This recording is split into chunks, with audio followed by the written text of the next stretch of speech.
What a wonderful thing to follow this group. Dear friends of the Oromo people, dear guests and compatriots, ladies and gentlemen, I am honored to welcome you on behalf of the local organizing committee of Oromo Studies to the 1991 Conference on the Oromo Nation. Obviously, this conference is a historic one. We are in a new phase in the history of the people of the Horn of Africa in general, and that of the Oromo people in particular. On this conference, many students of Oromo will share their invaluable knowledge with us. Each of us here will have a good chance to learn more and teach what he or she knows to more people at a time. It is the time when each and every idea counts. The distinguished scholars will be leading us in this. Many people and agencies have contributed in making the local committee's effort fruitful. First of all, I would like to thank Mr. Peter O'Brien of the Community Relations Department of the University of Toronto, who made the reservation of this luxurious place in the biggest university in Canada possible for us in the shortest time one can imagine. My thanks also go to Ms. Yasmin Khan, Director of the Joe Employment Center, one of the youth centers in metropolitan Toronto, who made all the resources available to us anytime and anywhere we needed, especially her contribution in facilitating our community's relations with agencies and the other communities. The same thanks go to her colleague, Ms. Norma Wade, one of senior employment counselors at Joy, who sacrificed all her spare time and worked with us directly. We would also like to thank Mr. Roy Gardner of Jane Woolner Neighborhood Association, whose office shares the same building and floor with the Oromo Community Center in Toronto, who made the various office facilities available to us at any time we needed.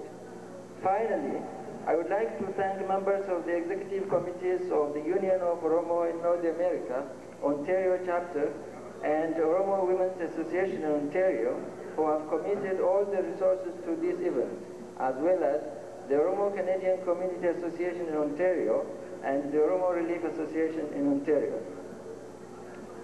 There is somebody who is behind all this activity, writing and making phone calls to and arranging meetings with the different committees and all the panelists, committing his time, resource, and energy. He is a professor from the University of Southern Mississippi. This person is the current coordinator of the Oromo Study Committee. Ladies and gentlemen, Dr. Ismail Abdullah.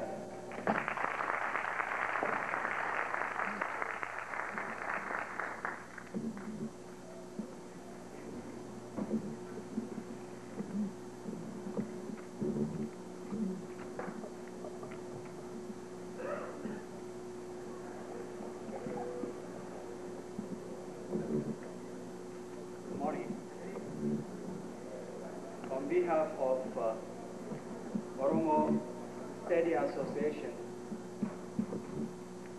I extend a cordial welcome to all of you who have come here to the 1991 Oromo Study Association Conference. The themes of our conference is Oromo democracy, Oromo traditional knowledge. This conference, as in the past conferences, will explore and discuss various Oromo topics such as Oromo family, education, culture, Oromo nationalism, and Oromo struggle for self-determination. Over the last 30 years, Oromo nationals have established a sizable intellectual and professional presence in the US, Canada, and Europe.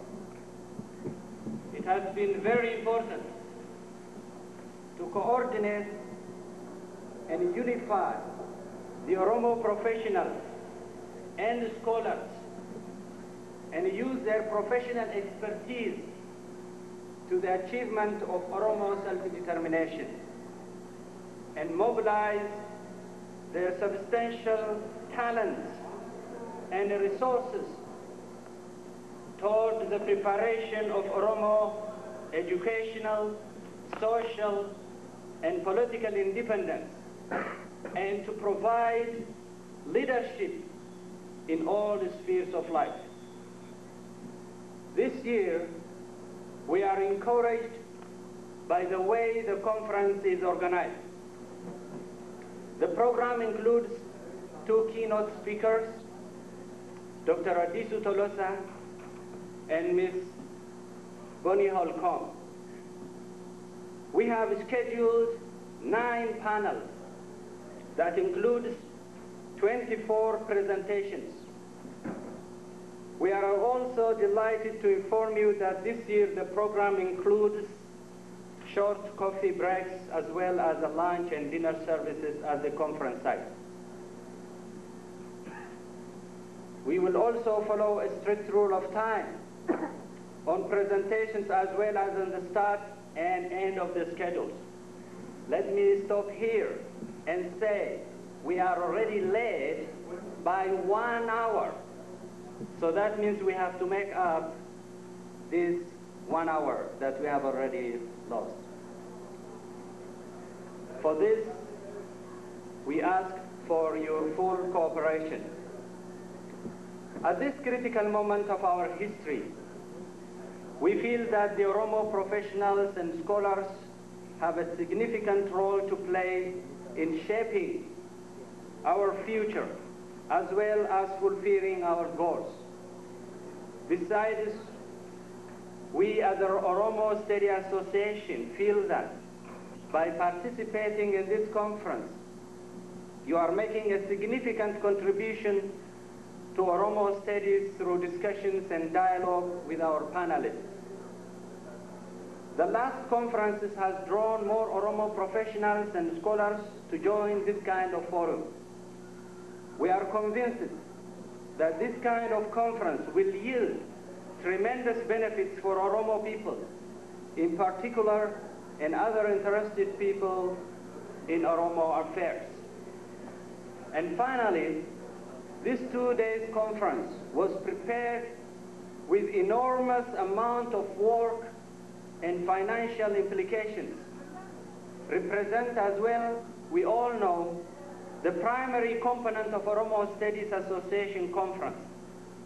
Therefore, we must work together if the quality and the effectivity and benefit of the conference is to be achieved by all of us. This year's conference also presents a very special turning point in the Oromo studies.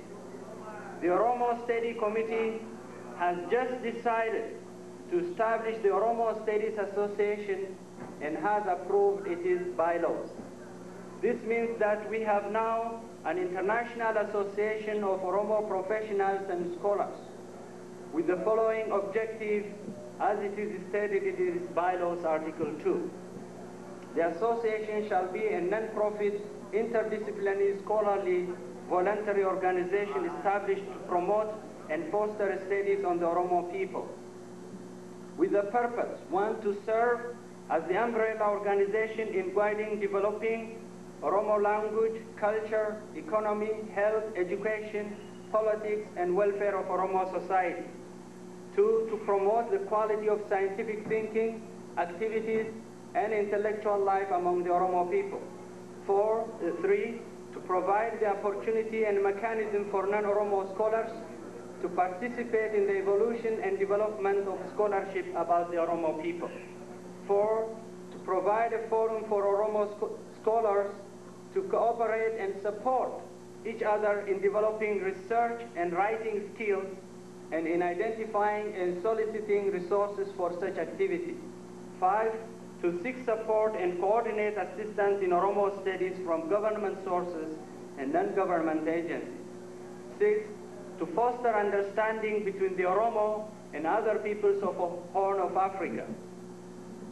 One final word from Oromo Studies Association is that we want to extend our thanks to the Oromo Canadian Community Association in Ontario and their local organizing committee for assisting us to arrange this conference. This is the 3rd time in a row that the Oromo conference was held in Toronto. We feel that the Toronto Oromo community has contributed tremendously to the organization of a forum of this kind. We would like also to thank the participants for showing a great enthusiasm and interest in attending the conference, and we hope that you will enjoy the conference and gain much from the benefit that the conference will bring to all of us. And once again, on behalf of Oromo Study Association, I would like to welcome you all heartily to this conference. Thank you.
presentation from our keynote speakers. Our first keynote speaker is Dr. Adisu Tolosa, and then will be followed by Mrs. Goni Mulkam. I will introduce Dr. Adisu Tolosa in Afan Oromo. He is going to also give us his presentation in Afan Oromo. Dura dubbiin isin lixa kan nu dhiyeessu Dr. Adisu Tolosaadha. Dura dursee seenaa jiruu Dr. Adisuun isiniif dhiyeessa. Dr. Adisuun barnoota isaa BA Degree irraa jalqabee akka doktoraa Ameerikatti obbaase. Dr. Adisuun barnoota sadaatu yookaan immoo afaan Ingiliziitiin folklore, sociology fi barumsa afaanii linguistic barate. Kanaa ol inni biyyatti hojii aadaa addaa dalage. Kanaaf inni Dr. Adisuun dandeettii fi beekumsa isaa aadaa Oromoo jabaachisuuf waa'ee barnoota Oromoo kan akka gareessaa hedduu bareesse. Fuulduraafis inni akka aadaa Oromoo tarkaanfachiisuuf abdii qabanna. Waan hunduraa hawwiin keenya aadaa Oromoo jabaachisuuf.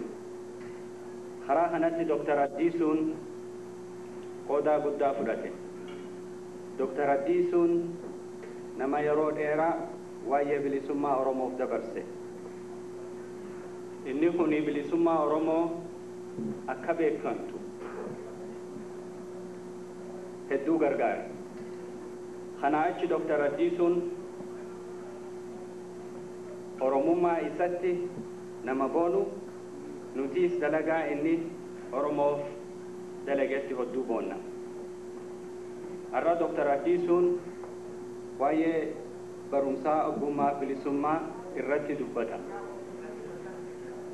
Dr. Adisuu sagaleen teeti.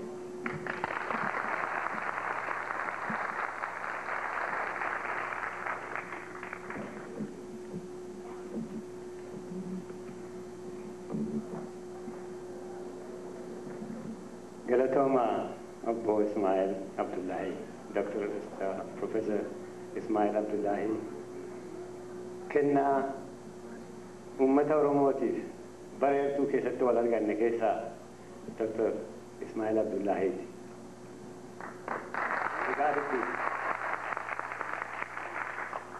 Waggaa kana waggaa tokko erga wal barre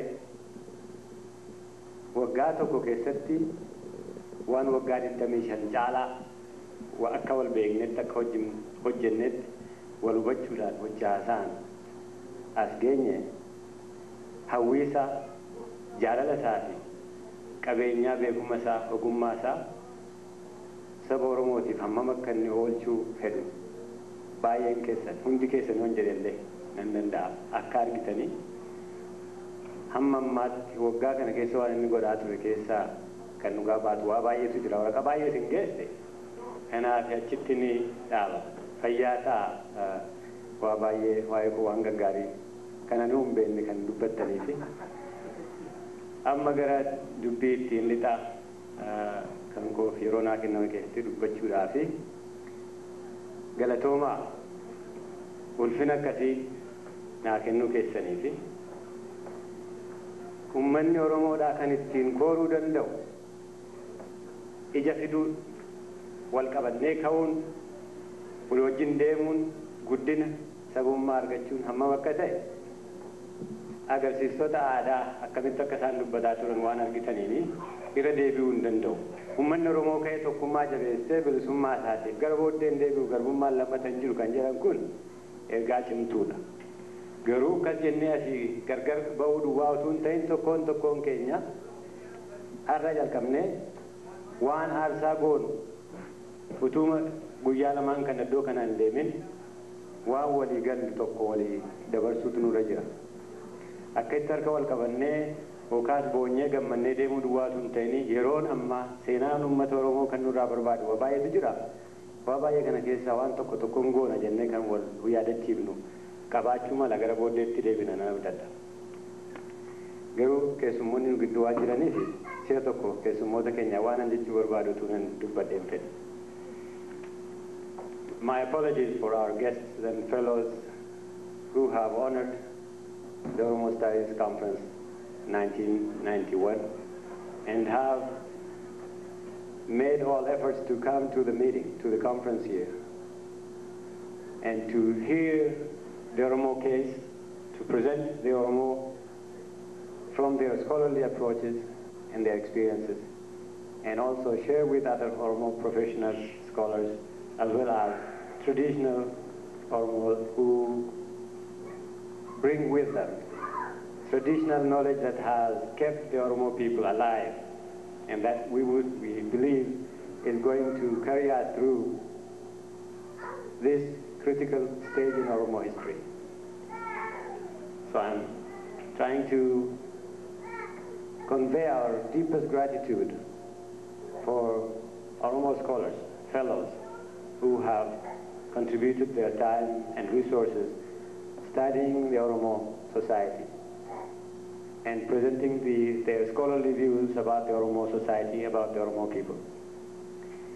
And today, what I'd like to say to our fellows, our honored guests, is a very brief personal experience about what I'm going to say, which is in Oromo, Barumsa, Ogumma Bilisumma Biyya Gadaatti. Education, knowledge, and freedom in the land of Gada. The point I try to raise in this topic is essentially this. For the last 100 years, if not over, the Oromo people have been deprived of educational opportunities, deliberately. And this has been well documented by two contradictory scholarly findings of the Abyssinian intelligentsia. Two names, particular, that each and every Oromo fellows, scholars, really will draw upon their resources. I'm particularly referring to Abba Bahre, who has written Jagala Tariq, the history of the Oromo, and the much more refined, Western-oriented, intelligent individual by the name of Alak Azmeh.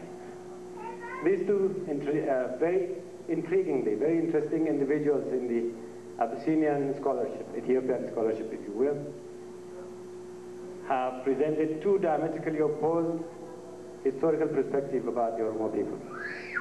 And I'd like to come back to that. But briefly, what they say is,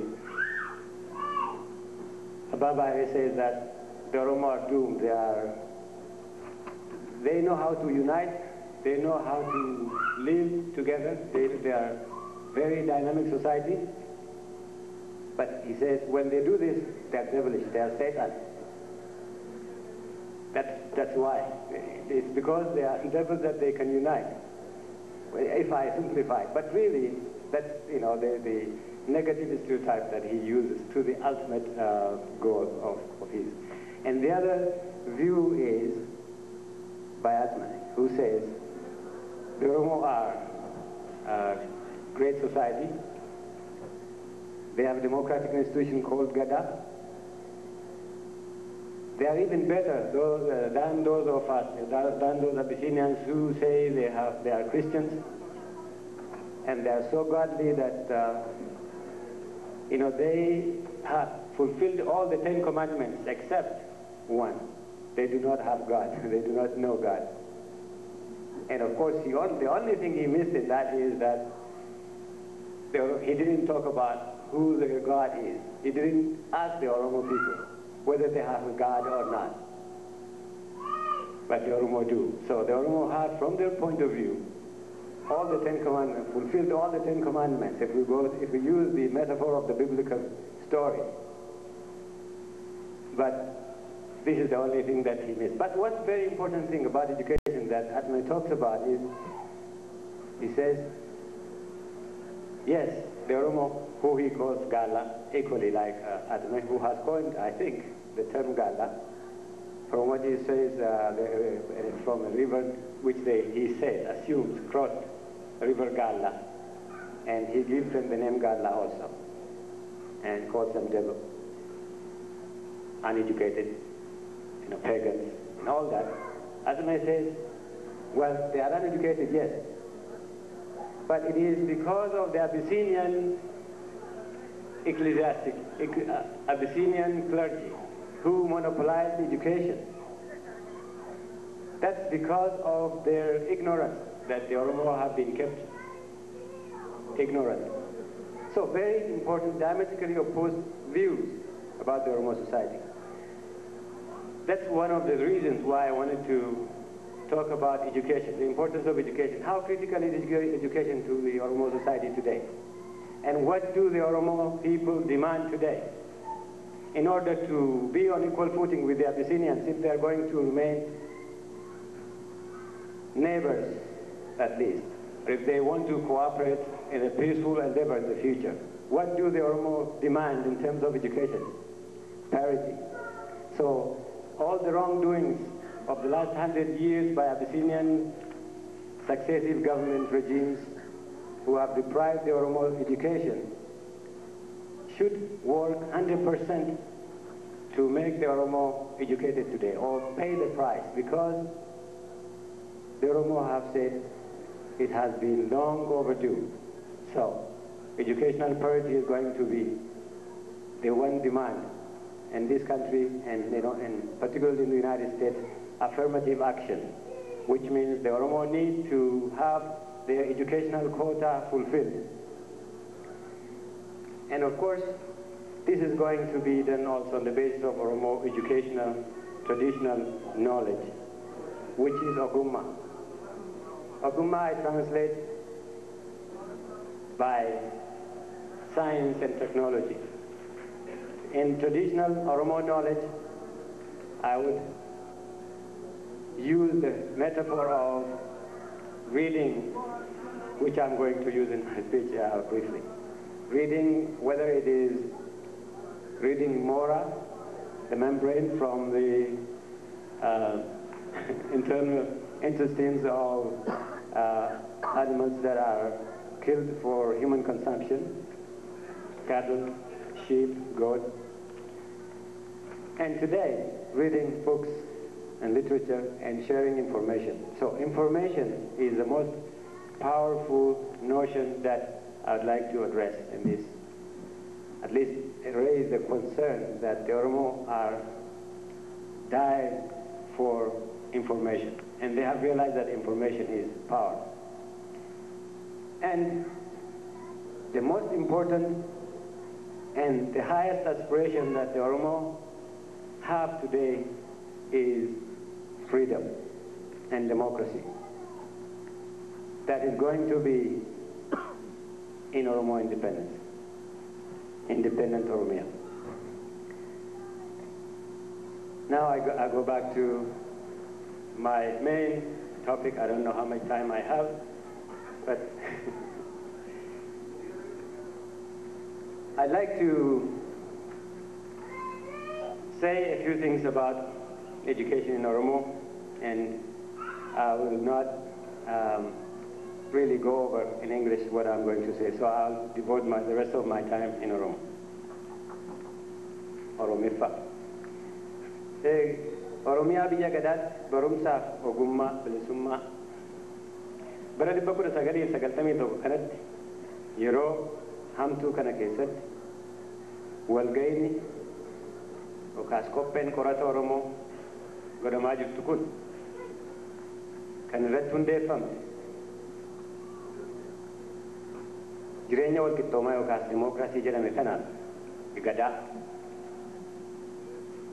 ta'ee utuu jiru gadaan jireenyi walqixxummaa ittiin eegamuus kan danda'u bilisummaan yoo jiraate duwwaa ta'uusaa wal hubachiisu wal yaadachiisu kan hundi keenya beeku. Kanaaf immoo aarsaan godhamuufis qabdu tokkoon keenya waan barbaachisu har'as boris gidduu torban kana kan irratti dubbachuudha. Akka waggaa 7-8 waggaa 15-16-17 jennee lakkaa'aa turre kan utuu hin ta'in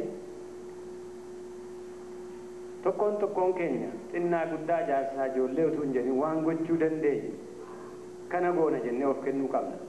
Baay'een uummata keenya qeen diigamee jaarsaaf jaartii ijoollee hin jenne inni kaan mana hidhaatti inni kaan biyya ari'atamuudhaan sabummaan Oromoo tuffatamee dhiitame. Uummanni kun garuu wal qabatee hamma ammaatti as kan ga'e barri inni mootummaan Habashaa bakka bakkatti nu hiree afaan adda adda isaan waluun beekan walitti haasa'uu hin danda'an amantiidhaan gargar waliin fakkaatan nuun jedhaa hamma ammaatti waggaa 100 caalaa kan nuti taphatu nuti roorrike kan inni taafuu danda'u waggaa 20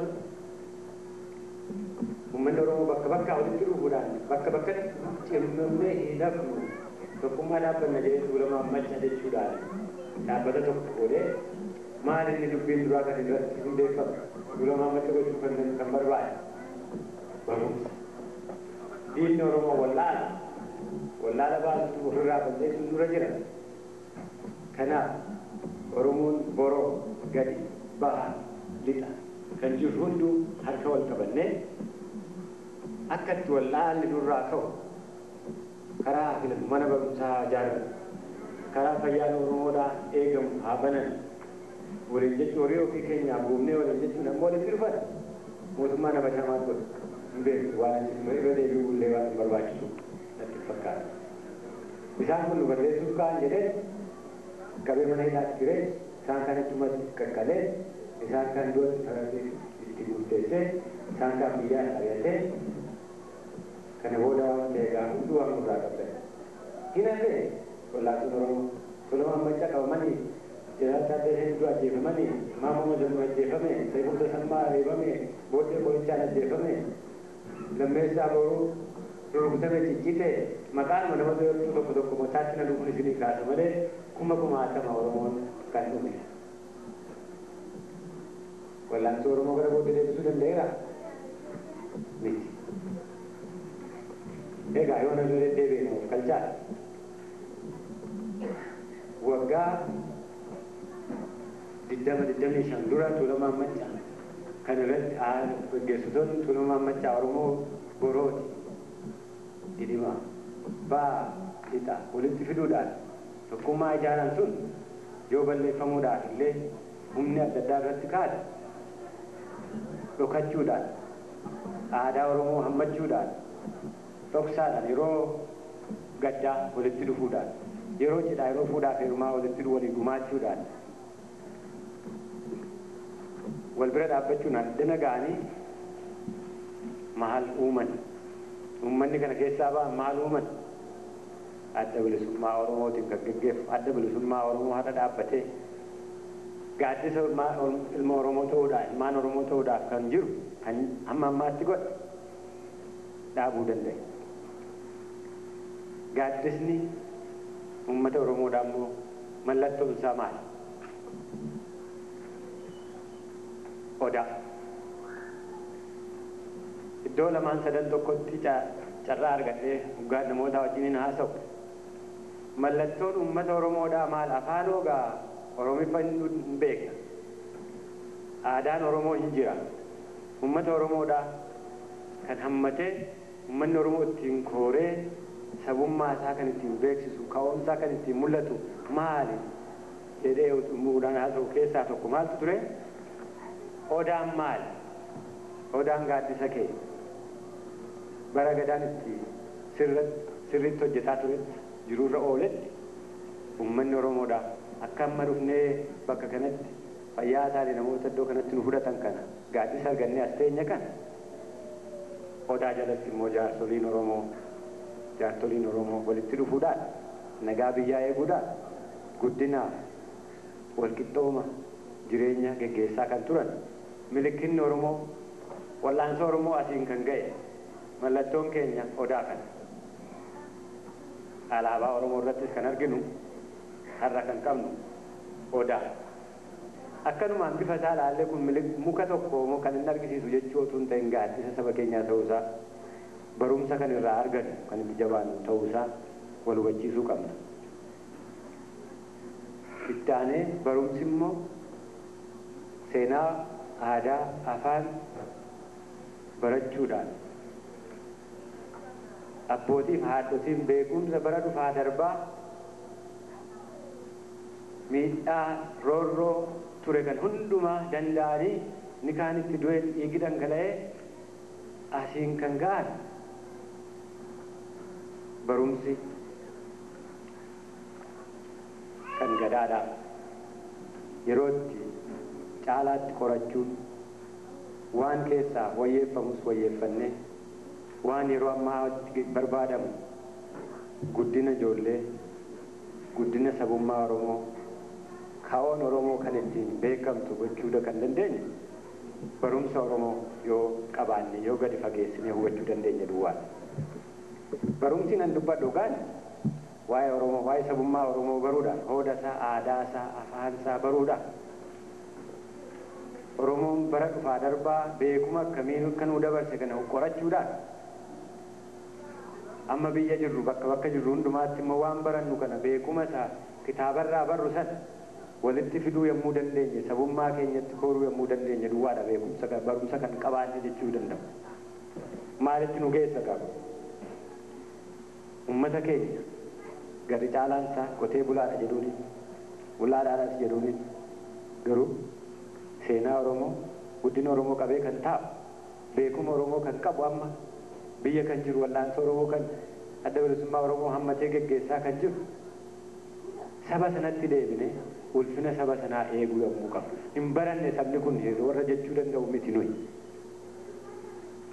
beekumni nu ani dubbadhu barumsa nan dubbadhu gaa ummata keenyatti deebine isaan irraa barachuu isaan qorachuu muuxannoo isaan argatan sanarraa waan amma dubbifne waan beeknu kana walitti fiduudhaan hubachuu yommuu dandeenye sabummaan keenya yommuu sana kan hin eegamuu danda'u kan jedhu yaada qaba yaada baay'ee keessanis kana kan fakkaatu akka ta'e mul'atti nan amana.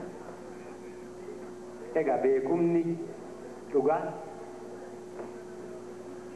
saba ofiirraa deebi'anii qorachuudhaan ulfina kabaja saba ofii qabaachuudhaan nameenyaa ofitti koruu danda'uun kan dhufu yoo seenaa ofii beekan yoo aadaa ofii beekan yoo afaan ofitti koruu danda'an yoo biyya ofii jaalala biyya haadhaa biyya abbaa Oromiyaa ittiin koruu yoo danda'an duwwaadha. Nan nagaa namoonni tokko Oromiyaan keessan kun immoo yoo isheen bilisummaa isinii baatii kan jedhan Oromoonni jiru kanas immoo beekuu qabna. Roorroon akkasii kana diinni nutti hidhe kan namni keenya iyyuu immoo deebisee nu bilisummaa akka argachuu hin dandeenye kan itti fakkaatee akkanatti haasa'u sanallee hambisuu kan dandeenye wal qabannee tokkummaa sila namoonni weddiftoonni keenya aadaa Oromootiin kan nu koorsan akkasila argitan ergaa isaan nu dhiisan sana immoo dhugaatti hojiirra oolchuu dandeenyu duwwaa wal qabachuu keenya tokkummaa jabeeffachuu keenyaan karaa beeknuun waan qabnuun beekuma keenya hundumaa bilisummaa Oromootiif akka oolu gochuu yoo of kennine yoo aarsaa goone duwwaa baay'een uummata keenya qe'ee isaanii diiganii ijoollee isaanii dhiisanii jireenya isaanii aarsaa kan godhan baay'eedha. Yeroo tokko mee ol kaanee saanaa yaadan yeroo jettuudha.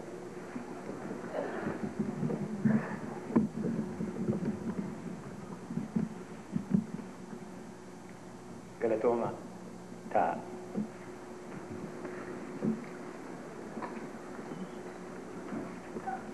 Saba guddaa qabna, seenaa guddaas qabna, seenaa qabna, ulfina sabummaa keenya kaa'oo keenya yoo deeffanne duwwaadha. Kan nama ta'uu dandeenya. Yoo kanaa achi akkuma bakka bakkatti haftu taa'e. Amma gaa yeroo geesse yeroo nu itti an maalan godhaa kaan hidhame kaan badee qeessamsa'e an keessaa baanaan bakka hin jiraadhutti nama natti dhiyaatu duwwaa waa ta'u gochuu danda'e kana caalaa maalan godha yeroo itti jennu darbe kan nu ilaaluu qabnu namoota warra of aarsaa kennanii kaan du'anii kaan dhiigi isaanii dhangala'e isaantu nu waamaa jira. Isa hubachuudhaaf egaa qorachuu barachuu qabna waa'ee isaanii waa'ee seenaa Oromoo kana gochuuf immoo hooda keenyatti geerarsa keenyatti walaloo keenyatti weedduu keenyatti deebi'uu qabna. Isaan sun hundinuu amma baay'een keenya dana kan jirru waraabamee sagalee uummata keenyaa bakka bakka jirrutti kan qabnu tutti deddeebinee waan dhageenyu sana waraqaarra kaa'uu dandeenya. Isa dubbifne dhugaan isinitti hima beekumni isinii PhDdhaan warra qopheessan kitaabota adda addaa mana kitaabaa argitan kana laayibireerii keessa jiran jechuu kooti. Kan argitan beekuma Oromoodhaaf beekuma sana caaluu qaban. Kanaaf inni saba keenyatti deebi'uun saba keenyarraa barachuun ulfina saba keenyaa kabajachiisuu danda'uun dirqama keenya kan ta'e wal yaadachiisuu kan nu barbaachisu kan jedhu. Barumsi dhugaa isa. Barumsa isa karaa mana kitaabaa mana barumsaatti immoo uummanni Oromoodhaa akkan argan barumsa akkan arganne kan wal yaadachiifnu carraa argadhee yeroo ijoollumaatiin egaa waa'ee tola waan maccaatti innoo ishee kanan arguu danda'e dhaga'uu kanan danda'e Jeneraal Taaddasee Birruu waan dubbatu kanan gurra koon dhaga'e yoo nan isinii hire baay'een keessan beektu. Nama akka Jeneraal Taaddasee Birruu beekuma san ulfina hamma sana ga'u qabaatee bara Haayile Sillaasee keessatti jiraachuu nama danda'e kan Oromummaa isaatti isa deebise maaliin isinitti fakkaata? Tuffii saba Oromootiif uummanni Habashaa qabu utuun beekin achi ga'e afaan Amaaraa dubbatee bataskaana isaanii Ortodoksii masqalii isaan jedhan sana dhungatee isaanii isaan fakkaatee akka isaanitti sagadee nama turetu isaan silaa Oromoodhaan egaa gaallaa jedhuuti. እነዚህን ጋሎች መጠንቀቅ ነው። በትምህርት ቤት እንዳይበዙ በውትድርና በሚቀጠሩበት ጊዜ በኃላፊነት ቦታ እንዳይገኙ አድርግ እና እንጀ አክሊሉ ሀብተወልድ ደግሞ ጀነራል ታደሰን ዱበቱ dhaga'uu qabna. Ergaanan isinii dabarsu akkas ture. Jeneraal Taaddasee Birruu nama kana fakkaatu kan Oromoodhaaf hamma maraatu hamma dhiigni isaa machaa'utti kan ga'e. Namoonni akka Akililuu Haabtewaldi mootummaa Habashootaan dhufaa darbaan Oromootti wal geggeeddaranii fi tuffii isaan qaban kana gurra isaatiin hoggaa dhaga'utti achumatti isa booddee kana caalaa deemuu hin dandeenye. Ulfinni isaas qabeenyi isaas gaarummaan inni qabu sun hundinuu hin akka gaafsanaa jalqabe nagahee jedhee Oromoon ala jirrus barumsa irraa qabaachuu argachuu dandeenyu keessaa tokko biyya kana nutti toluu hin danda'ee akka garaa deemuu akka garaa uffachuu bakka barbaanne oofne deemnee yookaas xayyaara yaabbatee deemuu hin dandeenye. Jireenyi nutti toltu sun hunduyyuu sabummaan Oromoo kaa'oon Oromoo yoo deebi'e malee jireenya hin jedhamu. Ga'e yeroo nuti geenyu jechuu danda'u nurra jirudha amma. Aarsaa namoonni keenya kan akka Jeneraal Taaddasee Birruu kaan immoo maqaa isaanii nanniisa. Aarsaa isaan of godhan dhiigni ilmaan Oromoo hamma ammaatti dhangala'e dubbii sabummaa kaa'oodha. Bilisummaa argachuun haqa isaati saba Oromootiif jechuudhaan kan badiisirra ga'e hunduu ergaa isaan dhaamsi isaan nu dabarsan har'a jireenya akkamiyyuu nutti tolu beekumsa akkamiyyuu argan beekumsa Oromoo hunda Oromoon akka barumsa argatu yoo hin goone gadaan Oromoo akka deebitu yoo hin goone bilisummaan Oromoo yoo hin jiraanne kaa'oo yoo hin qabaanne jireenyan jedhamnu jennee dhaamsa walii dabarsuudhaaf fi murtoo dabarsinee waan aarsaa goonu akka irratti walii yaada kennuu dandeenyu kan nu yaadachiisudha. Egaa sila xinnoo isinii mataa dha'eeraa keessattuu afaan Ingiliziitiin alaqaa taayyeedhaa waan inni jedhe keessa Oromoon yommuu walitti dhufee akka amma sila lubbuun isaanii dhuufaa jiraatu agarsiisa aadaa ijoolleen keenya nu agarsiisanii waan isaan jedhan sana Oromoon wal dhufee tokkummaa isaa jabeeffatee aadaa isaa qabatee kaawoo isaa yommuu inni agarsiisuu jalqabu yommuu isaan kanaan waaman sana tokkummaan akkasii ture duris bara Minilik keessa yommuu Minilik Oromoo keessa nam tokko qabate kan akka goobanaa Oromoo biyya Oromoo kan hundumaa oo qabatte booddee siifan kenna situ bulcha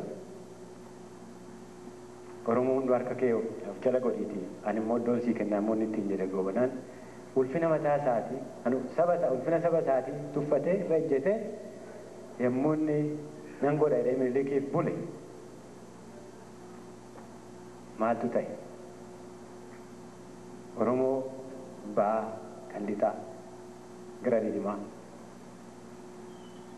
Oromoo bakka boroo kan hundumaa akka rukutamu gochuu kan danda'e geggeessaa waa'ee akkaataa itti Oromoon lolatu nama beeku nama akka gobanaa duwwaa ture hubadhaa. Innis immoo kan kana godheef maal ulfina argachuuf uummata Oromoo irratti ulfina argate sanaan immoo uummata Oromoo kaa'oon Oromoo akka deebi'u gochuuf hin turre ofiitti bareedu itti ofii isaatiitti kooruu ittiin boonuu barbaade sabummaa Oromootiin Oromummaa isaatiin boonuuf hin turre maal godhe Hayilamaariyaam Gammadaa kan jennu katabaanii Tulamaan Maccaa'utuun du'e waan baay'ee kanan irraa baradhe dhaqee miila isaa jala taa'ee muunni siree irra dhiisee du'a eeggataa ture waan irraa baradhe ani isinii hiruu barbaadu. Egaa abbichuudha dhaloonni isaa salaalee abbichuudha gobanaa daachii. Yommuu Minilik akkasan ulfina isaa kennuu itti fakkaatee Minilikiif ajajamee Oromoo yommuu dha'ee isa kaan immoo gowwoomsee harka isaa jala galfate booddee Oromoo bakka adda addaa illee ni ibna warra isaa mana isaa keessa illee afaan Amaaraa kan hin beekne turjumaanaan itti haasa'uutti ka'e afaan Amaaraatiin dubbatanni nama afaan Oromoo afaan Amaaraa beekutu dhufee goobanaa yommuu afaan Amaaraatiin dubbatu Oromootti hiikaa ture innaan uummanni Oromoo ilaalanii gurbaa geessee har'a immoo turjumaanaan dubbachuutti kaate haabdu waa'een kee si dhiise jedhanii baqachuutti kaan jedha Hayilamaariyaam Gammadaa. Waanan baradhe keessaa tokko dhageettii akkasii qabaachuudha. Uummanni Oromoodhaa akka miidhaan roorroon irra geessu keessaa kan godhe keessaa tokko goobanaadha. Afaan Oromoo aadaan Oromoo akka badu gochuu isaati. Geeraraan tokko maal jedha beektu? Goobanaan maqaadhaaf illee Oromoodha. Haatiif abbaanis Oromoodha. Garuu badiisin roorroonni uummata Oromoo irraan ga'e akka aadaan Oromoo tuffatamu akka dhiitamu akka badu nama godhe ta'uusaa. Kaawwan Oromoo akka badu kan godhe nama tokko goobanaa ta'uusaa akka beeknu. Kan hundumaa maaliif kan inni kaasuu barbaade hundumaa isaa odeessee fixuuf utuu hin ta'e wal yaadachiisa tuttuqa dubbii bakka rakkoon keenya badaan keenya jirtu Oromoo keessaati. Kaawwan keenya badiisii Oromoo irraan akka ga'u kan nu godhan keessaa Oromoo keessa jiru nus qabna madaa. Oromoon immoo yommuun akkas jedhu uummanni kan biraa kan hin qabne Amaarri kan hin qabne Tigireen kan hin qabne Kanadaa keessa kan hin jirre kophaadhuma Oromoon jechuu koo miti. Biyyuma hundumaa jira. Sabuma baay'ee keessa jira kan kana fakkaatu. Oromoon saba mana ga'u saba baay'eedha. Akkamittiin uummanni yartuun xinnoon kun mootiin qabdee gad nu deebiftee asiin nu geesse kan jedhan baay'eetu jira. Kun immoo kan ta'eef maali? Sabummaa keenyatti amanachuu, aadaa keenyaan kooruu, afaan keenya beekannee, hooda keenya qorannee, jabina keenyaaf laafina keenya beeknee, xinnaa guddaa wal qabnee wal ijaarree deemuu dadhabuu sanaan. Kun immoo kan dhufuu danda'u bilisummaan yoo dhufte dhugaa. Bilisummaan immoo gaaddisa gadaa keenyaa jalatti. Booddeetti deddeebi'ee haasa'uu nan danda'a. Gadaanis immoo akka itti beekuma keenyaaf gara fuulduraatti nuu ta'a yoo itti makoo fudhanne bakka itti ijoollee barsiifannu aadaa maqaa abbaa fi haadhaa warraa iddoo itti barsiifannu achi deebitee dabballeen immoo baratti seenaa Oromoo sabummaa Oromoo ijoolleen bartu muuxannoo Oromoo bakka barattu akka secondary education jedhu itti aane bara keessattuu foollee bara ijoollummaan asiifachi kaachisu tokko bara sana keessa muka mallattoo roorrisa jedhamu tokko qabattee ijoolleen ittiin mootummaa wal barsiiftu wal dhaggeeffachuu wal barsiiftu san akka senior secondary education jedhan kana booda qondaalummaa baratti barumsi Oromoo beekumee arga sabummaa keenyarraa barannu akka graduate school jennee itti haasofnu biyya kanatti ilaallu qondaalummaan yeroo itti of beekuun guddachuunii fi bara sana keessatti akka professional stage jennee haasofnu sana keessattuu lubummaa irraa kan barannu barumsi Oromoodhaa yoo gadaa irratti hundeeffame bifa kanaan illee deemuu hin danda'a. Oromoon falaasama mataa isaa qaba. Falaasamni Oromoodhaa qabu sun akka barumsa irratti hiikamuu danda'u. Barumsi sunis immoo yeroo ammaatti saayinsii jennu teknooloojii jennu ogummaadha. Beekumni amma tuttuqe kun hunduu ogummaa ta'e kan mul'achuu danda'u waan dubbifne qaraane sana waan abbootii fi haadhotii irraa barannee muuxannoo arganne sana walitti ugaafinnee ittiin saba keenya hamma ammaatti dhiitame bade kana ijaaruu dandeenya. Reconstruction of Oromia, Oromo society, Oromo heritage jennee kan dubbatu kan irratti hundeeffamuu danda'u yoo gadaa irratti ta'e duwwaa. Gadaan gaaddisa keenya. Gaaddisni Oromoodhaa ammoo amma ittiin mul'ataa kan jiru.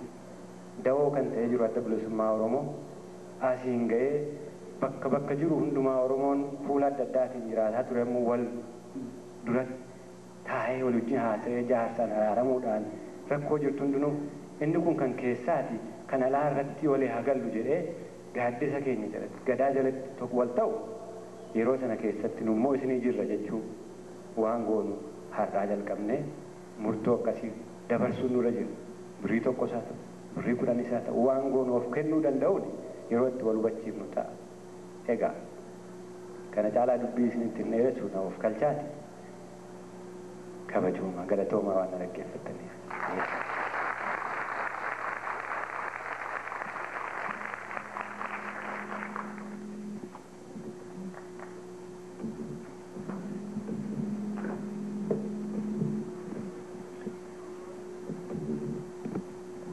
Fayyatai Dr. Radisu. Our next keynote speaker is just like Dr. Radisu, is a very special person. He's a person who has contributed so much to the Oromo cause and has offered a lot of her time and energy for this cause. She has always taught us and reminded us. Even just now, after I made my statement, she has reminded me of the very important thing which she was so much excited about and very much happy about. That is the establishment of the Oromo Studies Association.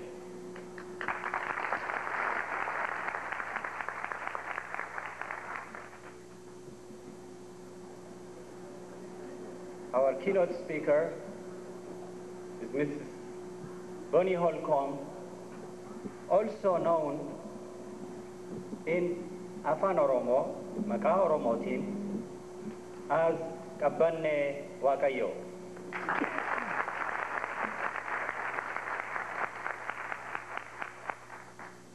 She is an independent anthropologist who received her education in anthropology at Bryn Mawr College, Makerere University, and Boston University.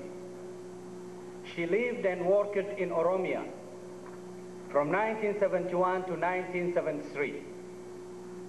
and has returned to Africa to interview and write about the condition of the Oromo refugees in Somalia and Sudan.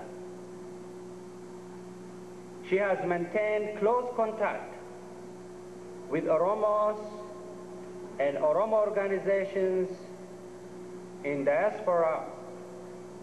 Also, she has published articles and 2 books, one with Jason Clay entitled Politics and the Ethiopian Famine, the second with Sisa Ipsa entitled The Invention of Ethiopia, this book.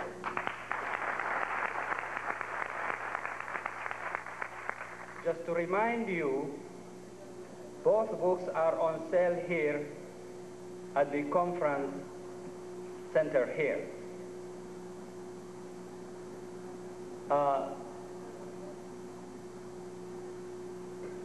Just before I give her the floor, I would like to call on Tamam, who will give us a very important announcement.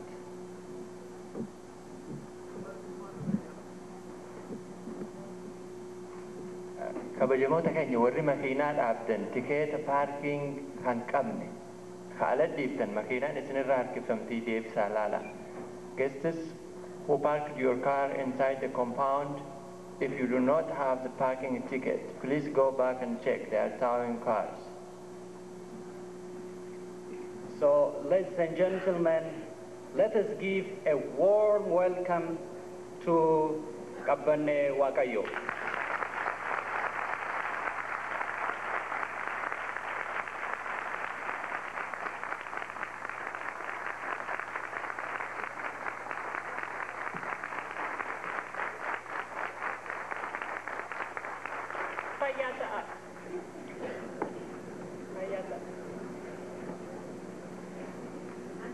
Atambultani.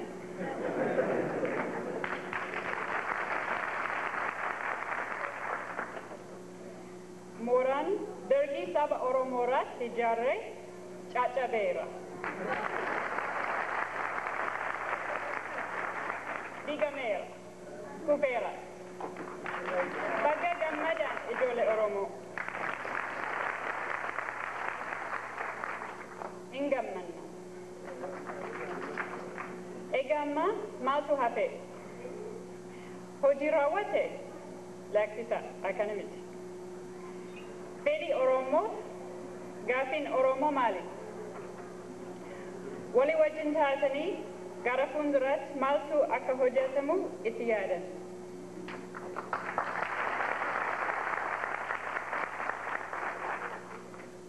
Dabba kana fudhachuun guddina saba Oromoo agarsiisa. Hojiin guddaa gara fuuldura jiru. Bilisummaa saba Oromoo guutummaatti fiduudha.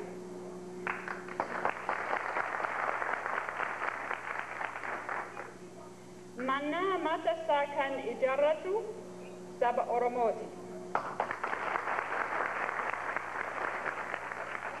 Si'achi namni biraa Oromoo mana hin ijaaru.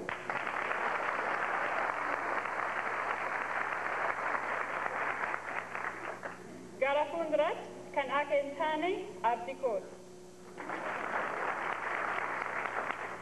Abdii duwwaa miti hara jalqabee kun akka hin taane nan beeka.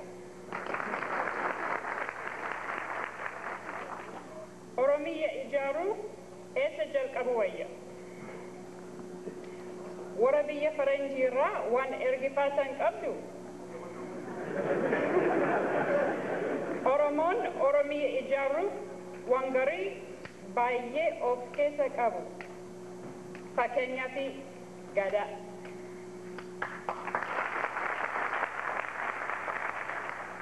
Oromoon dur ofiin of bulchuu turani.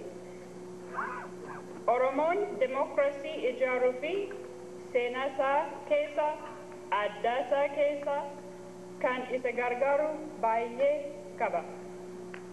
Oromoon harka diinoota isaatiin cunqurfaman gadi yoo qabaman illee aadaa sana garuu hin irraanfanne.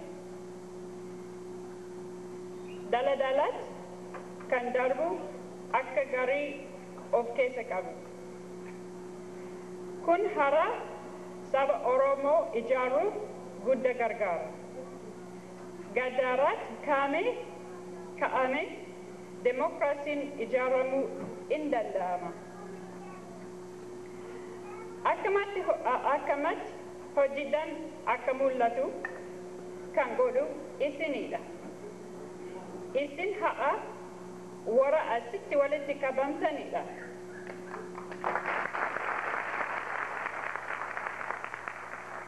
Demokraasiin haa biyya Afrikaa keessatti adeema jiru kuni waggoota darban keessatti namoota biyya alaatti hin beekamu ture.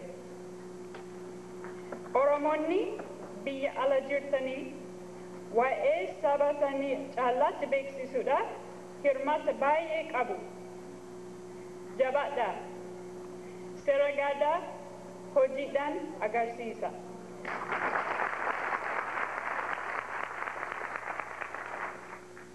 Today is August 3rd, 1991.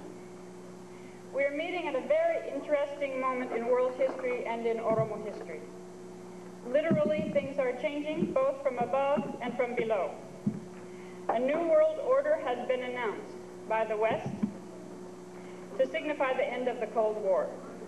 The Western media have watched with glee as the Berlin Wall came down, as a dissident playwright became the president of Czechoslovakia, as republics within the Soviet Union have declared national independence one after the other, and also as Mengistu Haile Mariam fled the Ethiopian Empire to seek asylum in Zimbabwe to escape the national liberation fronts that surrounded him. You Oromo are on the verge of seizing your freedom and fashioning your society as you choose. The Derg is not the only dictatorship that has fallen recently. Authoritarian rulers, some supported by the East, some supported by the West, have fallen all over the world. The peoples who have suffered under them are emerging from a long confinement. The Oromo are not alone. The world is closely watching the emergence of nationalism and of democracy linked to nationalism, worldwide, including in Northeast Africa. Even recently, an editor of the Washington Monthly, Brad Roberts, and author of a new book entitled The New Democracies, has written of the collapse of narrowly based rulers supported by external powers. He calls these vestiges of political life imposed from the outside. He says they failed because the governments lacked what he called the legitimate local roots of democratization. He writes that successful democracies are those who found their movements on indigenous philosophies, histories, institutions, and aspirations. Those are his words. And he goes so far as to advise his government, the United States, that, quote, democracy must spring from indigenous roots if it is to survive. And democratic regimes installed under U.S. pressure would likely be perceived as illegitimate and thus short-lived. End of his quote. This is a man who speaks within the Western establishment. It is clear that there has not been a time in our generation when the international climate has been more open to the development of new forms of democracy.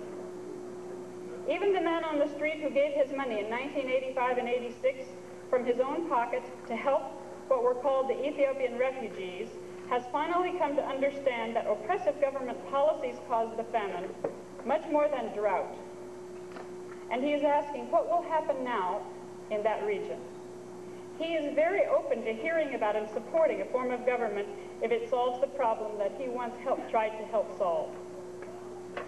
So we are in a global transitional period, which includes a shift in values and expectations. People from many camps now realize that democracy does not need to emerge from the left or the right, but from institutional roots that exist within the indigenous domestic society. This kind of current international opinion promises to provide a breathing space for the unfolding of Oromo nationalism. And the Oromo have suffered under totalitarian regimes ever since the invention of Ethiopia. Oromo have not only shared the experience of oppression, but they promise to be very much a part of the new movement toward democracy that is emerging worldwide. To focus more closely, in Ethiopia there is now a Tigray serving as a president. There is a strong external pressure from the U.S. to form a democracy. A transitional government has been formed a month ago to manage an Ethiopian state committed to overseeing the introduction of democracy where an empire existed. Is this even possible?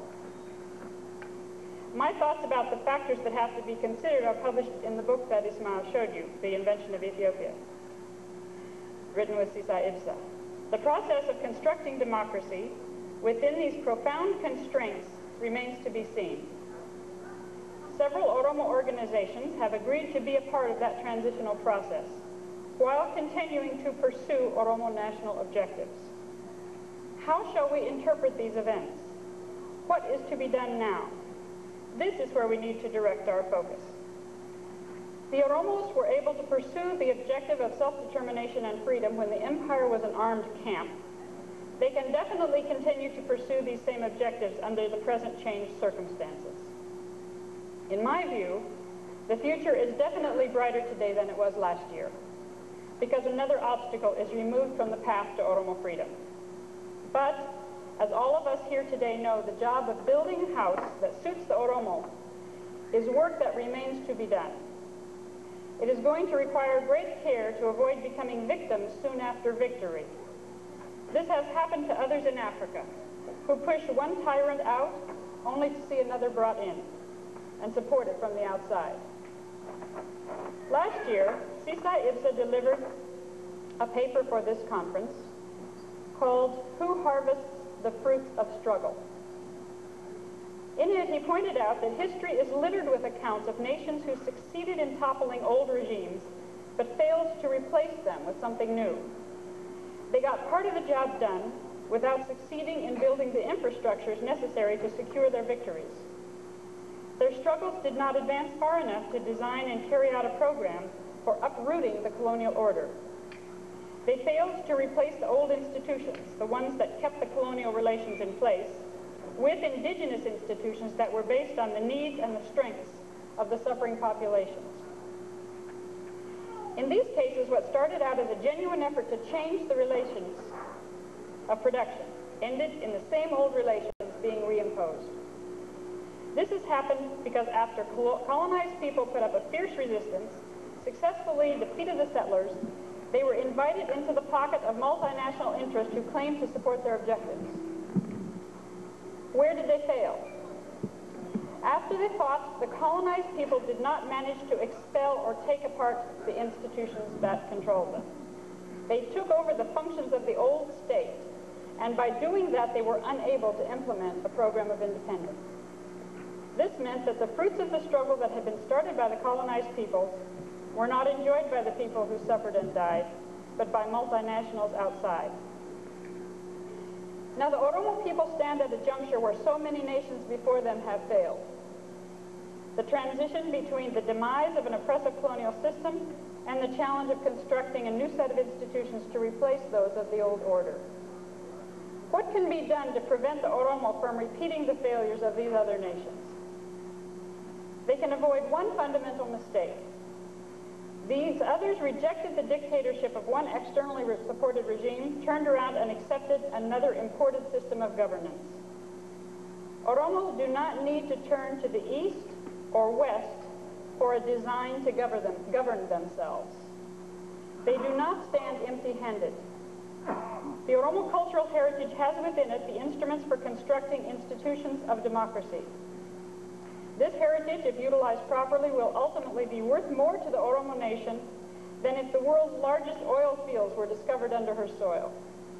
In fact, the Oromos have better tools for assembling a democratic society than any of the Western democracies had when they started out on the long process of building democratic institutions.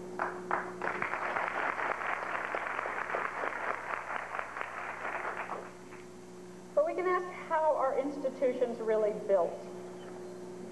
It's a good question.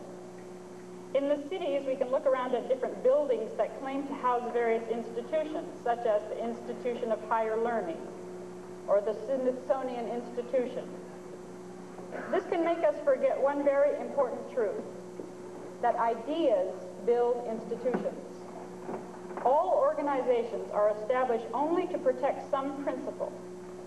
This is where culture comes in and why culture is important. Culture is the repository of a nation's shared ideas. It is that knowledge that connects people to each other. And culture is not just a loose assortment of songs and tales designed to amuse children. It is the message contained within these cultural forms. Culture is the product of past economic and political organization and activities of a society. And for that reason, it expresses the values and contains a code of conduct for proper relations between persons and between human beings and nature.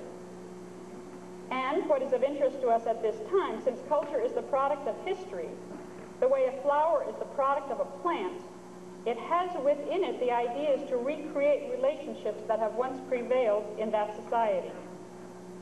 Oromo institutions must be founded on Oromo ideas. These ideas that connect people to each other. In this regard, Gada lies at the heart of Oromo culture.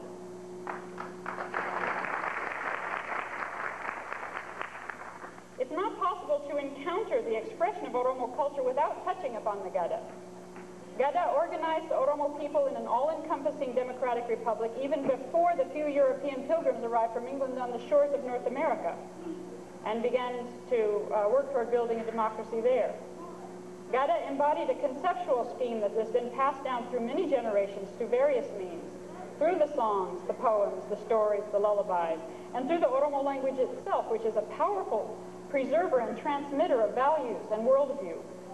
Embodied in the language itself is the code for nature of relationships patterned by the culture. Gada did not just organize Oromos in their local areas. It was a supra-local organization, reaching beyond the locality, meaning that its influence reached beyond the local community to connect widely dispersed settlements of Oromo who fell under its jurisdiction. For the sake of clarification, let us construct just a sampling, a few examples of the structural features of Gada to examine a few of the elements of the democracy I've referred to, and look at the kind of mechanisms that are implied. To do this, we can draw briefly on information about the Gada that Asmaram Legessa has so beautifully distilled and presented to us in past meetings, and information that is now available to all of us on videotape. He has referred to the checks and balances that are built into the system that ensure the distribution of power among all the segments of society. One of these checks and balances is based on dual organization of the society. This assumes that everyone in the society is placed on one side or the other of a separation that runs through the whole society.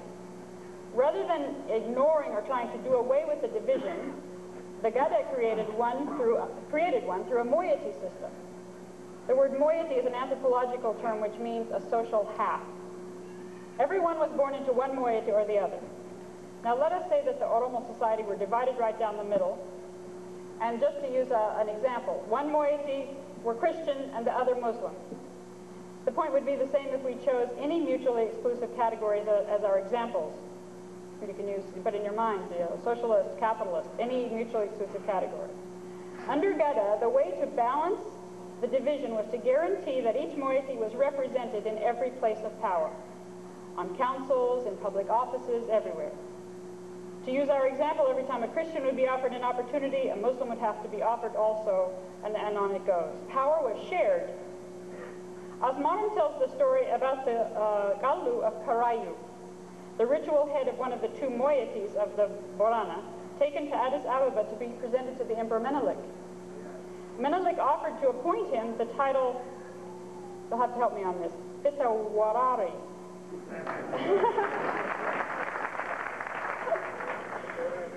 And offered to return him to his country as chief of all the Borana.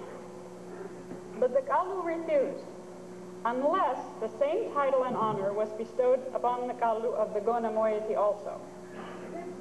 Menelik agreed, And the other Kaldu was brought to Addis Ababa, and both were appointed and returned to their homes as chiefs of the Borana. This commitment to balance permeated the whole society.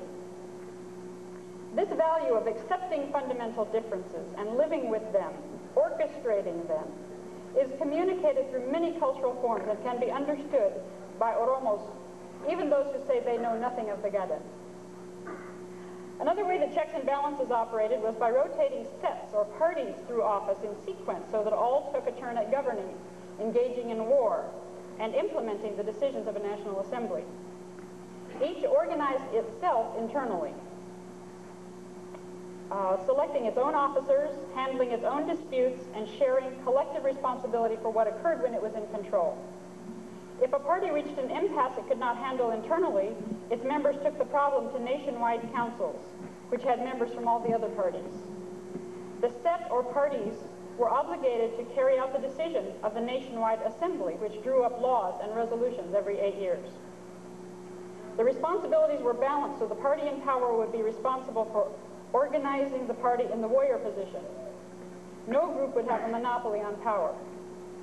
If the population was not satisfied with how the officers chosen were carrying out their responsibilities, another form of checks and balances came into effect.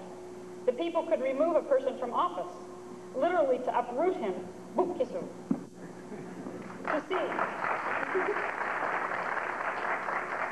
And they could see that another person from the same party was put in his place. The Oromo notion of bukkisu makes the Western forms of recall and referendum look pale by comparison.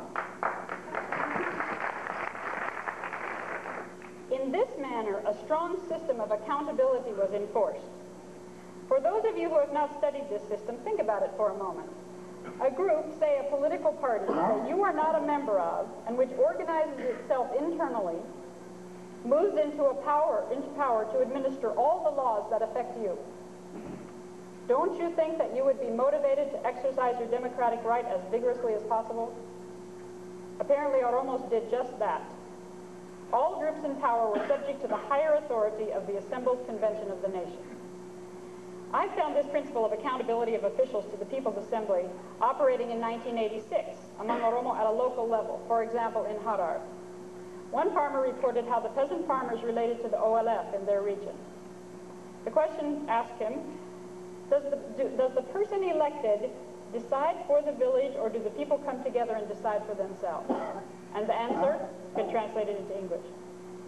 The leaders who are elected are not administering the people, but the people come together from different areas and make the decisions for themselves.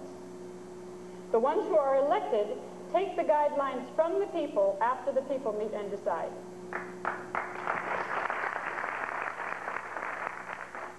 Even this 25-year-old farmer, talking about Oromo affairs, was very clear about the relationship between the people who assemble to make their own decisions and the officers who follow those guidelines.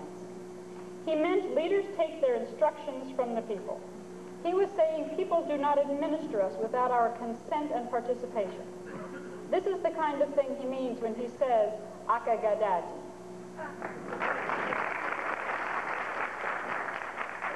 According to the Gada, according to the laws of our culture, according to what is right by the Oromo definition, according to what the Oromos are willing to defend. Another rural farmer from Harbro, interviewed in Tagwajali refugee camp in Somalia in 1986, explained that the Oromos were governing themselves according to the Gada. He was explaining. He said, the Gada system is the way that people are managing themselves. Ok Bulchina. It is the system that the Oromos as a whole use to administer themselves within themselves. These are his words. Oromia managed itself, its own affairs, he said. Under the Gada, they created groups who were involved in the administration of the Oromo. Oromos now, the man is still speaking, Oromos now are not trying to create anything new. They are returning to that system, the Oromo system, the Gada system. They want to return to their former independence the way that their grandfathers were freely living. They want to adorn themselves, anoint themselves with independence. They want to bring back the former Gada, the one that their forefathers died trying to save, the one that the Amharas broke into pieces. They want to put it back into its proper position. His words were, Baka Kabachisu. Into the place that it was before it was pushed out and things were put out of proper alignment. This is how a refugee, that's the end of his comment, this is how a refugee escaping the Derg's villagization process explained Oromo objectives. Of course, there are many features of the Gada which have been described by scholars and observers alike from all over Oromia, many of them here today.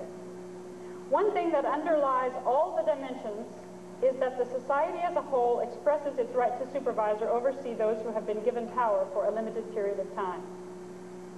To concretize what I have said, let me point to the observation in the Christian Science Monitor, reported on Monday, July 15, 1991. The reporter said, several hundred Oromo elders and the leaders of 2 Oromo rebel groups jammed into a meeting room in downtown Addis Ababa July 6th. Many had been imprisoned under the regime of former dictator Mengistu Haile Mariam, who fled to Zimbabwe in May. For the first time in at least 30 years, they were meeting openly to lay plans for another battle. But this time it was a political one to gain more power. Following Oromo custom, the meeting exemplified the spirit of democracy and oratory. The elders want to unite the 2 main rebel organizations. At the meeting, some of the Oromo leaders challenged the OPDO to accept a merger on the spot without seeking the EPRDF's permission. The Oromos want to reassert their culture. This is the Western media explaining. Let me ask this question. By what power were these elders blessed to come forward to assert themselves in this situation? Why did even the OPDO submit to their entreaties? It was the power of the Oromo principle of accountability being activated. What better demonstration of Oromos demanding to exercise their right to supervise and oversee those who are in power for a limited period of time? This is an example of the functional aspect of Gada, accountability of the leaders to the people, Akagadad.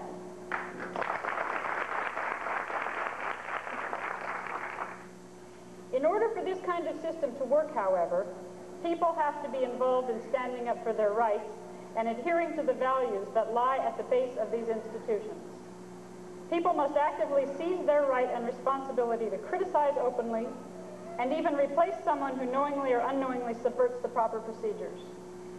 Gada is interesting because it cross-cuts family and blood lineage connections and also prevents hierarchy. In the old days, Gada did not even allow those in power to own anything until they were retired and the next group had been installed to implement new laws. There's no doubt at all that there are many elements of democracy embedded in the Oromo past and explained by Oromo tradition and traditional knowledge. But the mere existence of these elements in the culture does not guarantee that the Oromo will construct a democracy. Oromo nationalism does not have to lead to Oromo democracy. It will depend totally on whether and how the participants handle the elements of their heritage. Oromo societies with similar kinds of tradition have fallen into emphasizing, not Oromo societies, other societies with similar kinds of tradition have fallen into emphasizing other dimensions of their tradition, such as respect for the elderly leading to a patron-client relation, a big manship, or utilizing family seniority as an avenue for introducing forced labor required of one group by another. So the way that the future will go will depend upon which ideas Oromos decide to build on. National institutions will be erected upon the ideas and the knowledge that Oromos share among each other and choose to activate. Now that Oromo culture can be exposed to the light of day without fear of individuals being shot in the streets or in their homes, it is up to the Oromos themselves to fashion its elements into a socioeconomic system viable for the 1990s and beyond, functioning to preserve the interests of all the nations. The way that the Oromos now proceed to connect up with each other, to utilize the knowledge and the tools of the past, and implement cultural values that can be endorsed by all Oromos will determine how Oromo nationalism will unfold. What kind of response to Oromo nationalism and to Oromo democracy can be expected from the Oromo community in general and from the Oromo intellectuals in particular. The question naturally arises, what will be the role of the intellectuals in the process of Oromo nation building? These are the people who have been taught from the first days of their schooling that Oromo culture is, at worst, primitive or backward, and at best, an interesting system, but suitable only for pastoralists, or part of a global heritage, a glorious heritage, but unfit for the demands of a modern world. As I see it, intellectuals need to learn as much about their own culture that they have come to know about the countries where they have lived and with those customs that they are more immediately familiar with. The educated must be as much involved in the process of unfolding of Oromo nationalism as any other part of the society, no more and no less. As the process of emerging self-knowledge and self-expression of the Oromo people takes place, the world will be watching with fascination and ready to become involved to assist or to block or to plunder, depending on as it suits their interests. This is one place where educated Oromos and Oromos in diaspora will be called upon. Speaking the language of the Oromo society and the languages of the external world as well, the Oromos in the diaspora who have been or remain abroad will have a great impact on which external forces for good or evil are involved in the emergence of Oromia. The connections that they make, and I can say that you make or maintain, the way in which you explain and support developments in Oromia will not be the determining factor in how the nation emerges, but it will have a significant impact on the place that Oromia takes in the community of nations. In short, intellectuals face a weighty, a heavy task. The task of connecting the parts of the nation with parts of the international community in a creative and innovative manner, making your skills, resources, connections, and knowledge available to the nation. In 1985, when I was in Sudan, I asked one Oromo farmer from Wallaga, who was in Sudan, a routine question. It was on a questionnaire. Under what conditions would he go home? For example, would he go home if the international community offered him farming supplies and tools? He first asked me who or what the international community was, and then he replied, the one who solves my problem is the one who helps me get my land, who guarantees I can work on it with my wife and family in peace with nature. Can the international community help me to do that?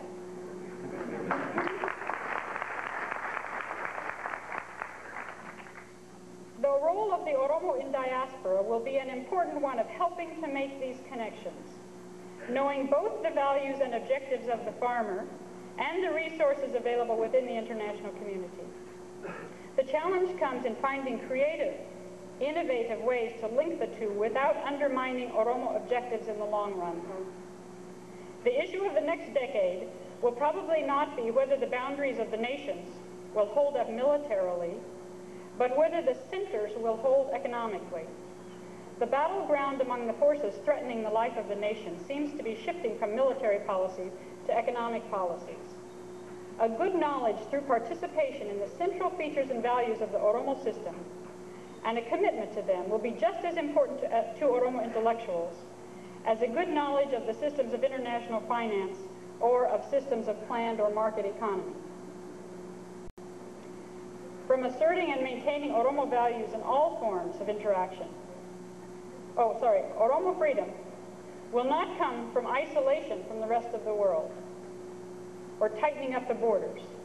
Instead, it will come from asserting and maintaining Oromo values in all forms of interaction with business, humanitarian, political, environmental, religious interest groups from the international community. Finding ways of turning the inputs to the interest of the Oromo will be at the heart of this challenge. Dumarati, Biyya Afrikaa kanan deeme har'a waggaa 20. Yeroo sanadha biyya Oromiyaa, saba Oromoo, afaan Oromoo, aadaa Oromoo kanin baruu danda'e. Yeroo sana jalqabeeni Oromoonni gaaf tokko of danda'anii rakkina isaa jala ba'anii ofiin akka of bulchanii kanin barre.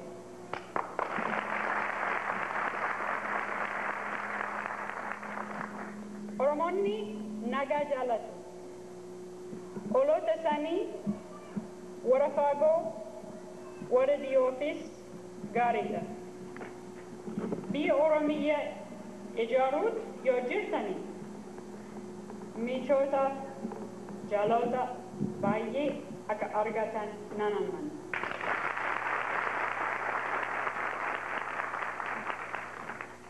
Ani obboleettiin keessan gaarii isinii hawwa.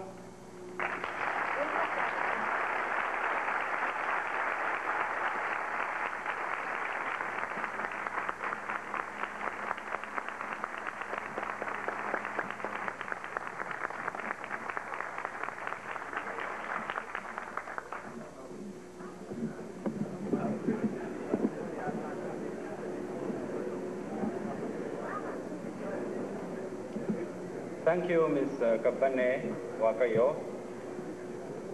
As I have said in my introduction, Ms. Kapane Wakayo has always some surprises for us. I would like to tell her that first she speaks a beautiful and excellent Oromo.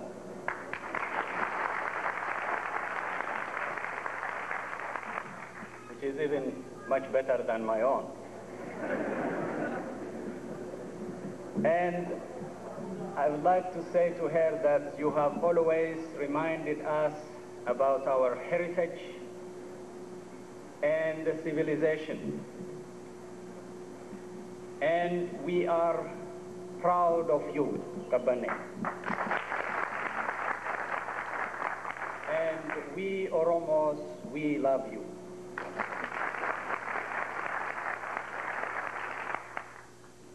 So, ladies and gentlemen, once again, for their informative and enlightening keynote speech, we would like to thank both our keynote speakers, and let us give them once again a warm applause.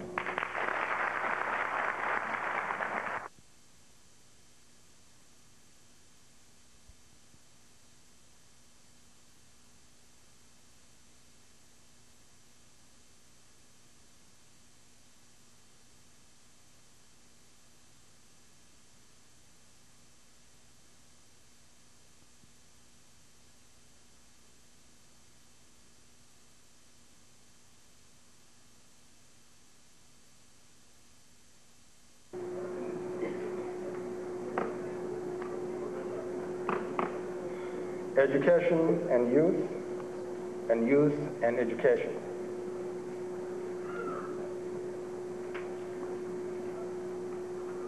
This is a dynamic that the next panelists are going to explore. Our next panelists are from left to right, Mr. Jamal Abawaji, Dr. Charles Veresa, Ms.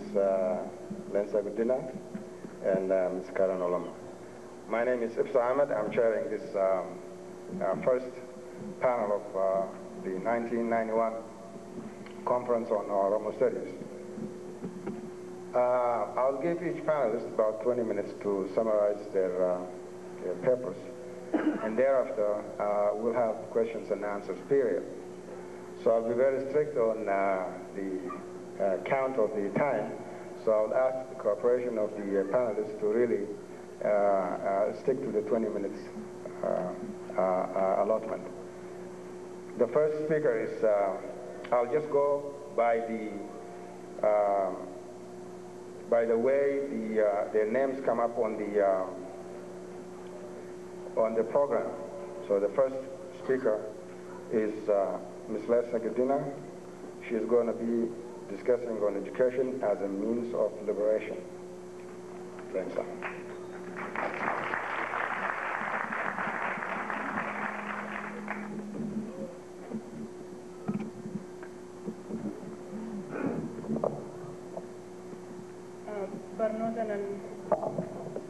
dhiyeesse kun afaan Ingiliziitiin dhiyaate garuu warra afaan Oromoo irra filattaniif afaan Oromootiin garagalchinee maxxansinee jirra. Kanaaf warri afaan Oromootiin irra feetan kooppiin gara 10 ta'as jira, as tuftanii fudhachuu dandeessan. Silaa waan afaan Oromootiin qophaa'u ta'uu ture, waan kun garuu daqiiqaa 20 qabnaa. Daqiiqaa 20 keessatti afaan lamaan waan bal'aa akkasii dhiyeessuun nama dhiba. Haa ta'u iyyuu malee eega kana dubbannee fidnee haasawaa keessaa afaan Oromootiin akka wal gaafachuuf walirraa dhaga'uu dandeenya abdiin qaba. Okay, my topic is education as a means of liberation. And I would like to start my presentation with a quote from, with a quotation from Rennie Golden, a popular educator in the United States. We don't understand how to enter history because we do not know the concrete conditions that structure our existence, shape what we think. We don't know how to think for ourselves because education has taught us to accept, accommodate to our world which is a historical, confused, mystical. Since this topic, education as a means of liberation, is such a broad topic, it will be impossible to address all the issues involved in 20 minutes' time. Nevertheless, I'll try to touch upon some important issues that are essential, thereby reflecting on the traditional Oromo educational system and analyzing the colonial educational system and its consequences. Finally, I'll make some suggestions on how to develop a new Oromo educational system that has its roots in our traditional educational system and that is based upon and meets the needs of the Oromo people. It could also serve as one of the means for Oromos to struggle to free themselves from the oppressive system that used education to alienate them from their own culture, language, and identity.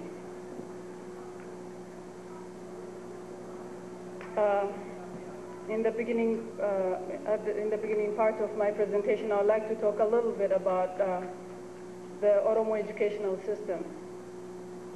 Contrary to the common belief that divides societies into two categories, one with educational system and the other without, every society has an educational system, including the Oromo society. In Oromo traditional educational system, the family, respectively the society, serves as an educational institute. It is the career of customs, traditions, and culture which are delivered orally.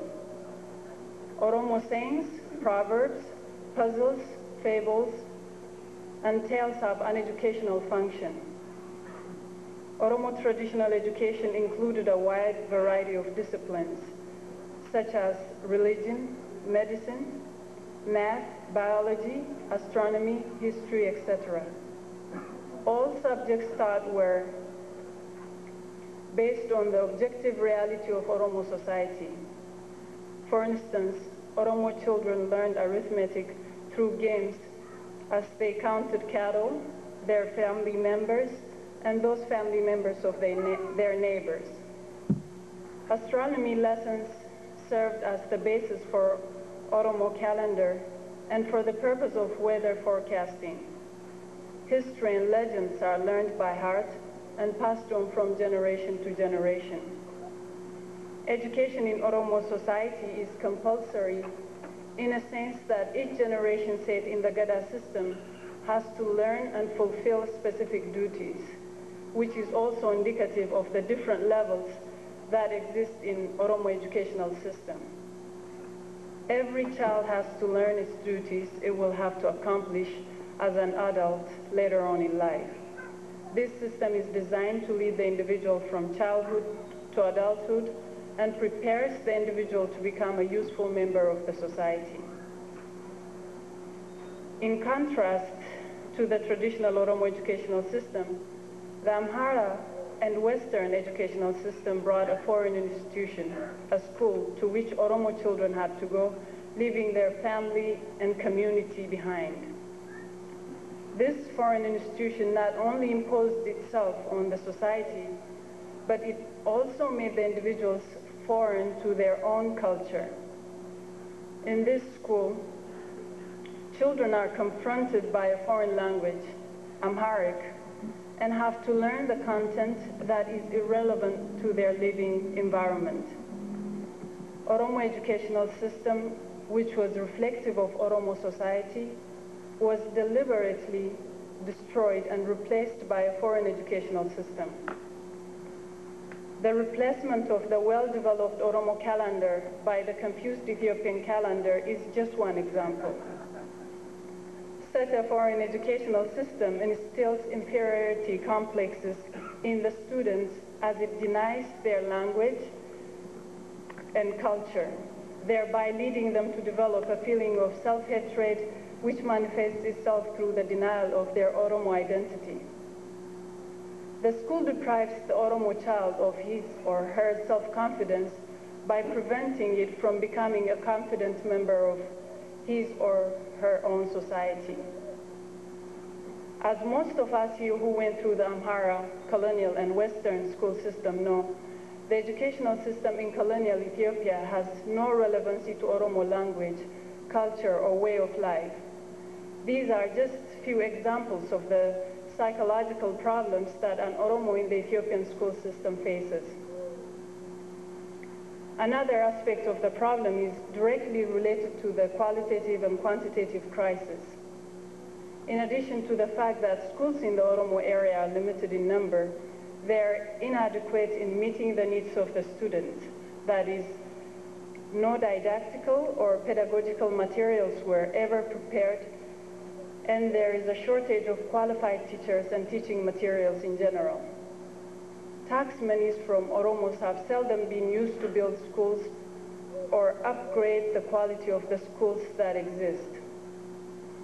Oromo initiatives to build their own schools, improve their living conditions have been crushed by Amhara regime, as was the case in the Machat Ulama movement. There is also a well-designed mechanism to filter out those Oromos who struggle to make it to school.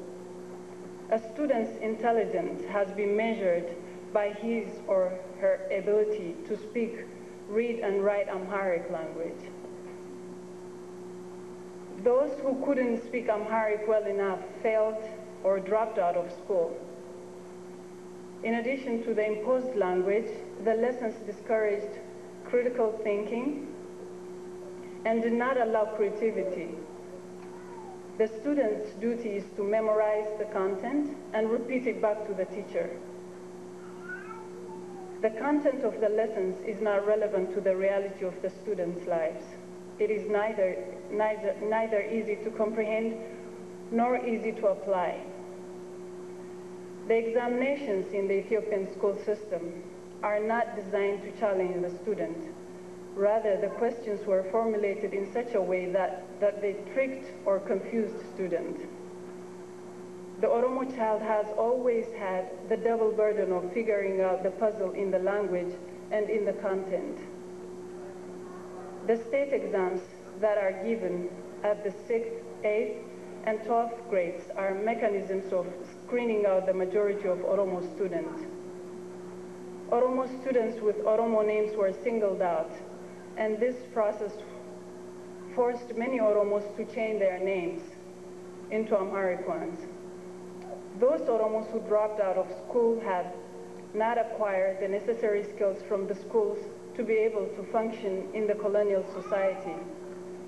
Neither could they go back to their traditional environment. The quote-unquote educated Oromo are most affected by the psychological problems mentioned earlier. We all have or still suffer from such traits as identity crisis, inferiority complex, and confusion. As to how the colonial systems systematically isolated and brainwashed Oromo intellectuals I recommend that all of you read the Kindling Point number 19 on the villagization of intellectuals by Ordofa Koktulontu. Having gone through the Amhara school system, an institute set up to serve as a purifying agent where Oromo youth went to be cleansed of their quote-unquote savage values, attitudes, and culture in a very systematic way. We were made captives of the colonial ideology. Many of us have internalized Amhara cultural values, thereby accepting their superiority. Our view of Oromo peasants, or Oromos who haven't gone through the Amhara educational system, is more or less similar to the way Amharas view Oromos. We think of those Oromos as lacking knowledge, as less competent and as ignorant, while we view ourselves as possessors of knowledge, capable of depositing our knowledge in the blank heads of quote-unquote uneducated Oromo. This way of thinking is what Paulo Freire, the author of Pedagogy of the Oppressed, calls the banking theory, namely viewing the student as a blank slate and the teacher as the owner of knowledge who writes on that blank slate. Because we all agree on the discriminatory nature of the colonial school system and give lip service to the idea that Oromo should be the language of instruction in a future Oromia, we have a great desire to go and educate the Oromos back home. But before we embark on this great task of setting goals and getting involved in, quote-unquote, enlightening our fellow Oromos, whom we consider to be in the dark, we first have to do some self-examination and work on liberating our minds from this oppressive view that we have. We should begin by asking what the meaning of education is and challenge its traditional meaning. We have to question the education that alienated us from our own people and culture and led us to look down on them. Rather than focusing on the kind of degrees we hold,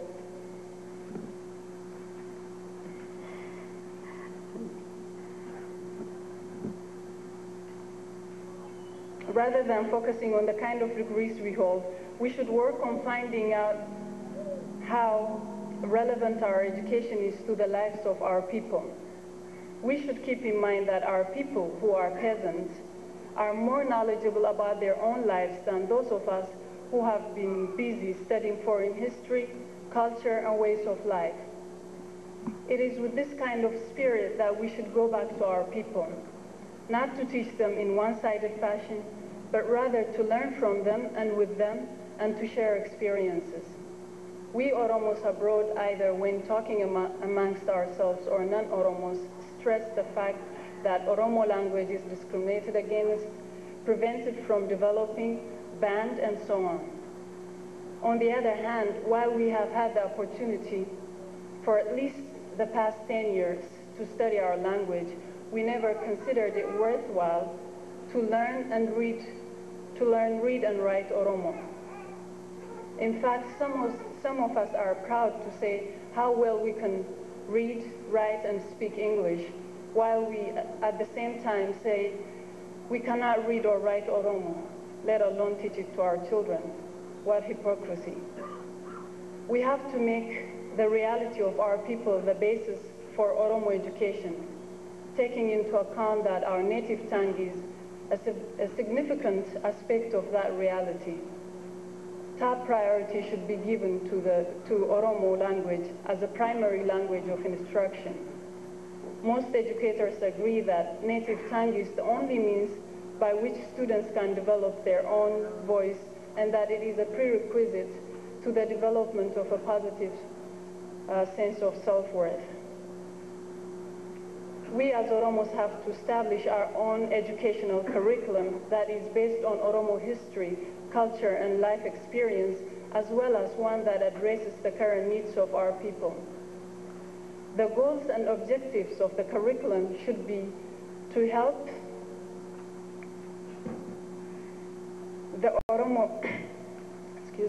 the Oromo to reappropriate their history, language, and culture. We have to study the traditional Oromo educational system to use it as a basis for the future. The strong connection that existed between the Oromo family and Oromo education should be revived. Our traditional family experience, not in its constricted sense, but in its social sense, should be emphasized. In order to accomplish these goals, what are some of the things that we need to do? What do we need to eradicate? What do we need to change? And what do we need to build? We must eradicate the colonial educational legacy, which had as its main objective the total Amharanization of the Oromo. We must do away with the discriminatory school system that produced class, gender, and religious inequalities. We must change all the textbooks that are filled with colonial ideology and teach students the history of the resistance of the Oromo people to the invader and of their struggle toward their liberation, not the history of the Abyssinians, their dynasty, and the intrigues of the court. Oromo children should start learning about their own environment. Geography lessons should focus on the mountains and rivers of Oromia. Biology lessons should take the trees, plants, and animals of Oromia as their starting point. New educational methods should be developed. Students should not be required to imitate or repeat submissively. Rather, they should learn to think critically, to comprehend and to apply what they have learned. Such an educational method will help each student first to understand, then to learn, then to develop his or her independent thinking ability to express him or herself clearly. We should teach students in their native tongue. As a person who has done an extensive work in liberatory education, Paulo Freire stresses that education can only be liberatory and critical to the extent it is conducted in the language of the people.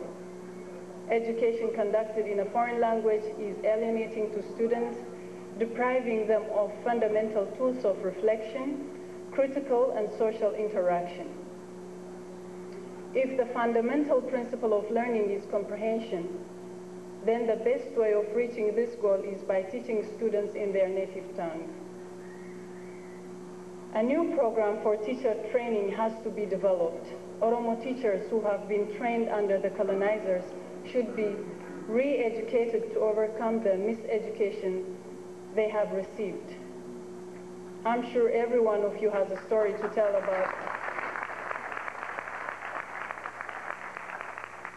about your experiences with teachers in the Ethiopian school system. A new school environment which is based on Oromo reality is urgently needed. Such an environment should encompass Oromo adults as well as children. As I said earlier, the only kind of education that could serve as a means of liberation is one that has the traditional Oromo education as a point of departure. This system has to be carefully studied, and its values have to be used in a manner applicable to the current situation.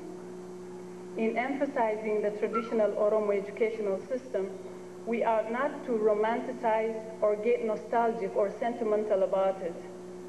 Rather, we should examine it, then eliminate the negative aspects of it, and encourage its positive aspects. A new curriculum specifically designed for Oromos has to be introduced. Some of us think that translating the curriculums that were designed by Westerners or the Amharas will serve this purpose. But such a translating not only means maintaining the educational system that has denied us our very existence, lived experience, history, and culture, but also mean repeating the mistakes which led most African countries to fall into the disastrous situation they're in. As Erwin Mock, in his book Afrikanische Pädagogik, stated it, the current educational system in Africa greatly contributes to the underdevelopment of Africa.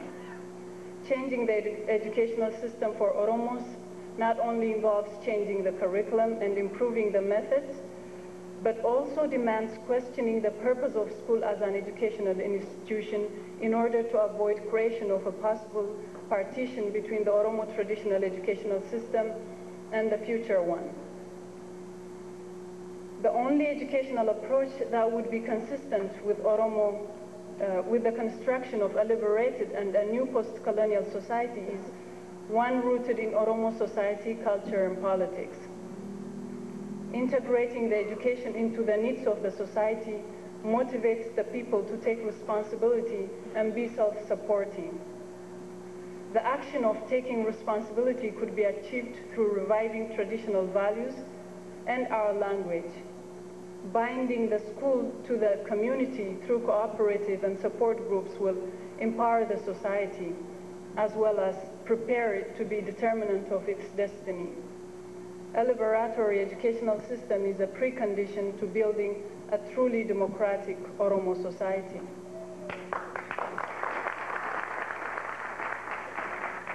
As I'm running out of time, I'll conclude with a poem from Lao Tzu, which was written in 604 BC. Go to the people, learn from them, live with them, love them. Start with what they know, build with what they have. But the best of leaders, when the job is done, when the task is accomplished, the people will all say, we have done it ourselves. Thank you.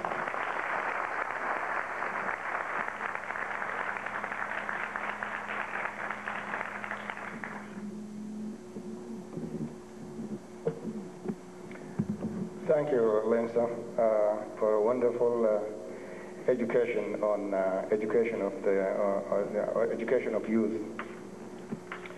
In the interest of time saving, I will bypass the tradition of summarizing after each speaker, so I'll go to the next speaker. Our next speaker is Karen Oromo. Her topic is Oromo, a new generation, the cultural, political, and social education of Oromo youth. Karen.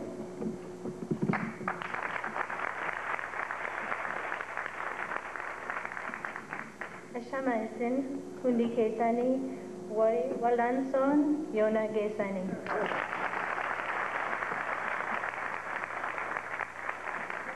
An Amerikatin dalade agan manako Oromoda.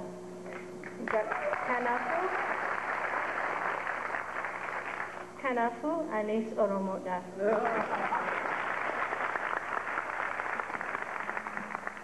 Ilman kos akuma dekamo Oromoda. Garu sabadi aban manako ilman ko Oromo ta'an dua otun ta'in. I'm having a little trouble. Oromo ta'un seda koti. For those of you who don't speak Oromo, the few of you, I'm an American by birth, but by motherhood, by marriage, by motherhood, and by persuasion, I am an Oromo. I'm also an active charter member of the Oromo Support Committee in Minneapolis. And what I'm about to say then, I would like you to look at from that perspective.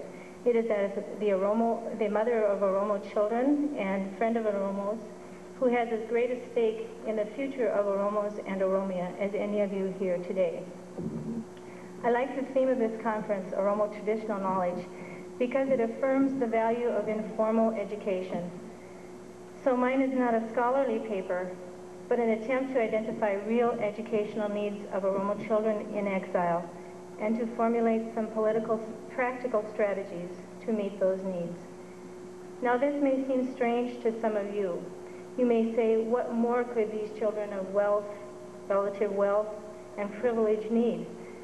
You may feel that with their freedom, they should not be the focus of such attention.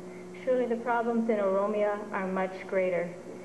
But I want you to think about that. I really think we have to have a two-pronged approach. And what Lensa said here confirms, at least in my own thinking, that that is true. While our children in diaspora have been generally spared the poverty, the hunger, and the educational disenfranchisement of their fellows back home, they still face very real and unique cultural disadvantages which could permanently alienate them from Oromo society. I have a great fear for the survival of the Oromo language, culture, and values in exile, and that fear is founded on my knowledge of the experience of other ethnic groups, on what I see happening within the Oromo community, and on my familiarity with the potential destructiveness of the all-consuming Western cultures in which we live. Many Oromo children are growing up with little or no knowledge of their own language, their culture, or their traditions. Some of them, including our oldest son, are bordering on complete indifference or even active resistance to anything other than the culture and the language of their peers. Unless we collectively act now, we will lose them to alternative cultures and values. This is our chance right now to have an impact on the destiny of the Oromo nation, because Oromia needs all of her children. For more than a decade, Oromos have been immigrating to the West as students and refugees. And for most of that time, the individual and collective focus has been on the horrors and disasters facing friends and family back home. Growing awareness of Oromo identity and political agendas came to the fore. At the same time, self-education and survival rightfully became primary goals for many. Separated from home, family, and all cultural support systems, there has been a great ambivalence toward life in the West. Should I stay here? Should I go back home? Can I go back? Should I marry? Should I start a family or wait? What about my family back home? How can I live here in comfort when they're suffering so desperately? These are just a sampling of the unresolved questions and conflicts that Oromos have faced here. In addition, the situation in the Horn has been so unbearably unstable and adjustment to alien Western culture so unrelentingly stressful that a permanent state of mental torture became the norm for many. Young people left home at a tender age, not as mature adults but as mere fledglings. Some came voluntarily as students, others as victims of famine, war, displacement, imprisonment, torture, and disfigurement. Isolation, disintegration of the family unit, refugee displacement, the trauma of human rights abuses, and the process of resettlement in third countries have all taken a tremendous toll on the cultural and traditional values of Oromos. As a result, it's not surprising that you see aberrant behaviors in the community. You see mental disorders, alcoholism, and general maladjustment in many people. The devastating result is that the way we can now see some Oromo communities functioning, and I'm speaking mostly about the United States because that's what I'm familiar with, but the way we see those communities functioning in some areas is not an accurate reflection at all of traditional cultural norms. Interference in the form of colonialism, which planted the seeds of division along imagined regional or religious lines, exploits this sense of inferiority successfully ingrained in many Oromos by those same alien masters. This strategy was aimed at the disintegration of the Oromo community and the discrediting of the Oromo nation, and it has now been adopted by some malcontents. Their aim is to enhance that process to serve their own twisted self-interests or to hide their traitorous actions. Forced assimilation of the Amhara culture and long association with Ethiopians has had a varying degree of negative impact on individuals in exile. It has created a class of gobana and opportunists. There are many Oromos, I'm sure you know, who identify themselves as Oromo only when it suits their own selfish interests. Otherwise, they have adopted the language and borrowed the destructive behaviors of the masters in exchange for some privilege or other. The individual cost is the loss of their cultural heritage. The community loss is diversion of precious time, energy, and resources. So while those at home were struggling for cultural and linguistic freedoms, many of us who had those freedoms failed to utilize them. During the past decade, a tremendous amount of time and resources have been spent on politically educating adults. Still more has been wasted on needless argument and theoretical wrangling, and I'm sure you all know what I'm talking about. Very little energy has been expended on the practical hard work that is needed to lay the foundations of a strong and viable community. Why? Once again, it's that legacy of colonialism, the stress and confusion of cross-cultural acclimation, the struggle for survival in a new and often hostile environment, lack of cohesive community support systems, and the sense of being temporary and uprooted. So the process of assimilation has been hastened due to those interferences. But we have to look now, because now that a decade has passed, can we any longer say we're just in transition? We're not going to be here much longer. Or do we have to look at building on what we have? I believe we must look to the future, and we must realize that the opportunities we have, the only opportunities we have, are the ones that we exercise today. No viable Oromo community in exile. As citizens of the First World, we have to be aware of the powerful magnetism of assimilation. While Ethiopian practices were easy to identify as overtly damaging to the Oromo culture, the subtle threat of absorption into Western culture is no less deadly, but often it's not recognized. The United States bills itself as the world's melting pot. Is that what we really want for the Oromo community? I don't think so, but many of us have been lulled into complacency, believing we have no enemy to fear in this new, quote-unquote, safe world. The unfortunate reality is that we and our children are, every minute of the day, exposed to the seductive pull of consumerism, comfort, and the popular culture in which we live. If we as mature adults are not immune, then our children are many times more susceptible. And because they are susceptible, they're just like sponges absorbing any culture to which they are exposed. And if that culture is 90% American or Canadian or Western European, that's what they're going to be. The more Oromo they are, the more Oromo culture they experience, the more Oromo they will be. And there's always that pressure to conform to the dominant society. For children and youth, the social phenomenon known as peer pressure is enormous and almost insurmountable. As a part of the developmental process, youth exhibit an active resistance to being different from their friends and schoolmates.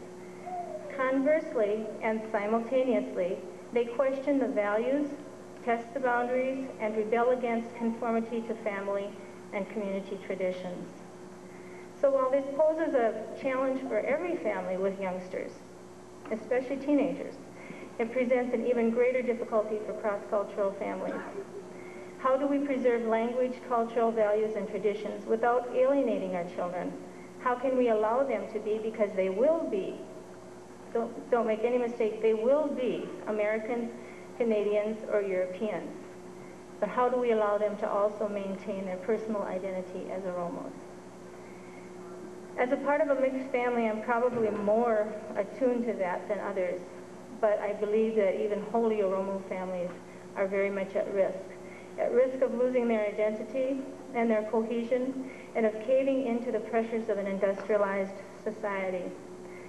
So the time for action is while the children are still young.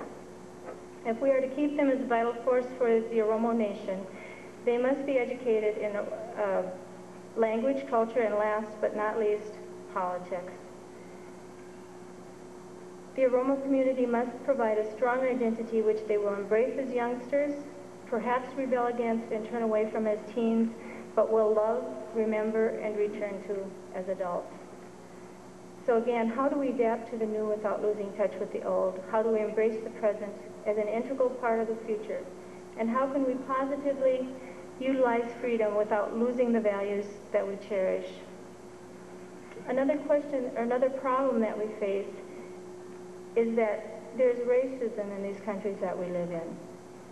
We can never underestimate the fact that Oromos are subject to the same prejudice, bias, and racism that impacts all people of color in the United States. Many regard you, first-generation Oromos, differently, whether you're students or refugees, because of the obvious differences in your behavior, your demeanor, your accent. But as those differences become less apparent, that deferential attitude changes also. And as to our children, they're seen as Black Americans, or Afro-Americans, or African Americans. Because of that, they will always have to work harder, behave better, and outperform their Caucasian peers to counter the inequities inherent in the institutionalized racism in these countries. Don't fool yourselves. We do live in racist societies, and we must come to grips with that fact and learn how to equip ourselves and our children with a sound education, strong personal and cultural identity, self-esteem, and self-confidence. Those are the basic tools they need to escape the script preordained for people of color. Finally, we have to acknowledge that living in an alien culture will never be the real answer for the Oromo people. Home is in Oromia.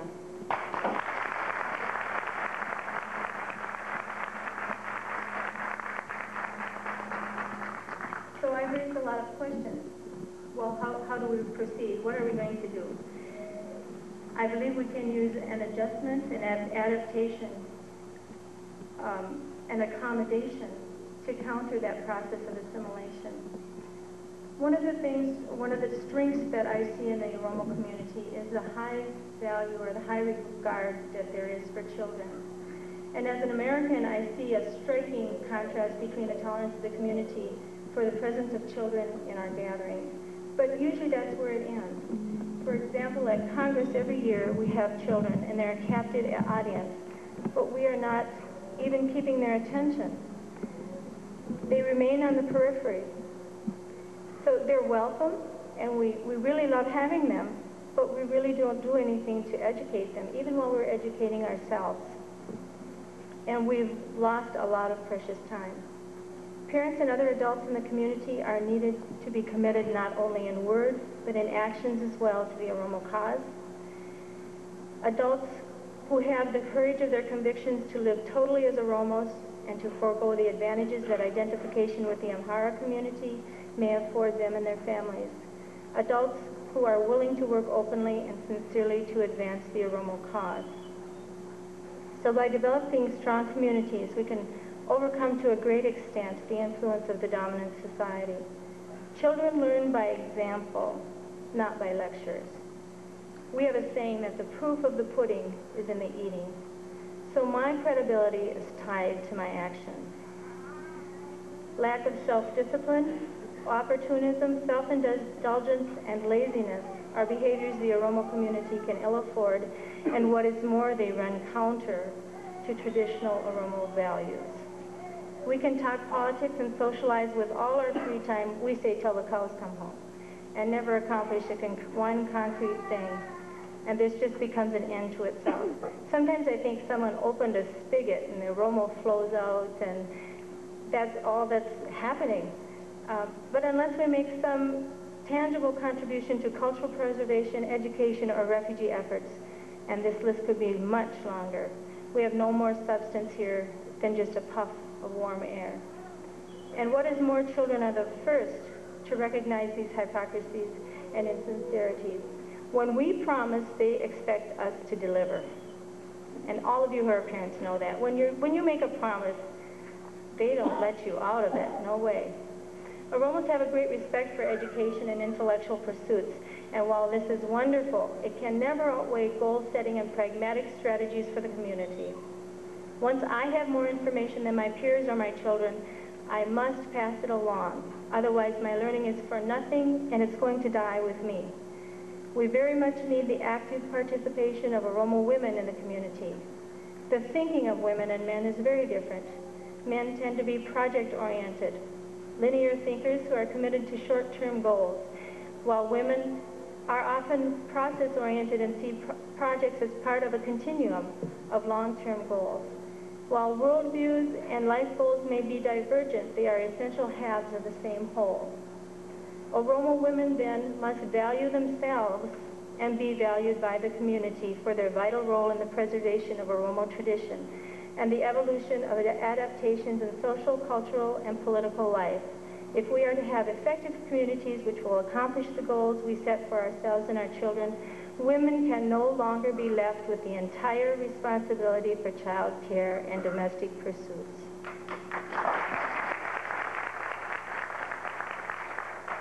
The pressures of an alien culture demand the equal participation of both sexes in all aspects of life.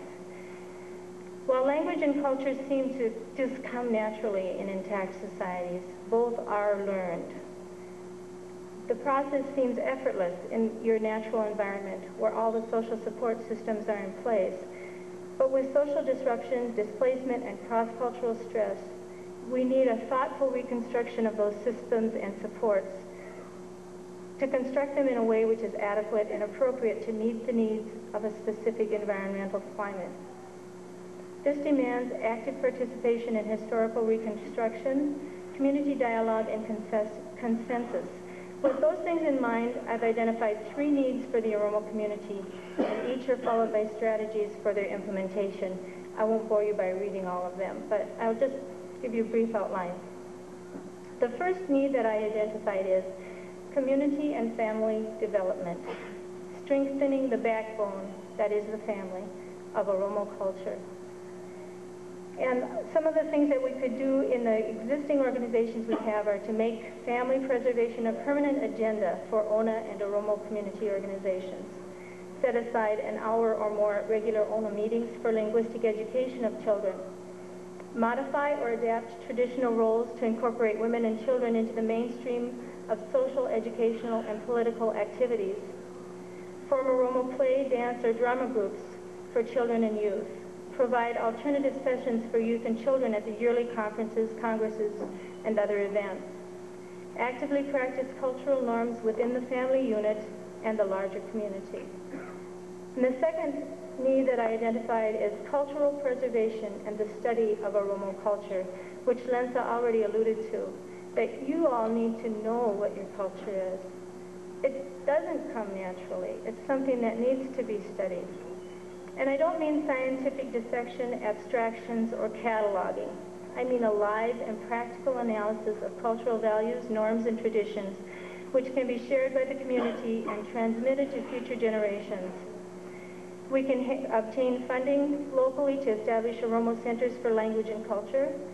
We should study and develop the Oromo language to meet present-day needs, or organize Oromo literacy classes, and develop multi-level programs for linguistic education of youth and adults. And the third need that I identified is one you may not understand at all. I hope you do. Knowledge of the alien culture in which you live. In order to counteract the cultural influences and forces that we live in, it's necessary to know what they are and how they impact us. And what I would suggest is to make or develop contacts and friendships with non-Oromos, and then learn from those.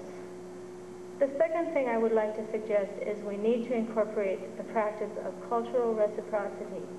That is, I respect your cultural values and I need you to respect mine as well.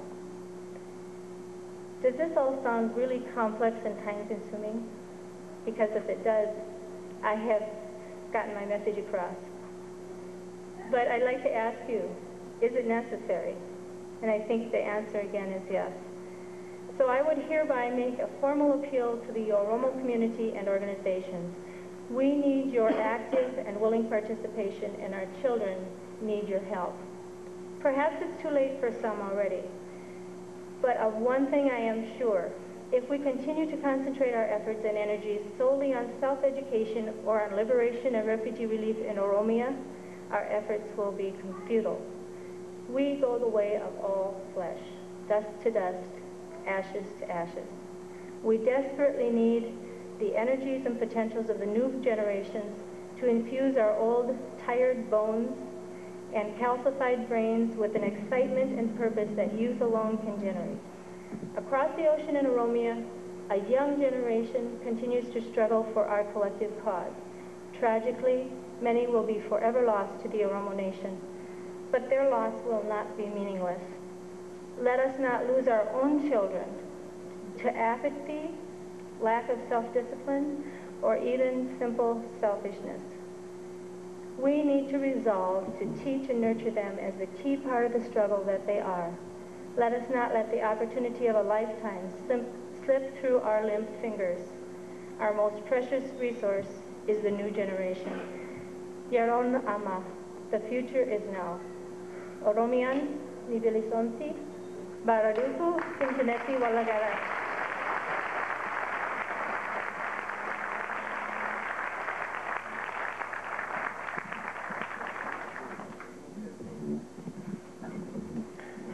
Thank you, Karen, for a wonderful experience you have shared with us with regard to the Oromo American children and their education. The next speaker will be Mr. Jamal Bawaji. His title is Oromo Youth and Education in Ethiopia, the case of the Eastern Oromos. Jamal.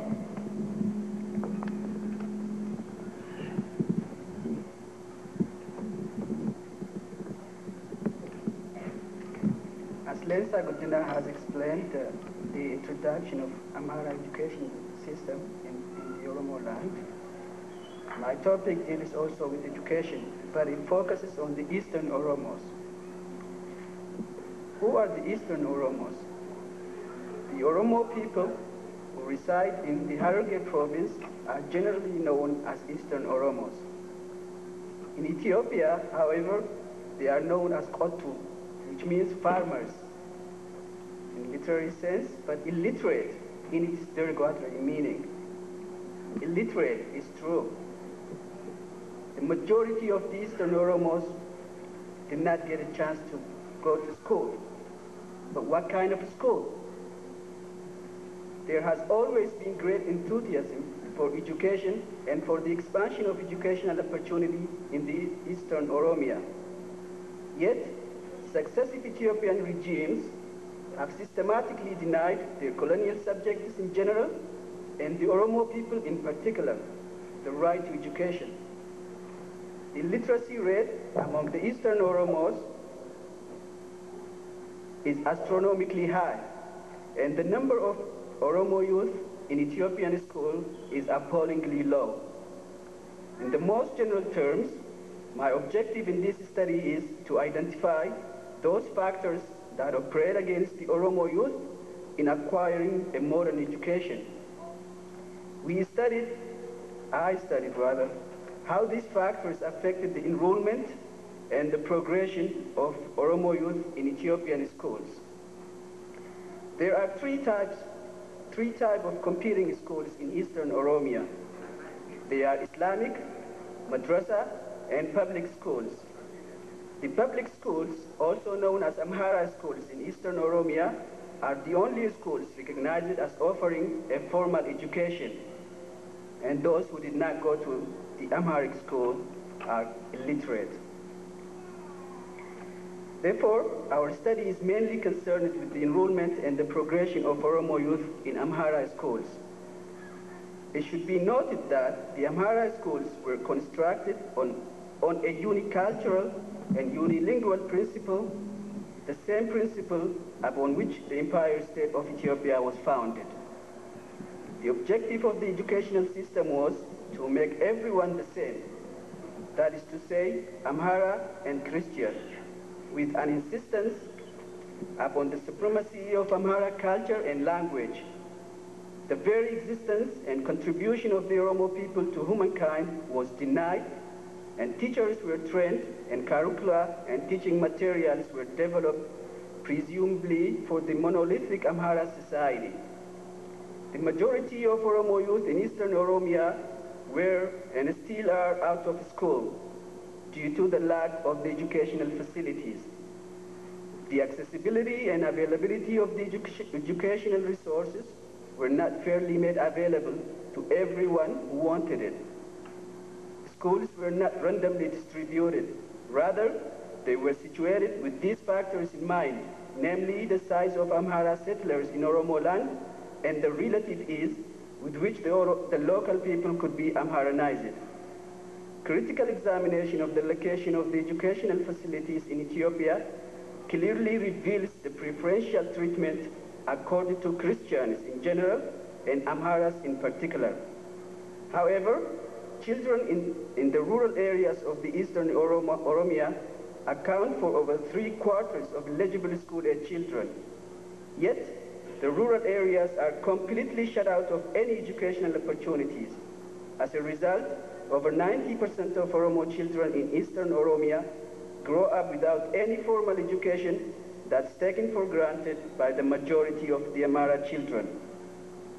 The language of instruction was another factor that impinged on the enrollment of Oromo children in Ethiopian schools.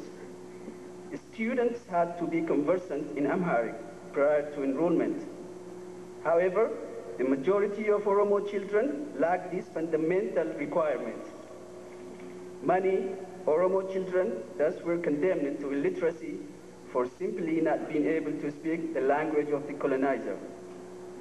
A study of the realities of the occupational structure of Ethiopia and its accompanying relationship to education clearly demonstrates the inequality of the Ethiopian educational enterprises, in that access to the occupational structure is of course not directly related to one's achieved level of education. When Amhara Tigrayan children expect to have a job, they might consider a variety of occupation. For them, education becomes intrinsically linked to future occupation.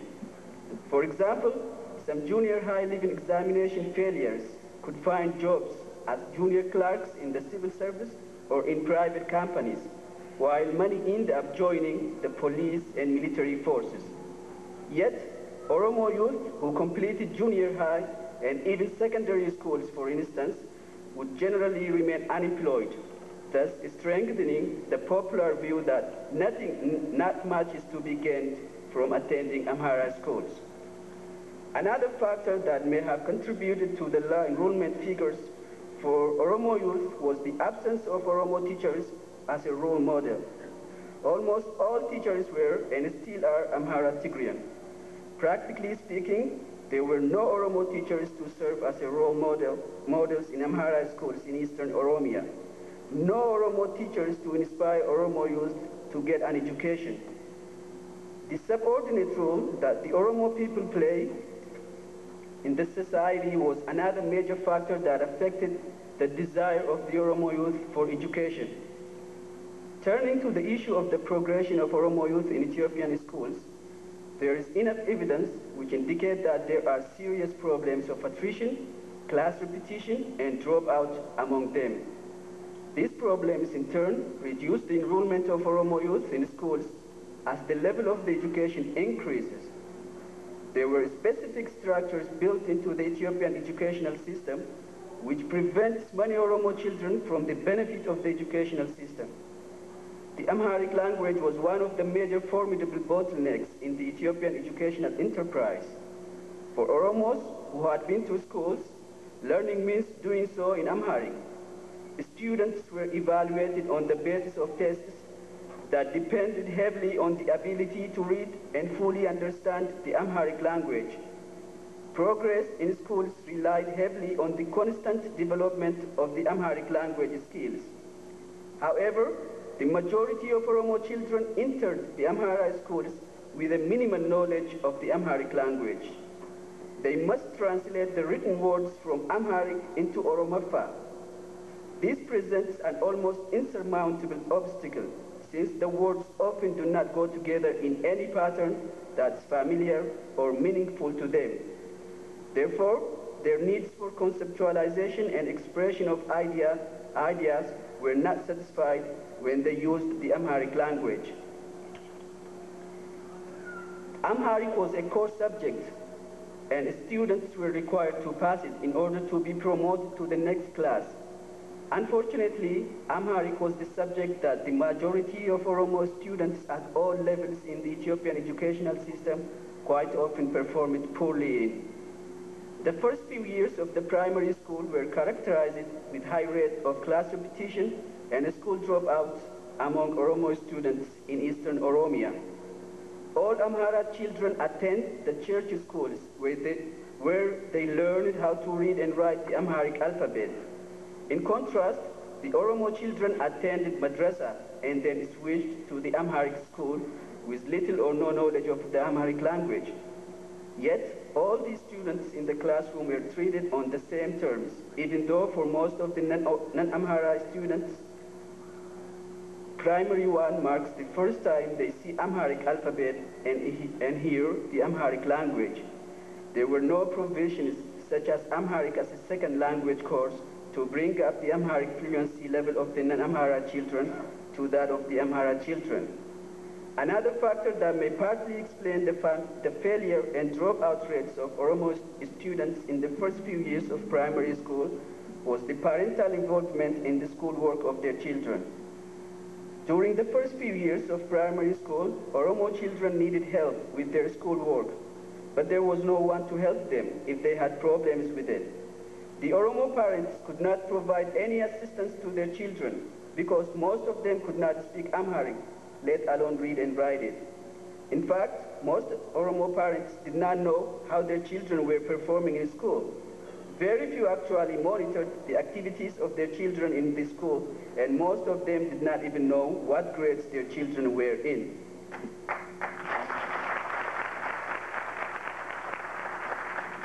When children brought home report cards, they simply signed them without knowing the class standing and the marks of their children.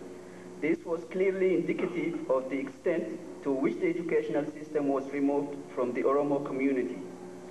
Exposure to the dominant culture as early as possible was proved to be paramount for minority students in order to do well in schools. In Eastern Oromia, there was little or no interaction between the Amhara and the Oromos, since the two were residentially segregated. Also, the majority of the Oromo children spent an average of 4 years at madrasa school and then switched to Amharic school. As a result, Amhara school marks for them the first actual place of encounter with Amhara culture. The transfer has, therefore, a serious disruptive influence on the educational and social development of Oromo children. Since the Amhara school dispenses the Amhara culture, for Amhara students, there is general compatibility between home and school. However, for the Oromo children, what they learned in school was diametrically opposed to the values they learned at home or in the community. Therefore, the exposure to Amhara culture could be alienating, and it could even lead to an early rejection of it. The rejection of the Amhara culture also meant the rejection of the media that perpetuates it, which in this case was the Amhara school. Not surprisingly, this social disruption eventually resulted in a high dropout and class repetition rate among Oromo students in Eastern Oromia. The nationally administered primary, junior high, and secondary school living examinations were some of the major sources of class repetition and school dropouts. There is numerous evidence which indicates that the overwhelming majority of those who had performed well in these examinations were from Amharic-speaking areas. One can simply deduce from the above fact that the majority of the Oromo students do poorly in these examinations. For those who did not make it in these examinations, no further educational opportunities were available. Quite often, the highest educational attainment of the Oromo youth in Eastern Oromia was determined on the highest level of the availability of the educational resources. The maximum educational level available for Oromo youth who happen to live outside the metropolitan of the Redawa and Harar is grade 8. Over 95% of the schools in non-urban areas were primary schools, and it takes at least half a day on foot to get to the nearest junior secondary schools. Therefore, the primary and junior secondary school living examinations mark the end of the educational opportunity for those who happen to live in the area where there are no educational opportunities beyond the primary or junior secondary level, irrespective of their performance in that examination. Of course, those who passed the examination could pursue their studies provided that they could afford it, or if they had relatives who could house and feed them for the duration of their studies. However, the placement system was arbitrary and inconsiderate. The graduates of Haromaya Junior Secondary School, for example, were placed in one of the high schools located in Diredawa or Harar. The placement of the students was done without consulting and considering the needs of the students. As a result, the students were left with three choices: go to the school assigned they were to, find someone to change with, or not go at all. Such arbitrary placement could be tolerated if there was some sort of provision made by the government for the prospective out-of-urban area students. Many students who passed these examinations, however, were forced to call it quit, either could not afford to go or were misplaced. Post-secondary institutions were remote for Oromo students. The Oromo students who had successfully completed grade 12 and enrolled in post-secondary institutions so far were microscopic. The problem was even more chronic among Oromo women. Since its foundation some 40 years ago, only one Oromo woman from Eastern Oromia was enrolled at the Addis Ababa University, and she did not even graduate.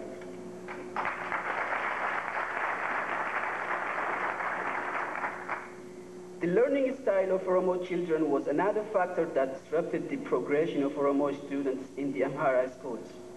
The learning style of Oromo children was relational. This means that they tend to function better in cooperative environment. Cooperation is a central part of the social value system in Oromo culture.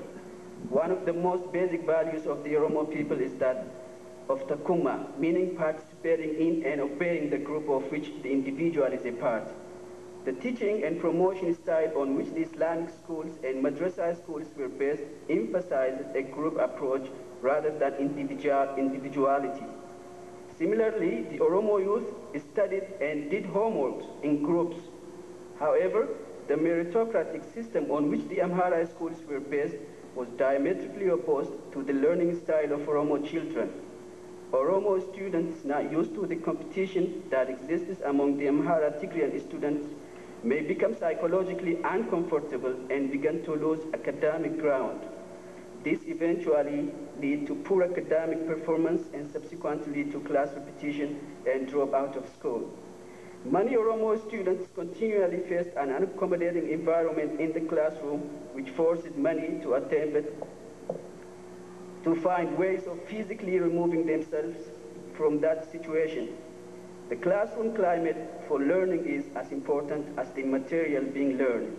It was a disgrace the way in which students were physically abused by their teachers in Amhara schools. Students were terrified of their teachers. If a student failed to give a correct answer in the classroom, they would be subjected to excessive punishment, which includes slapping on the face, whipping with a heavy paddle. Physical violence as a form of child discipline is virtually unknown in the Oromo culture, but it is a standard element of the socialization process in Amhara culture. The Amharas believe in physical punishment as the only mechanism for altering individual behavior. This practice in the classroom not only inflicted pain, encumbered, and heaped guilt upon the Oromo children, but also furnished a hostile and alien environment which was not conducive to learning at all. The Oromo children attend the Amhara schools reluctantly and virtually because the Amhara teachers try to impose their values on them. It has long been recognized by educators involved in teacher preparation that teachers need to be aware of individual differences, most important of those which originate culturally. The Ethiopian teachers were the product of the discriminatory educational system themselves and have the intellectual as well as the emotional limitations that it imposes. They do not know anything about the culture, history, and language of non-Amharas. In addition, the Amhara Tigrian teachers imported and used their cultural values in the classroom without much regard for the local situation. The lack of positive information about the Oromo people was one of the major factors that diminished the educational aspirations of Oromo students. The curricula was either excluded the true history and achievements of the Oromo people or presented them in a negative manner as people without history. It was evident that the curricula was designed to implement a sense of inferiority among Oromo children while fostering a sense of superiority among the Amharas so as to reinforce and perpetuate a system of inequality. However, history is living proof that the accomplishments of the Oromo people, unlike the Amharas, were true and original in content, and above all, astonishing even in this day and age. The Gada institution and time reckoning, just to mention a few, were accomplishments that the black people in the entire world could be proud of.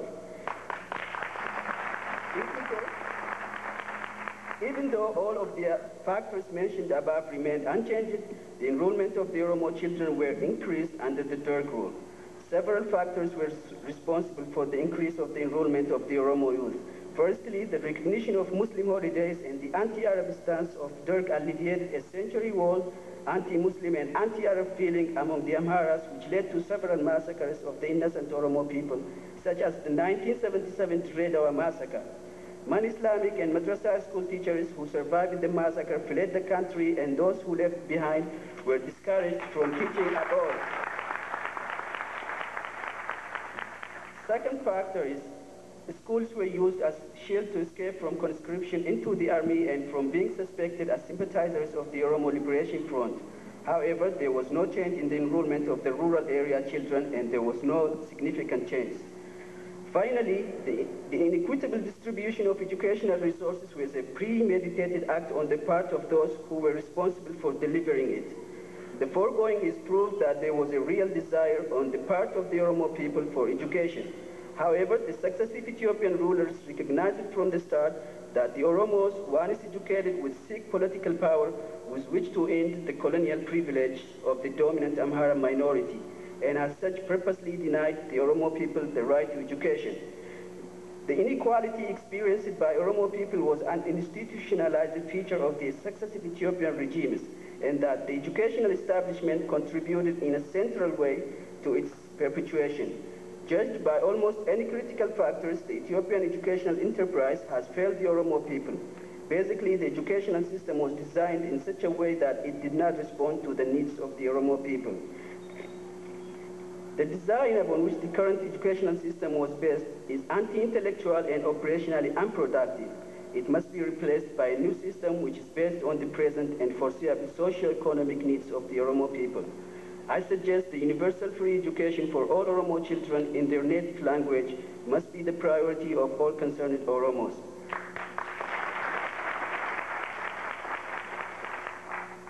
The magnitude of the work required to reach the underprivileged Oromo youth is extremely difficult, and we, the educated Oromos, as well as all of us, could ease some of the burdens by taking part in the development of teaching materials, by going to the field and provide teaching services, by supporting financially and morally those who are currently undertaking the task.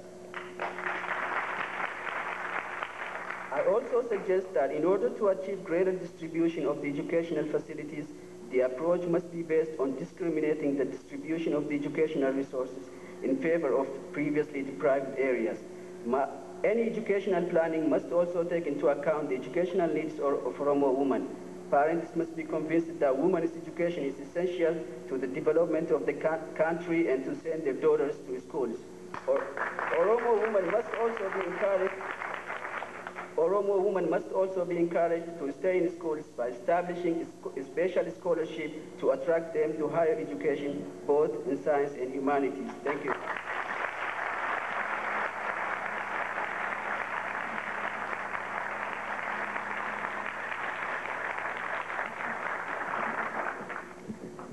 Thank you, Jamal. It looks like I was listening to my melodrama that I have passed through myself. So I gave you 2 more minutes just for that.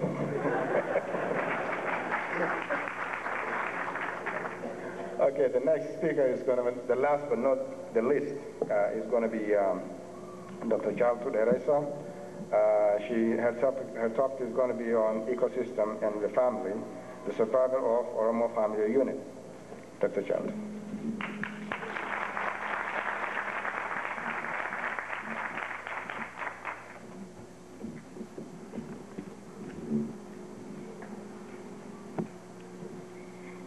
Waan dubbachuu barbaade dubbatamee dhumeera, kanaaf asumatti dhaabuu hin dandeenye yoo barbaade.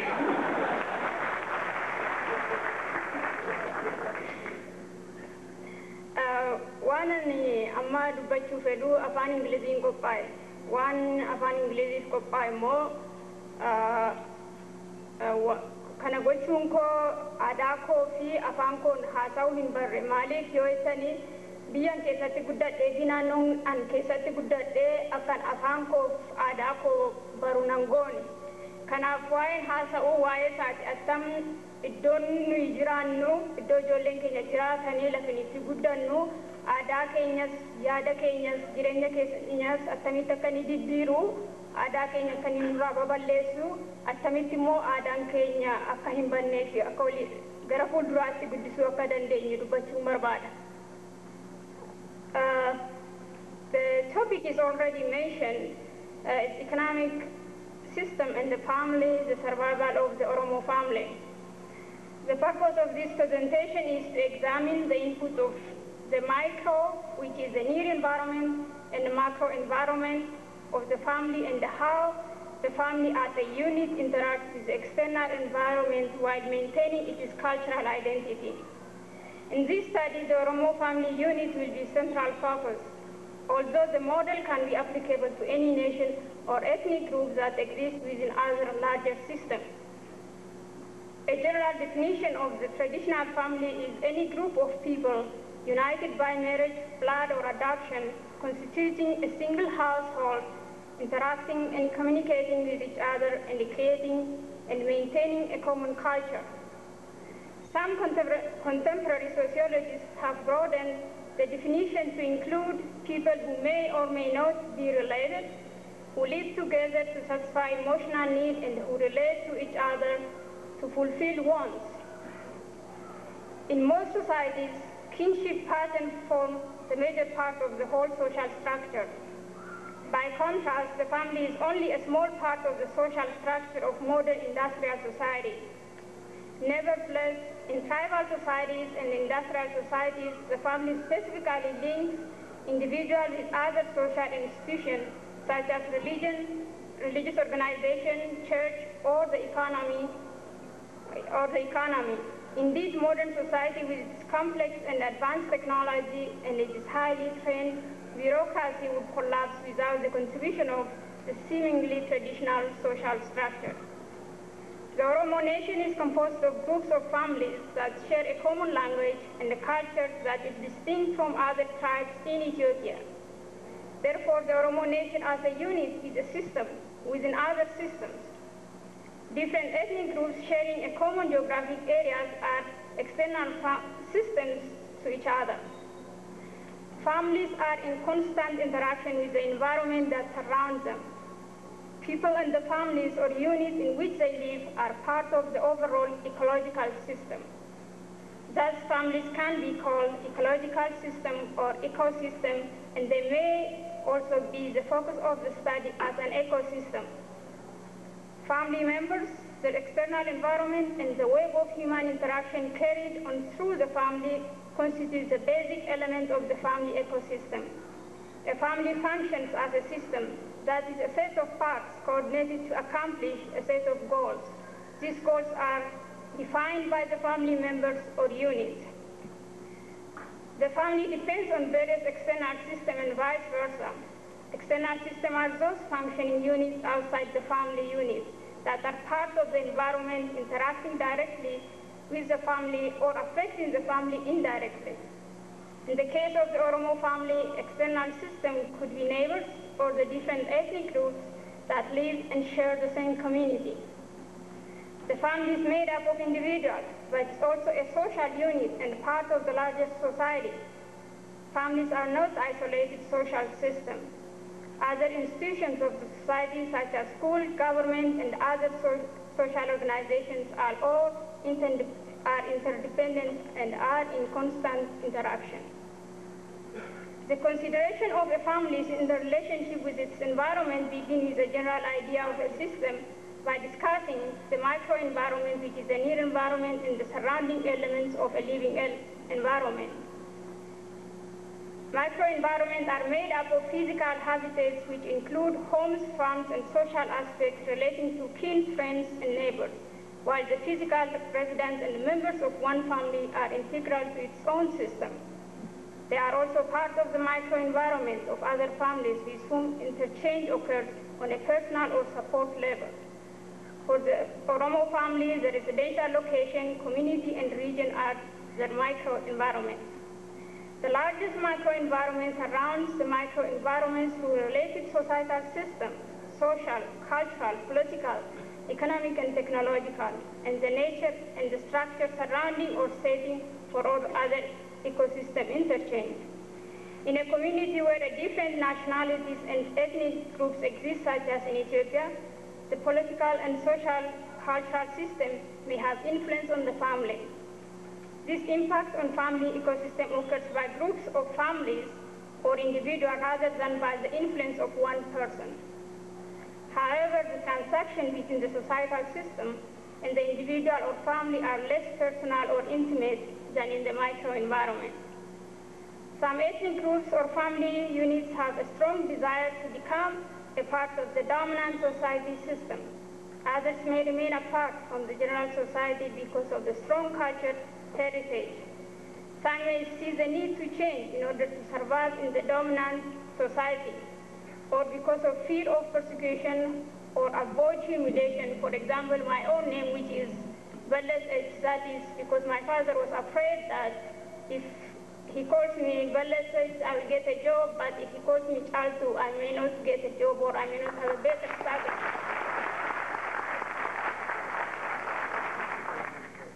Due to the geographic and the family's adaptable behavior, the cultural heritage of the Oromo family has survived to a greater extent. Often the parents play a major role in transmitting culture. Therefore, cultural influence depends strongly on parents' attitude and acceptance of other culture and appreciate parents' presentation. Culture defines the meaning and the content of a society. Change in culture occurs through social process. The socio-cultural system involves the process through which the meaning and content aspects are reinforced or changed within the society. Some cultures do not completely change, they alter. The extent of alteration depends on the value exhibited by the family. Hall refers to culture as a human medium. There is not one aspect of human life that is not touched and altered by culture. This means personality, how people express themselves, including show of emotion, the way they think, how they move, how problems are solved, how villages and cities are built, as well as how economics and government systems are put together. Culture has been defined in different ways by different scholars, as mentioned earlier this morning. According to Shu, culture is essentially attitude and values and their embodiment in symbolic forms, which would include myth, image, and rituals.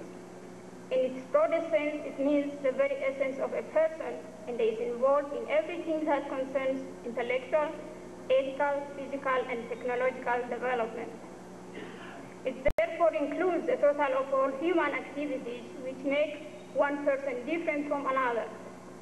However, used in a restrictive sense, culture might be understood as a synonymous with civilization, or at least those aspects of civilization which ensure that a given people or nation possess a heritage of its own. That is a special way of life, special beliefs and concepts which differentiate one group of people from another. Culture is not a luxury reserved for those whose elementary needs have been satisfied. It's linked within the organization of every society, and society owes its dynamic force to culture. It's made up of the wisdom of the illiterate and the higher scholars, handed down through generations. Culture influence operates through plays, poetry, music, and dancing, nursery tales and rhymes, architecture, carving, poetry, etc. Culture also maintains cohesiveness, but to some extent the Oromo culture was involuntarily altered.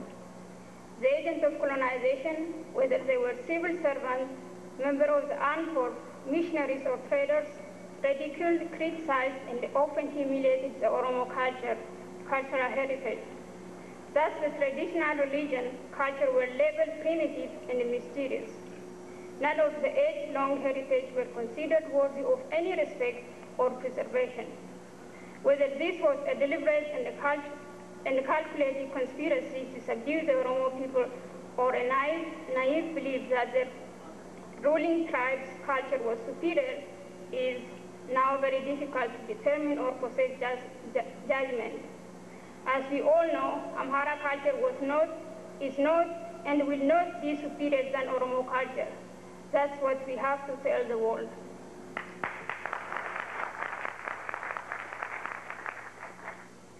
The political system affects the family ecosystem through laws, regulation, protection, and other services. The political system encourages politically responsible citizens and requires adherence to law and regulation.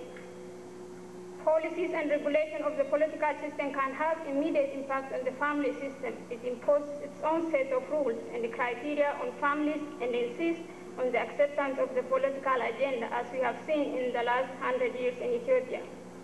Goods and services such as police, libraries, and playgrounds are commonly shared. Through the sharing of goods and services, there is interaction between individuals from different groups. The economic system is another microenvironment that influences the family system. The family receives dependable goods and services and a fair return of its participation in the production process only to the extent that the economic system supports the family system demand. The family expects the economic system to make goods and services available that the family can purchase at acceptable price within a context of reasonable protection of market value. The family makes purchases and provides productive resources on reasonable and or agreeable terms of exchange, thus supporting the economic system.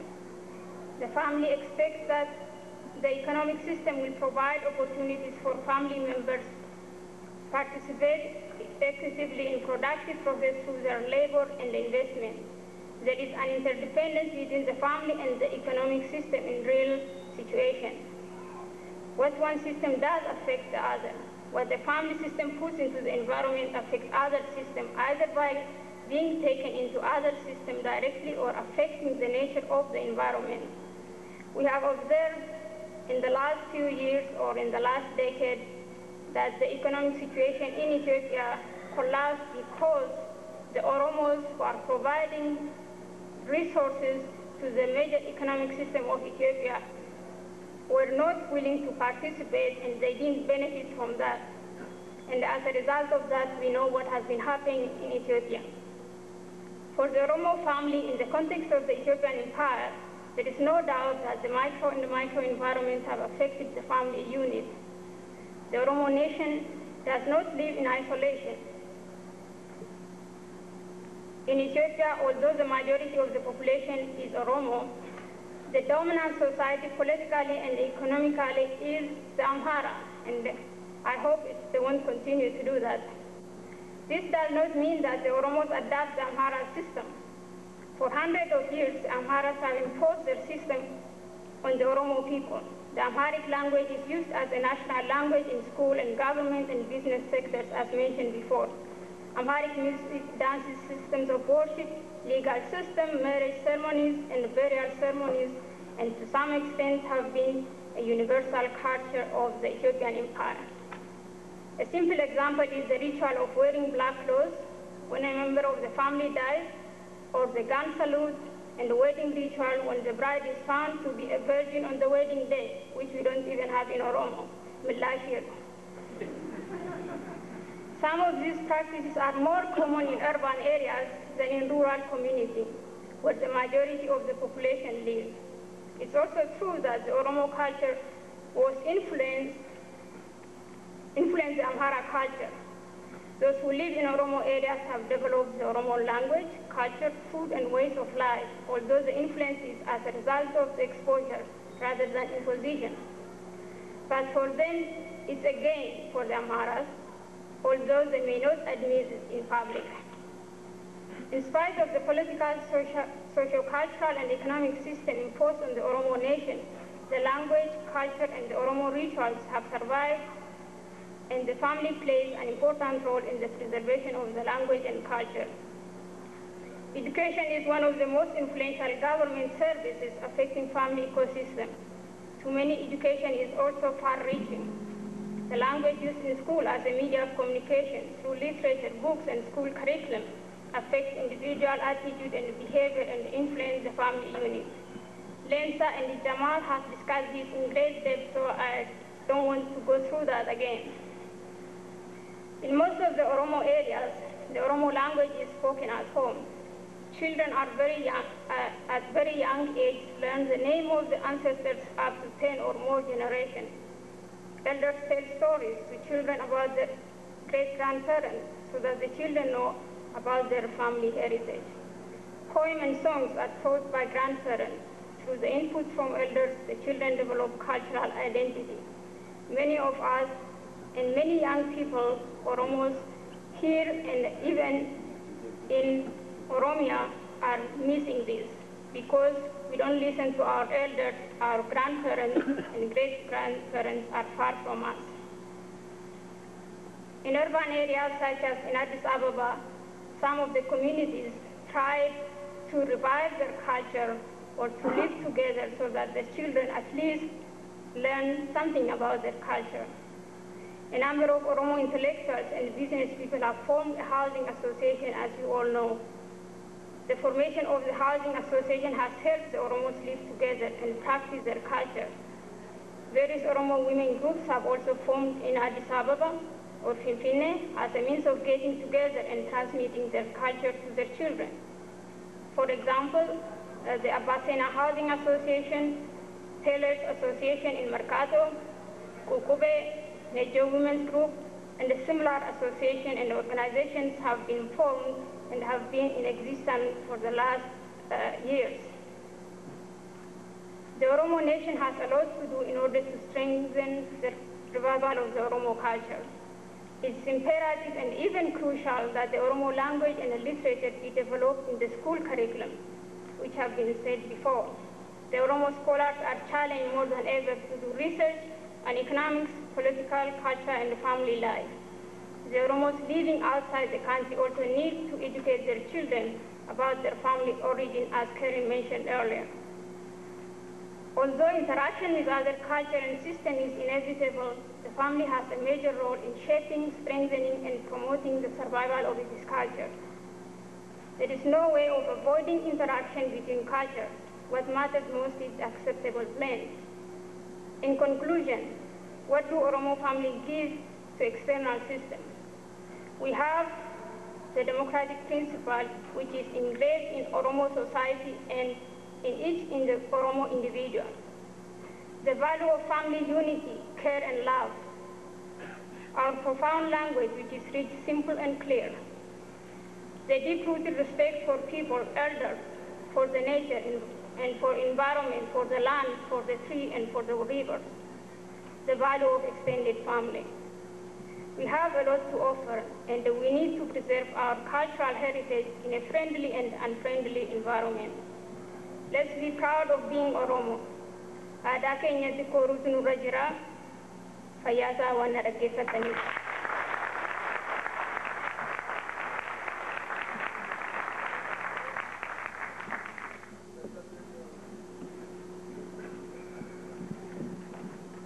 Thank you, Child Tutu, for finishing before time. It's a record. 5 minutes ahead of time. Okay. This concludes our presentation, and the next is going to be the question and answer period. This is what we're going to do. We only have limited time to entertain questions and answers, only 10 minutes. So what we're going to do is we'll have the microphone placed somewhere over here if we can, and then all the people who have questions will line up behind the microphone, and then we'll take care of you on first-come, first-served basis. Finan qabu waan lama barumsa jirri kun nu kennanii baay'een galateeffata wanta nan qabu tokkoffaani mammaaksa Oromoo keessatti wanti tokko jedhamu jira mee kurupheen foona taatu jedhu waa'een kana nan gaafadhuufi yaadi kenname kun yoo kurupheen foon taate duwwaa naabaata jara kana miti warri deebisuu danda'ani kurupheen foon ta'uuse inni lammaffaan immoo Amara jenne maqaa kan kenninuuf kuni. Let me go to English. I think maybe I'm worried that we are dangerously exaggerating what is called Amhara.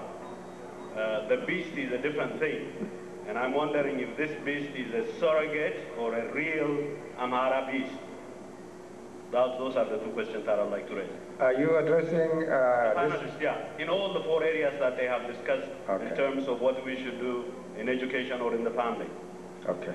Is the beast really an Amhara, or is it a surrogate of somebody else? And why aren't we touching that somebody else? I don't know. This is as far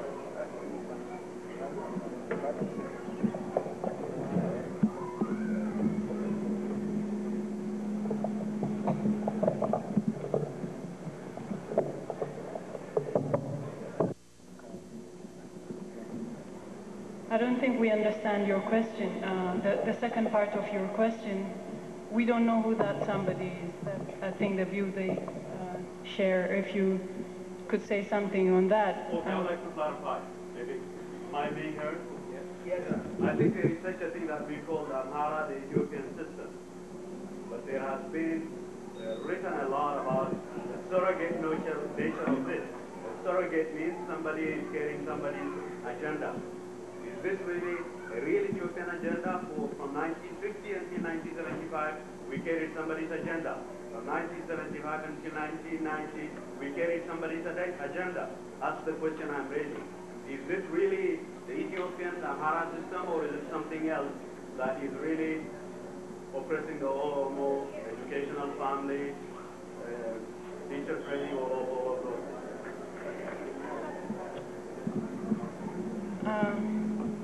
It's still not clear to me, but as far as I'm concerned, it's the Amhara system that oppressed, the Amhara educational system, if I may speak about education. It's the Amhara educational system that discriminated against Oromos. Maybe you're pointing to some Oromos who functioned in the system and oppressed other Oromos. If that's what you're saying, that's again the Amhara system that caused that. And to go back to your first question, I can't translate that into English.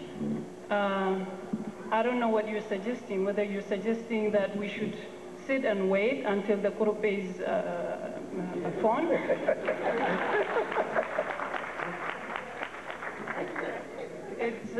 We can't sit and wait for anybody or for anyone to do anything for us. We have to act on it now. We can't wait. We have to be part of that process of making that kurupe. If I may take the liberty of probably explaining what you're trying to allude to, is are you talking about from 50 to 1974, it's Americans who are supporting the system, and from 74 to 90, the Soviet Union? Is that what you're alluding? Okay. So now we broke the so we broke the ice, if you want to say anything. So. Kurupen po na sa ito ni kurupen na kapunta ito po dyan sa Ajira Madalas. Ako mali sa inyo kayo. Pero ako mandubade ito ni kesa jiranu sami nu kesa turre kara politika sana kara ekonomi sana sini kan gadunu kabature isa duga dubaju dahi it's Amhara system one way or the other. Whether the Ethiopian government, whether it is Amhara or Turage or Tigray, I don't care who it is, whether they were supporting the American ideology or inheriting or adopting American ideology or USSR, it is those people who were dominating and oppressing the people of Oromo in Ethiopia are responsible for that. So I would call, yes, it is Amhara system or it is the leadership. Thank you.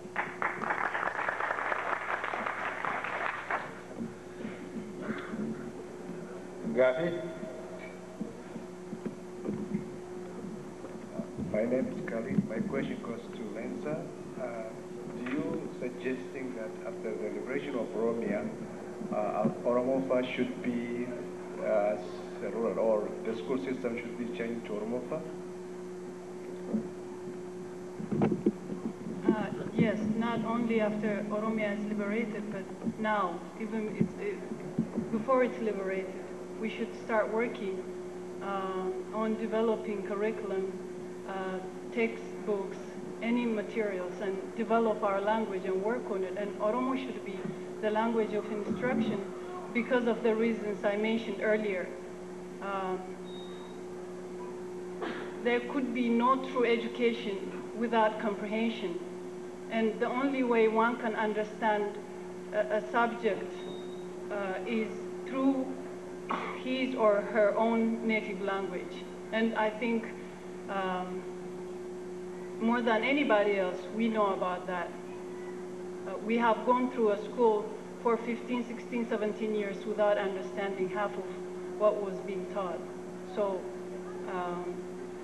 teaching, instruction in Oromo language is essential. Okay, in the interest of time, I have 3 people standing behind the mic. Those are the only 3 people I'm going to take. All right? Louis. My question is, goes to any of you. You have mentioned how to reform or revolutionize education in Oromia or Oromos everywhere in diaspora. It's well taken.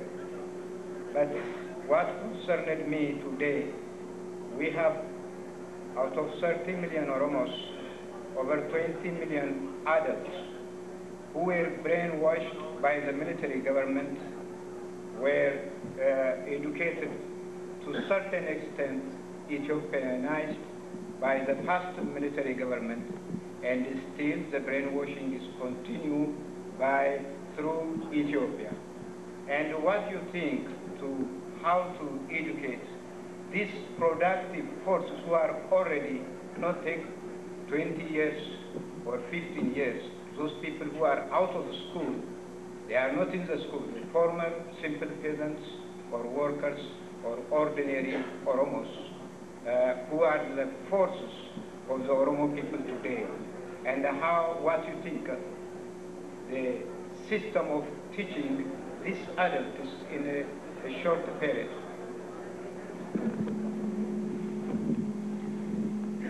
I can tell you as far as Eastern Oromia concerned, there are 3 types of schools. Islamic school, which is mainly only located in urban areas. If you're talking about adult education, going to ask again? Yeah, really what I'm talking is, I know Islamic education. No, I'm trying. Children start at the age of maybe 4. I don't mean that. I'm talking, what I'm going to answer you is how to implement adult education, right? Those who are above 15. Yes. We have over 20 million. Yes. Oromos above 15. Yes. What can we do for them? If you look simply after 1974, after the Latin alphabet is adopted, the number of Oromos who learned the alphabet, in fact, those who are called illiterate, learned more than those who are PhDs and masters and graduate degrees. So I don't think there is any problem, and all Oromos know that they were deprived, and those who were learned in Amharic, they knew that they were forced to do so.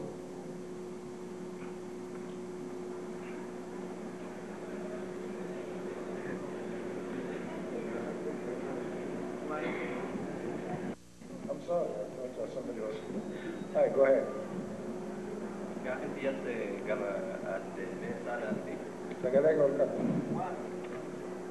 jas gama aadderees adeemti. Akkuma dubbattetti ilmaan Oromoo afaan Oromootiin baree afaan Oromootiin dubbatuu qabaa jedha. Dhugatan hawwii namni Oromoo cufti qabu. Ammoo ilmaan Oromoo maqaa laggeenii fi maqaa gaaraa baruu qaba, ammas beekuu qaba. Ammas beekuun illee ilmaan Oromoon dhibdu sana.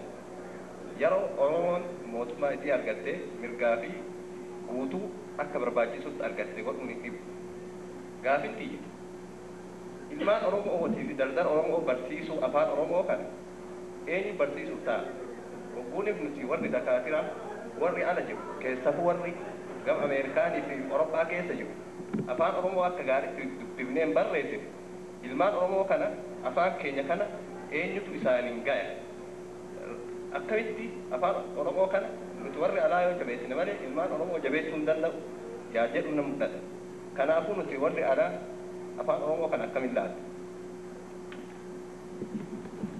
Anis reefuu kanan kaase kan haalli sirni barnootaa nuti keessa turre sirni barnootaa kan Amaaraa gabroonfataan akka nuti aadaa keenya tuffannu akka nuti nama keenya tuffannu nu godhee jira kanarraa kaaneeti fedhiin nu keessatti dhabamee jira afaan keenya barachuudhaaf afaan keenya wallaaluun boona ta'ee nutti dhageessisa kun addunyaa keessa waan hin jirredha nama afaan tokko beekuu isaatti qaana'u hin beeku jedhee kan dhoksu dhaga'ee beeku biyya kanatti namni yoo afaan beeke yoo xiqqoollee beeke itti hidhaatee afaan akkas akkasiin dubbadha jedha nuti keenyatu beennu hin beennu jennee faa dhoksina yookiin wallaaluma sanatti boonna kun egaa sirni Amaaraa waan nurra geessisedha eegaas dhufnee sanarraa sammuu keenya bilisoomsuu hin dandeenye maaliif afaan biraa barachaa oolla fakkeenyaaf as dhufneeti afaan Ingilizii baatii ja'a yookiin waggaa tokko keessatti baranna afaan biraas akkasuma afaan Awurooppaa afaan keenyatti garuu rakkoo qabna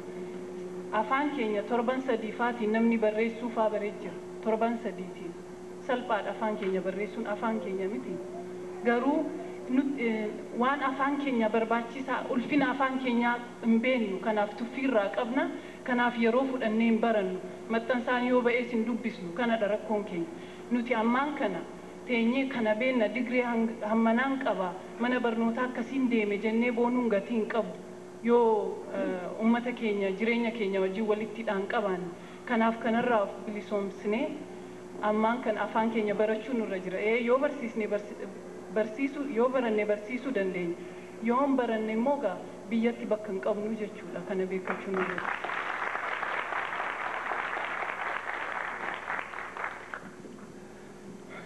Okay, this concludes the first panel of this morning. I would like to thank the panelists for providing us with excellent presentations and enlightenment, and I'll also thank the audience for patiently sitting in their seat all the way from the morning to now to listening patiently to us. Thank you very much. There is an announcement.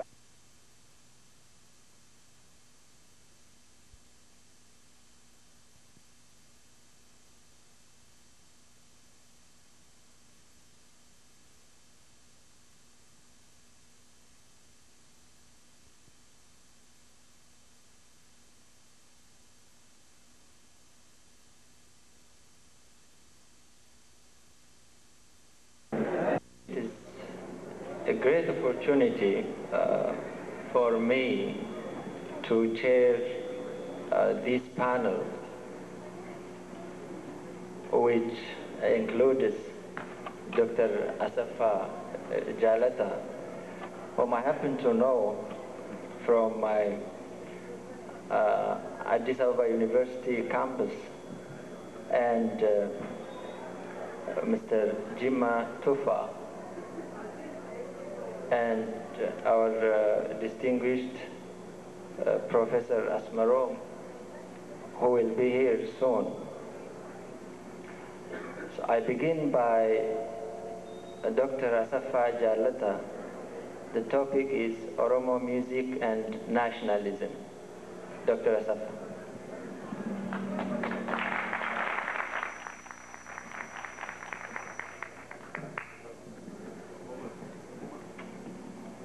Atamaltani duraan dursee gabaabaatti afaan Oromoodhaan sini ibseen booddee immoo afaan Faranjiin akka warri halagaa nu keessa jiraniif fakkaatutti odeessu.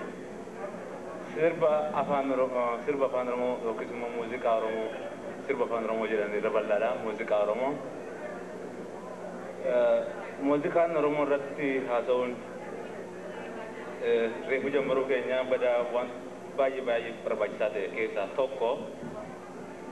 Nama meeqatu isin keessaa sirba afaan Oromoo manaa qabatee kan yookiis immoo akkasitti hin jedhu. Nama meeqatu mana keessaati afaan Oromoo manaa hin qabu. Mana kan hin qabne jirtu mana keessaa. Sirba afaan Oromoo kan hin qabne jirtu. I hope baay'een keessa sirba afaan Oromoo qabdu.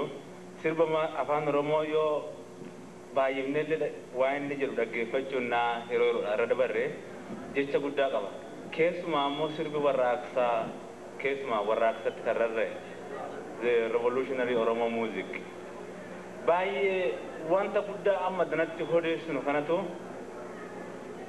karaa baay'ee qindaa'een karaa baay'ee bareeduutti beekotoonni karaa muuziqaa beekotoonni Oromootaa artistoota jedhu afaan Faranjiitti qindeessanii rakkoo Oromoo taliigaa karaa dinagdee karaa hawaasaa rakkoof gadda Oromoo irra ga'e keessumaa mootummaa Itoophiyaa jalatti namni baay'een Amaaraa jedhan Itoophiyaan jedha yoo barbaadan booddee isin ibsa. Maaliif Itoophiyaan ammallee namni baay'een hin gammadaan karaa qofa hin gammanne Itoophiyaan karaa gar tokko irraa fottoqe malee karaa gar tokko mallee nurra jira. Kanaaf waan namoota Itoophiyaa Oromoo irra geessisan akka gaariitti cullussee ibsa. Kana ibsuu qofaatu hin ta'in rakkoo Oromoo irra ga'e akka mataan Oromoo illee gargar jiran akka lafti Oromoo illee gargar jijjiirtee faffacaate akka onillee yaada keenya gargar faffaca'ee inni kaan galtuu Adaree inni kaan galtuu Sumaalee inni kaan galtuu Amaaraa inni kaan galtuu Faranjii akka taanetu nuuf ibsa yeroo baay'ee na itti dhaggeeffanne tokko isaa keessaa fakkeenyaaf isiniin ibsa booddee uummata Oromoo karaa amantiidhaan karaa riijin yookiis immoo karaa kutaa lafaadhaan karaa ideoloojii afaan Faranjiitti karaa yaadumatti biyya lafaa laalaniini akka itti gargalchiisinne gar faffaca'an nutti immoo yeroo baay'ee faffaca'uun kun immoo waan hamaa akka nurra geessise akka of tuffannee kaanee ofii dhaabbachuu dhiibne waan ofii keenya hojjechuun nurra jiru dhiibne akka namaaf hojjechaa turre namaaf hojjechaa jirru ammallee garri kaan keenya immoo gara fuulduraatti maaltu beeka itti fufnee akka Tigree fa'ee illee hojjechuu qabnu nutti baay'isanii. Kana egaa fakkeenyaaf warraaqsi faarsuun Oromoo iddoo lama qanii hundaa keessa deebitanii yoo hubattanii waan lama ibsu. Tokko maal akka Oromoon taate durii kaaftee maal akka isheen turte hima. Lammaffaa gidduutti maalummaan ishee kun akka baddee akka Oromoon talbaa jirti akka Oromoon karaarraa madde karaarraa maqumsi kun immoo rakkoo guddaa akka itti fide kanaaf bilisa qofaadha kan si baasu jedhee nutti hima wallisaan Oromoo baay'een. Kana hubachuun baay'ee barbaachisaa ta'ee fi mee fakkeenyaaf iddoo Oromoo adda addaa fakkeenyaaf yeroo tokko Shaggar keessatti sirbi Oromoo godhamee ture achitti namni Oromoo karaa Baalee karaa Harar karaa Wallagga kutaa Oromoo ja'a walitti dhufanii sirba tokko sirbanii turan. Sirboota sana keessaa maal jedhu fakkeenyaaf karaa kutaa Baalee maal jedhaa Oromoon sidaachise Oromoon wal faarsite addumaan nufanii malumaan nu mo'anii burcanii hin tuutanii dhiiga keenya tuutanii addumaan hin qoodamnu malumaan hin foomnu jedhe. Inni karaa Harar immoo maal jedhe wallisaan karaa Harar immoo namni biyyaa ba'ee waa biyyaa hin dubbatu kan gargar nu baasee biyyoo haa uffatu akka firii bishingaa nu faffacaasanii walitti sassaabamaa bakkuma jirtanii dhaga'i lammii too dhaga'i fira koo wal hin beennu malee bari nuti foon tokko jedhe.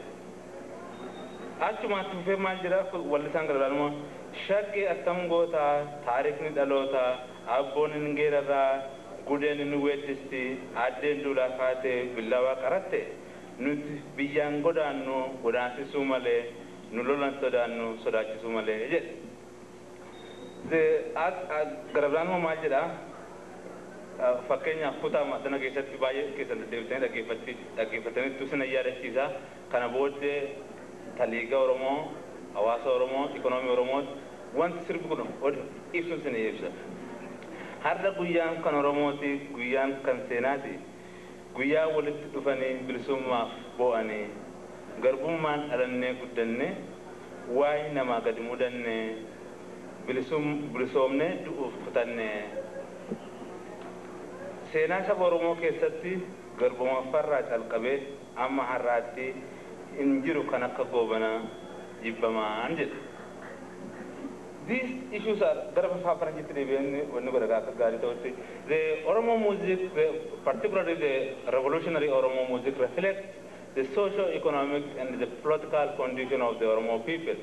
How the Oromo people have been subjugated and exploited for almost 100 years by successive Ethiopian regimes, including probably the new Netanyahu regime that emerged recently. The Egyptian Turks, for example, in Eastern Oromia, completely subjugated the Oromos and they forced them to accept the Muslim religion and they forced them to completely abandon the Oromo religion, Wag Oromo, and they forced it to abandon the Oromo Gada system. For example, in Northern Oromia, which include the Raya, Azabo, Wallo, and other Oromos, they were forced also in resistance to Ethiopian colonial expansion to accept Islam.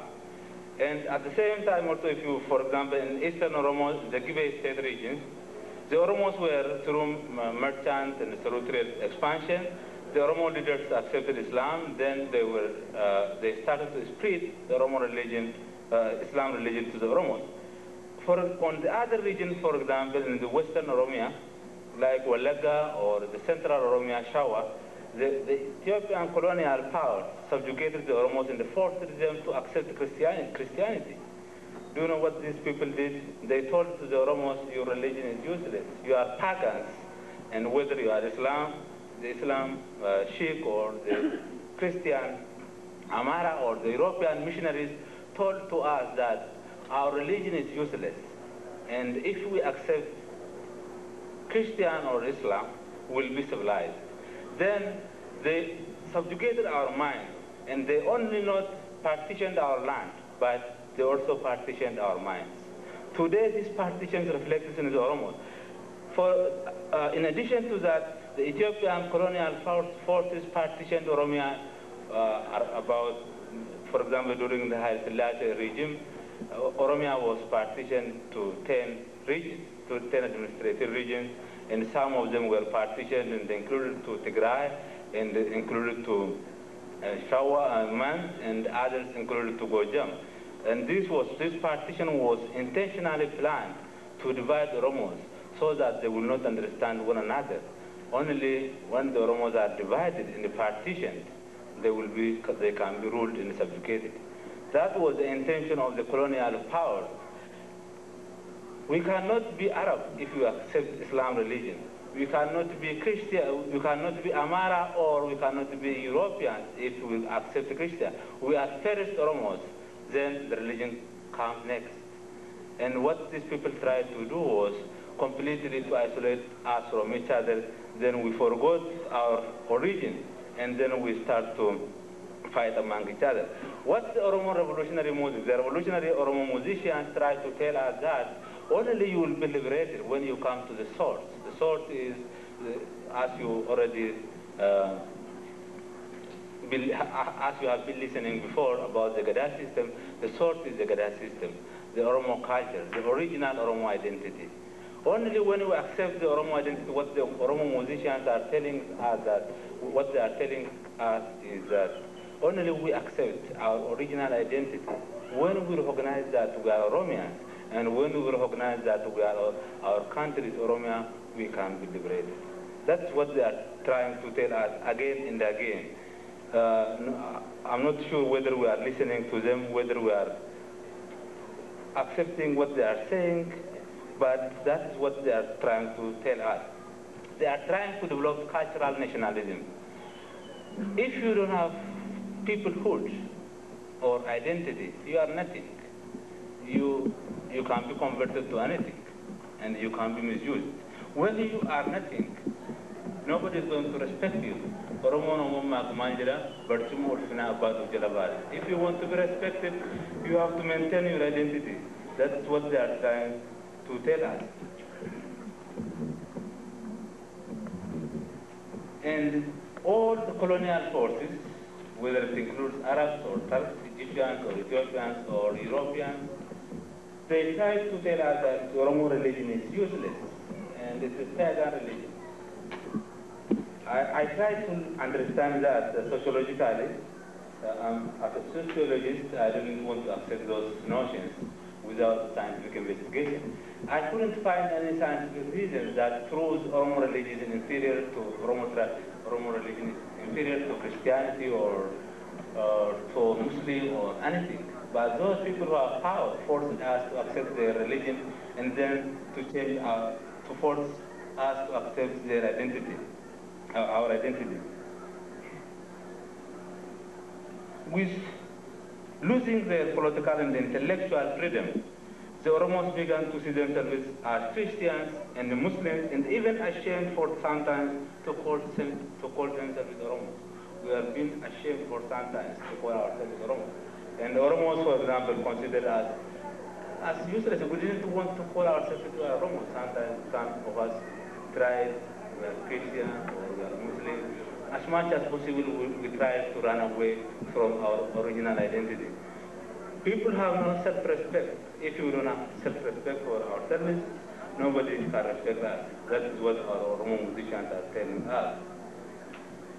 In another word, some Oromos have begun to confuse religion with Oromo peoplehood due to inferiority complex. Inferiority complex with self-denial. When you are filled with inferiority complex, you start to denounce yourself. You start to claim identity of somebody else, rather than reclaiming your own history, rather than becoming proud of your own culture and your own identity. The Arabs, Europeans, and Ethiopians didn't abandon their nationalities and replace them with their religion. If you ask Europeans or Arabs or anybody or Somalis or for that matter others or whoever, they call themselves first by their nationality. Then if you ask what is your religion, they will tell you. That's what happened to the Oromos, why we try, why we accept the partitioning or the partition that is imposed on us, the partition that confused our mind, so intentionally to weaken our power. For example, what some of the musicians try to tell us is that during the Gada system, how the Oromos were organized under one democratic system that allowed them to have individual freedom and freedom as people, that allowed them all these things, and this is only important element of Oromo culture that will enable us to liberate ourselves from all colonial powers. Mind you, liberation is not only the liberation of Oromia. Liberation, first of all, the liberation for us is the liberation of our minds. When we liberate our minds, we'll be free. Because as you know, we are the majority. When we try to tell to many people, the Oromos are about 25 million, 35 million, they will ask us that how many are the Tigrays? How many are the Eritreans? How many are the Amaras?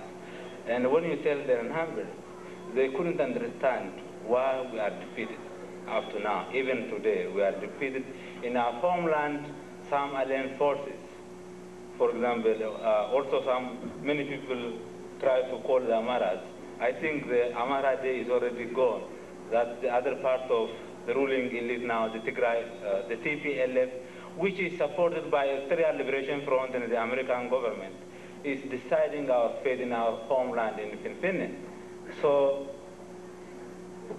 we are defeated because we are divided. We will win when we are united, when we organize ourselves as Oromians, not as Walagians or Hararges or Sidamos or Bales or Islams or Christians. We are first Oromians when we organize that, and we will be free. That's what our musicians are. With the development of Oromo cultural nationalism, the revolutionary Oromos have realized that the Oromo peoplehood is primary and the religion is secondary for the survival. If you want to survive, you have to fight for your peoplehood. Realizing this situation, the Ethiopians have changed their ideological position many times, including the present situation. The Ethiopians have begun to teach the Oromo socialism. In 1970s, they started to teach about socialism so that they would continue to rule us.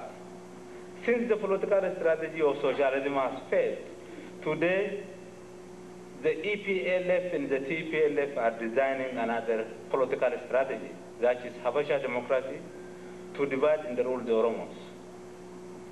Like in South Africa, where the apartheid regime uses blacks against blacks to continue exploitation and racism, the TPLF and its supporters uses puppet organization known as the OPDO to make Oromo fight one another. Can't OPDO be the Inkatha of Ethiopia? I don't know how many of them. The Inkatha is the black political party in South Africa which was financed by apartheid that fights against African National Congress. And now what our enemies are trying is to create another force that fights against Oromo. They don't want to fight us. They hide behind, they want to make us fight one another. And who knows what will happen. And I hope by learning from history, we will not repeat the past mistake, and we have to start to fight for our identity, for our survival, for our peoplehood. And also, I think we should start to recognize our enemies, try to recognize our enemies and our friends. Let us not confuse that. Nowadays, there is a kind of confusion. Nobody knows who is who. And many people are working underground, and the situation is getting complex. And I hope why many of us are here today is we are worried very much because we don't know what happens in the future. Because in our land, in Finland, the colonial forces are deciding our destiny. They are telling us that they are going to create a democratic system. And socialism failed. There is no guarantee how this democratic system will going to survive. This history will tell. Coming back to the development of Oromo music and the cultural nationalism, it is part and parcel of Oromo nationalism. Oromo nationalism emerged in modern, in another word, modern Oromo nationalism emerged in 1960. Oromo cultural nationalism and the Oromo music also started to develop in the 1960s. If I tell you very, one case, the development of the Afan Kallo musical group in Diradawa. That was a very important in Oromo history because many Oromos who were despised, who migrated to rural areas, to urban areas, where the colonial settlers were living, including the Tigray, the Amaras, and the Zadares. The Oromos were considered as inferior, pagan, uncivilized. Then the Oromo merchants, the Oromo students, Oromo workers were forced to create their own musical group to protect their identity. That was a time when Oromo's nationalists come together and contribute money, and they created Arfan Kallo musical group. The Arfan Kallo musical group played a very important role in Oromo culture, in Oromo cultural renaissance. Probably I might claim that the musicians that are playing here, that are entertaining and teaching about Oromo history, probably I think it's a continuation of that development. And unfortunately, the Oromo musicians have no support. We are having problems, they are having problems, they have no financial support because they don't have government. We are not, Oromos are not, we are not too much nationalists. We might like to enjoy their music, but we don't contribute money. We don't buy their music. We don't have any organizations that contribute money to develop this very important cultural group. Unfortunately, because of that, many musicians are frustrated and they couldn't continue their work, and they are having problems. And I think it's very important time that we start to think about our culture, about our identity, about our music. And then we can start to think about many other things which are related to that. When I'm talking about music, music is not isolated from politics. Most of the time, the Oromo musicians are talking about politics. They are talking about our problems. They are talking about our liberation. Therefore, it is related to our national movement. And at this historical moment, as far as I'm concerned, although our national movement is going ahead, we have very serious problems because we are not very effectively organized. Those who are effectively organized, let us be through our real with ourselves. The Tigrayans and the Eritreans are effectively, they have organized themselves, they liberated themselves. Nobody will have to wait. We have to wait for nobody to liberate ourselves. It's up to us now to start and organize ourselves, to rebuild and to ask questions, to rejuvenate our organization, to continue for independent Oromia. Let me quote one important quotation from one Afro-American politician who lived in 1960, Malcolm X. He says that we want to create an organization that will give us so much power. We can sit down and think as we please, speak as we please. Once we sit down and think as we please, and speak as we please, and do as we please, we will show people what please us. And what please us will not always please them. So you have got to get some power before you can be yourself. Do you understand that? Once you got power and you be yourself, what? You are gone. You have got it in the gun. You create a new society and make some heaven right here on this earth. I think what Malcolm X is applicable to the Oromo condition completely at this historical moment. And then we need to overhaul our existing organizations to ensure effective management, coordination, and the flow of information.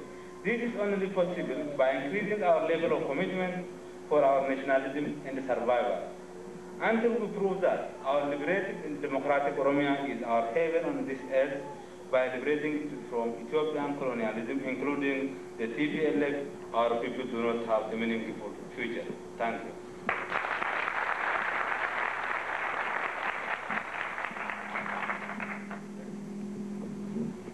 Thank you very much, Dr. Asafa,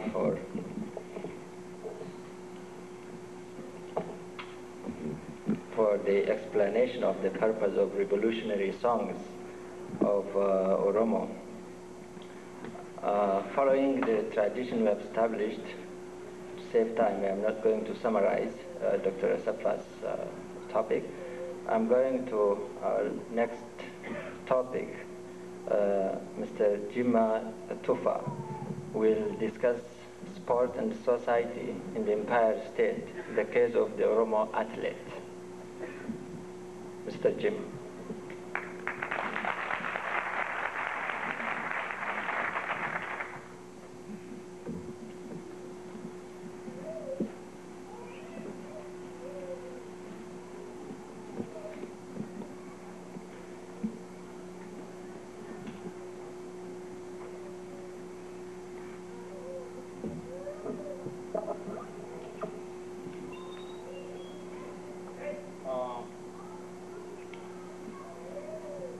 Let me start by saying I'm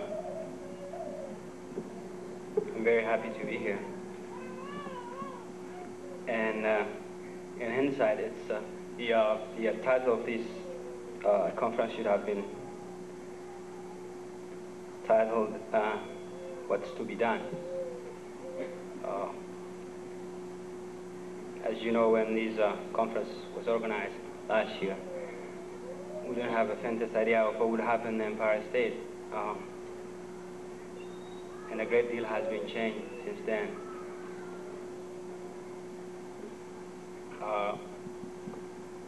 Those changes could have been examined had we known, or had our Kadlu have told us what was going to happen to the region.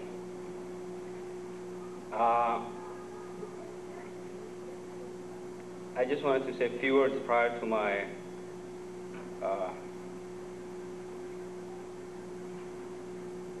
my own topic, which is sport and society in the Empire State, the case of the Oromo athlete. I just want to say some few words about the conflicts in the region, and from there I'll start my own topic. And I think it should be clear to any Oromo, whether Oromo here in North America, or in Ethiopia, or the whole Oromos in the diaspora, there has never been in the history of mankind where a group of people have been liberated by some other people.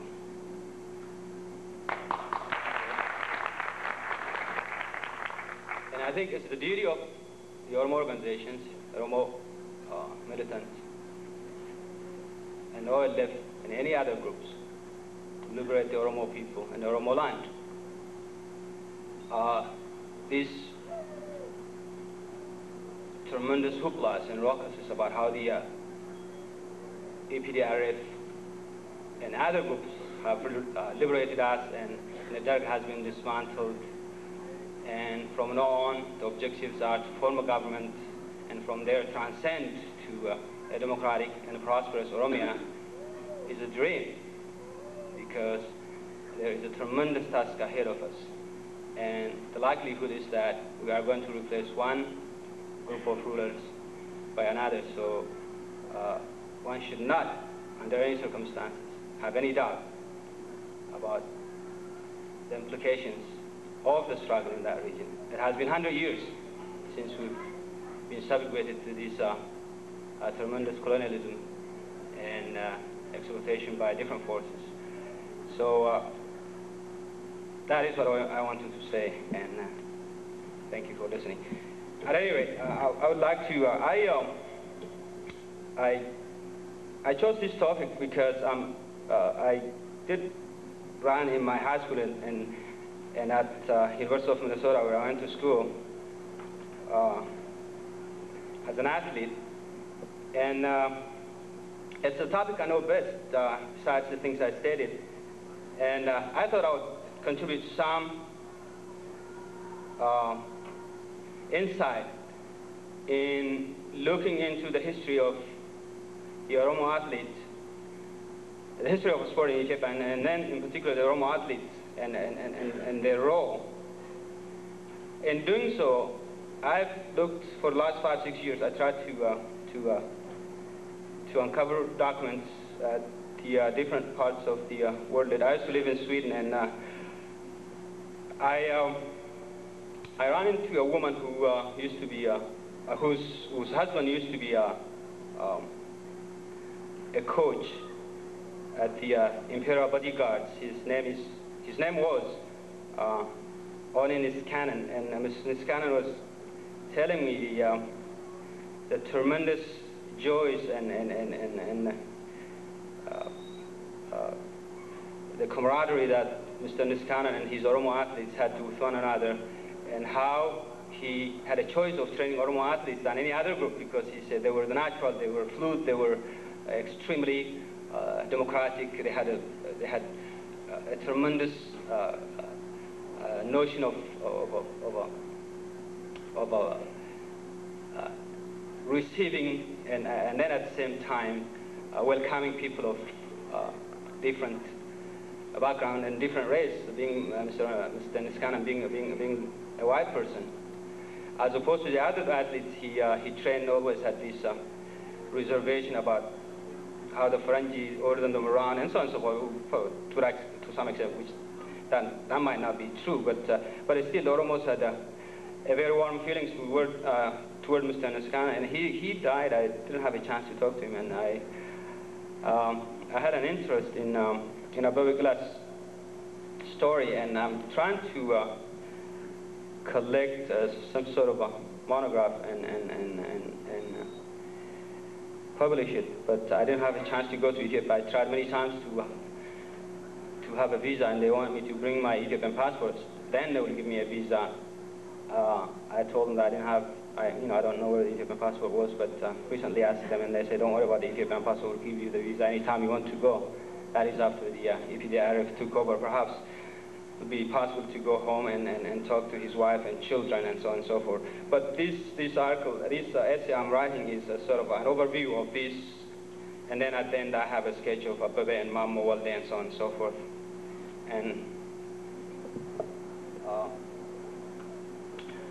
sport in the society in the Empire State, the case of the Oromo athlete. Various claims have been made about the social, moral, aesthetic significance of sport in a society. Indeed, the only way to sort out such claims is to examine the social nature and the characteristics of sport in societies like ours. That is to say, in which concrete circumstance and social context sport play a role in societal growth and development. What are its necessary and sufficient conditions? How is it distinguished from most of the cultural forms of human life? In the following essay, I'll try to examine these questions from the historical and sociological approaches in the case of the Oromo athlete in the Empire State of Ethiopia. The Ethiopian Empire has been called Africa's Switzerland by some, and called Africa's Thebes by others. Greenfield talks about this description of Ethiopia by different geographers and historians. And he says both descriptions are true to some degree. Both descriptions are accurate. The whole Northeast African area is land of majestic plateaus, precipitous valleys. Among these valleys, the most famous and awe-inspiring is the Great Rift Valley, which dissects the Empire State through the middle and moves on through Kenya, Tanzania, and into the Indian Ocean. The climate is temperate with an average annual temperature of 60 degrees because of the high plateaus and terrain. The lowlands and valley gorges, however, are very hot. These valley gorges, canyons, and plateaus have played a major role in the history, culture, livelihood of the Oromo people, who are the dominant groups in the Empire State. That is number-wise, doesn't mean any other way. The influence of natural wonders has produced persistent, to use the anthropologist word, persistent pastoralists, farmers, and herdsmen. It has also played a major role in developing the world's best long-distance runners. In Oromia, children join their fathers in the fields as farm aides, shepherds, or as cattlemen at an early age. These fields often lie 10,000 feet above sea level, and the taxing work of cow herding, sheep herding, or courier at such altitude does more to develop a runner's endurance than does years of countless interval training of a Western athlete. I don't know how many people know, here in the U.S., a lot of long-distance runners go to Colorado and the western part of the United States to do what is called altitude training. Physiologists tell us that people who have large lung capacity do have the capacity to endure long-distance race because of their oxygen uptake. The bigger lung you have, the more likely that you endure a long distance, and then therefore you don't get tired because of your capacity to consume, I suppose, a large dose of oxygen. So it's not accidental, I think,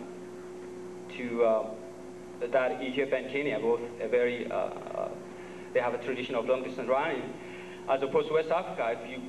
I don't know, I haven't heard anybody from West Africa who've competed in long distances and made a major competition who had successfully competed in long distance. But short distance, they're very good. So I think the Rift Valley, perhaps because of the high altitudes, people do have those genetic at risk of becoming, oh boy, those genetic dispositions. At any rate, let me continue. Many childhood activities and games include a great deal of running, horseback riding, which is called guksa, Oromo, wrestling, which is called walanso, field hockey, which is called kille, high jump, which is called utallo, javelin throwing, which is ebo darbachu. Among these sports, running is the most constantly reinforced form of sport among the Oromo youth. Not only might a good runner provide a valuable service to his family and community, but he or she can be a hero among his or her peers. The Oromo youth are ambitious and restless when they hear about education and other societal means of change and development. And when decision is made to leave their village, they take the only option that is open to them. As you know, we have a few options open to us in that society due to lack of language and so on and so forth. But always the armed forces always has been the final, the final depository of the Oromo youths. And the only option, they embark on the only option open to them, and they join the Imperial Army. You know, the army is the only thing. As here in the United States, and I don't know about Canada, but the armies are almost about, the U.S. Army is about 30% minorities, and this is a tremendous implication, and I don't know why, but in Ethiopia also, the large sector of the Ethiopian armed forces were Oromos, and perhaps one can examine these two dichotomies, why armies are always a place for people, disadvantaged people. It is while serving in the army that most Oromo athletes are introduced to competitive running, beginning with Mwami Birratu, the empire's first Olympian in the 1956 Canberra Olympics. The armed force has served as a source of support for the nation's best Oromo athletes. Ethiopia for the first time participated in 1956 Olympics in Canberra, Australia, and Ethiopia was the only African country, perhaps South Africa was, I don't know, was the only African country, and those athletes who represented Ethiopia were Oromo. Mwami Birratu, I don't know, most of you should know Mwami Birratu. Mwami Birratu is an older gentleman who I think was still alive, and he was the Angafa of Abebe Bikila when it comes to long distance running. Abebe Bikila's talent was first discovered after the joining Imperial Bodyguard. A Swedish army officer named Ani Niskanen was working for the Imperial Bodyguards, acted as Abebe's coach, and in 1960 Rome Olympics marathon, he stunned the world by running barefoot and winning world record time. Abebe won the Olympic marathon in Rome in 1960 by running barefoot on the streets of Rome, and that was unheard of, and it's sort of like a mythical thing even today. Some novices run barefoot here in the U.S. just to sort of duplicate Abebe's deeds. At any rate, every world-class Oromo runner has followed the leaders of Mwami Birratu and Abebe Bikila. Mammo Walde, the 1968 Olympic marathon champion, was a soldier. So is Muhammad Kadir, a 10,000-meter bronze medalist at Moscow Olympic. International cross-country champion Kabbare Balcha, listen to this name, international cross-country champion Kabbare Balcha, Bakkale Dabale, Darajje Nadi, Wadajo Bulti, Ishetu Tura, Addunya Lamma, Chala Urgesa. They are all soldiers. These are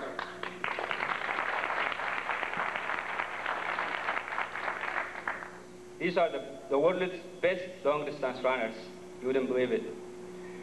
And these Oromo athletes have performed well in large international meets, and the Ethiopian team under coach Nuguse Roba have won 3 consecutive international cross-country team titles. 3. No nation has done that. 3 times international cross-country championship. By the way, Nuguse Roba is an Oromo man who I used to work for this magazine called Runner's World. I was assigned to write an article on Ethiopian runners, and I was sent to New York City. I think it was 1984. It was the International Cross Country Championship was staged at Meadowland here in New Jersey. And I tried to interview him in Oromo. In Oromo, I was just a young Turk then. I refused to speak in Amharic, sort of embarking on the nationalism that was fashionable at the time. And he wouldn't talk to me in Oromo, so he refused to talk to me in Oromo, although he was an Oromo man, and my interview was cancelled. And I came home empty-handed, and when I told my editor that, he was pissed off, you know, that I didn't have the interview with Mr. Roba. So under Nuguse Roba, the Ethiopian athlete, the Oromo athletes won 3 consecutive international. Okay, thank you. I got only 1 minute.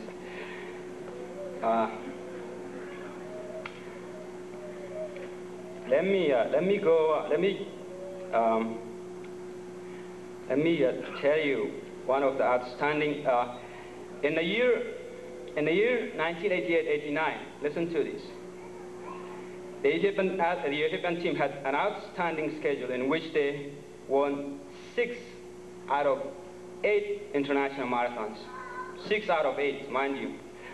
On February 14, 1988, Abebe Mukonnen, who is the nephew of Abebe Bikila, won the Tokyo Marathon in 2 hours, 8 minutes and 33 seconds. On the 16th of April 1988, Balane Damsiso won the Rotterdam Marathon in world record time of 2 hours, 6 minutes and 50 seconds. In the same race with him were Wadajo Bulti, who was second in 2 hours, 8 minutes and 44 seconds, and Kabbade Balcha, who was third in 2 hours and 9 minutes and 33 seconds. On the 16th of October 1988, Abebe Mukonnen, who is the nephew of Abebe Bikila, wins the Beijing Marathon in 2 hours, 7 minutes and 35 seconds. On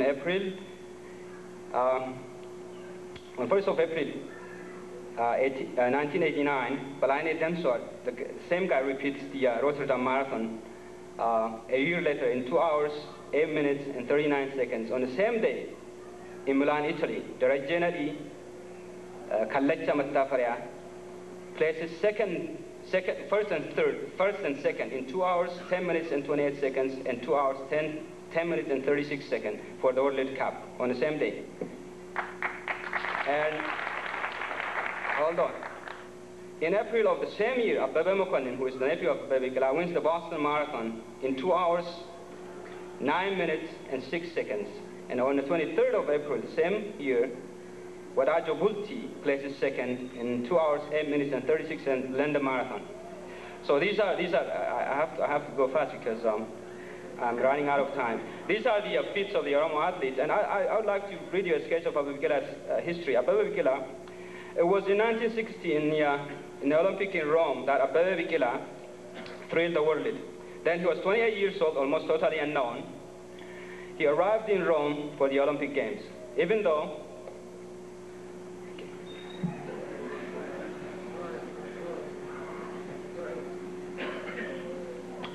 it was his third attempt at the distance. That was his third marathon race, mind you. In his third marathon race, prior to that, he ran 2 marathons, which is called the Ethiopian Trial.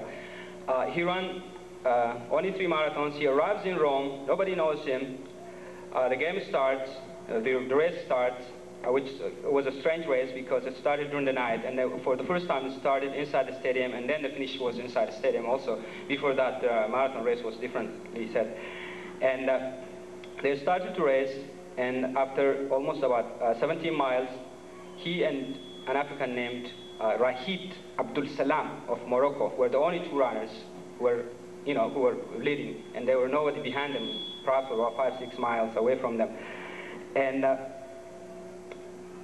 the race was on the cobblestone street, and the Italian soldiers were holding torches. I don't know if you know what the torches are. People are holding torches. It was during the night, so they were running through these torches.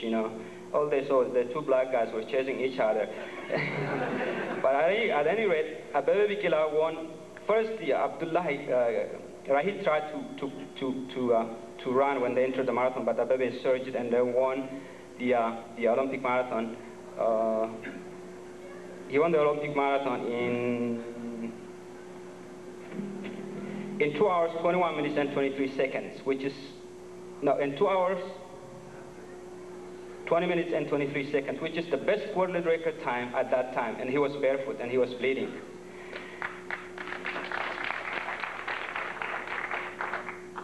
From there, Abebe embarked on marathon running and so on and so forth, and he ran different international races. He won most of them. In 1964, he went back to Tokyo. I don't have the time, so I have to go fast. He went back to Tokyo, and then he won the Tokyo Marathon very easily.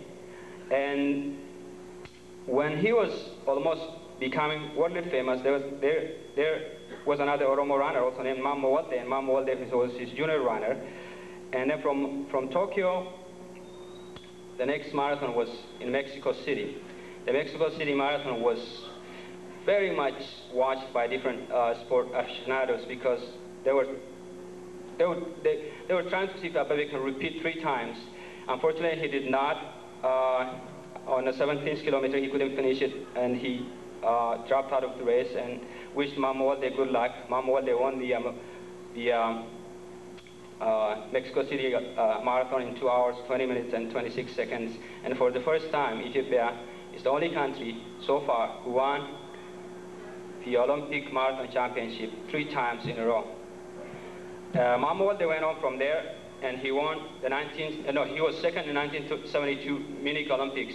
And he went on to win many international races, and right now Mamwalde is, I think, an assistant coach of the Ethiopian team. And I'm sorry to take up your time, but I wish I had more time so I could have read everything that I have written. And thank you for listening.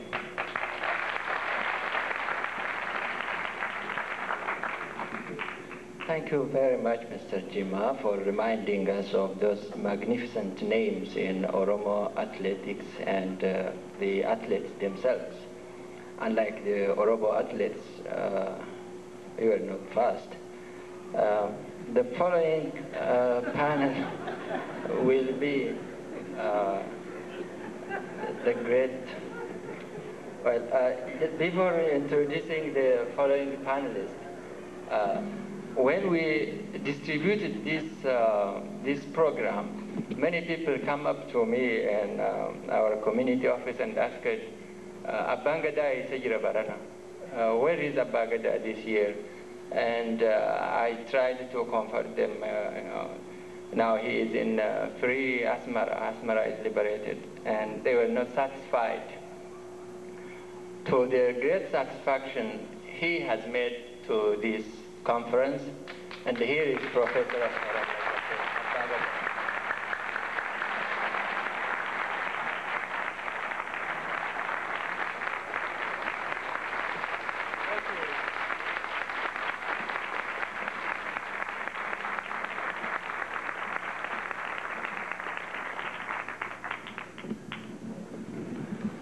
As you just heard, I came back from Asmara after having visited Asmara after an absence of approximately 35 years.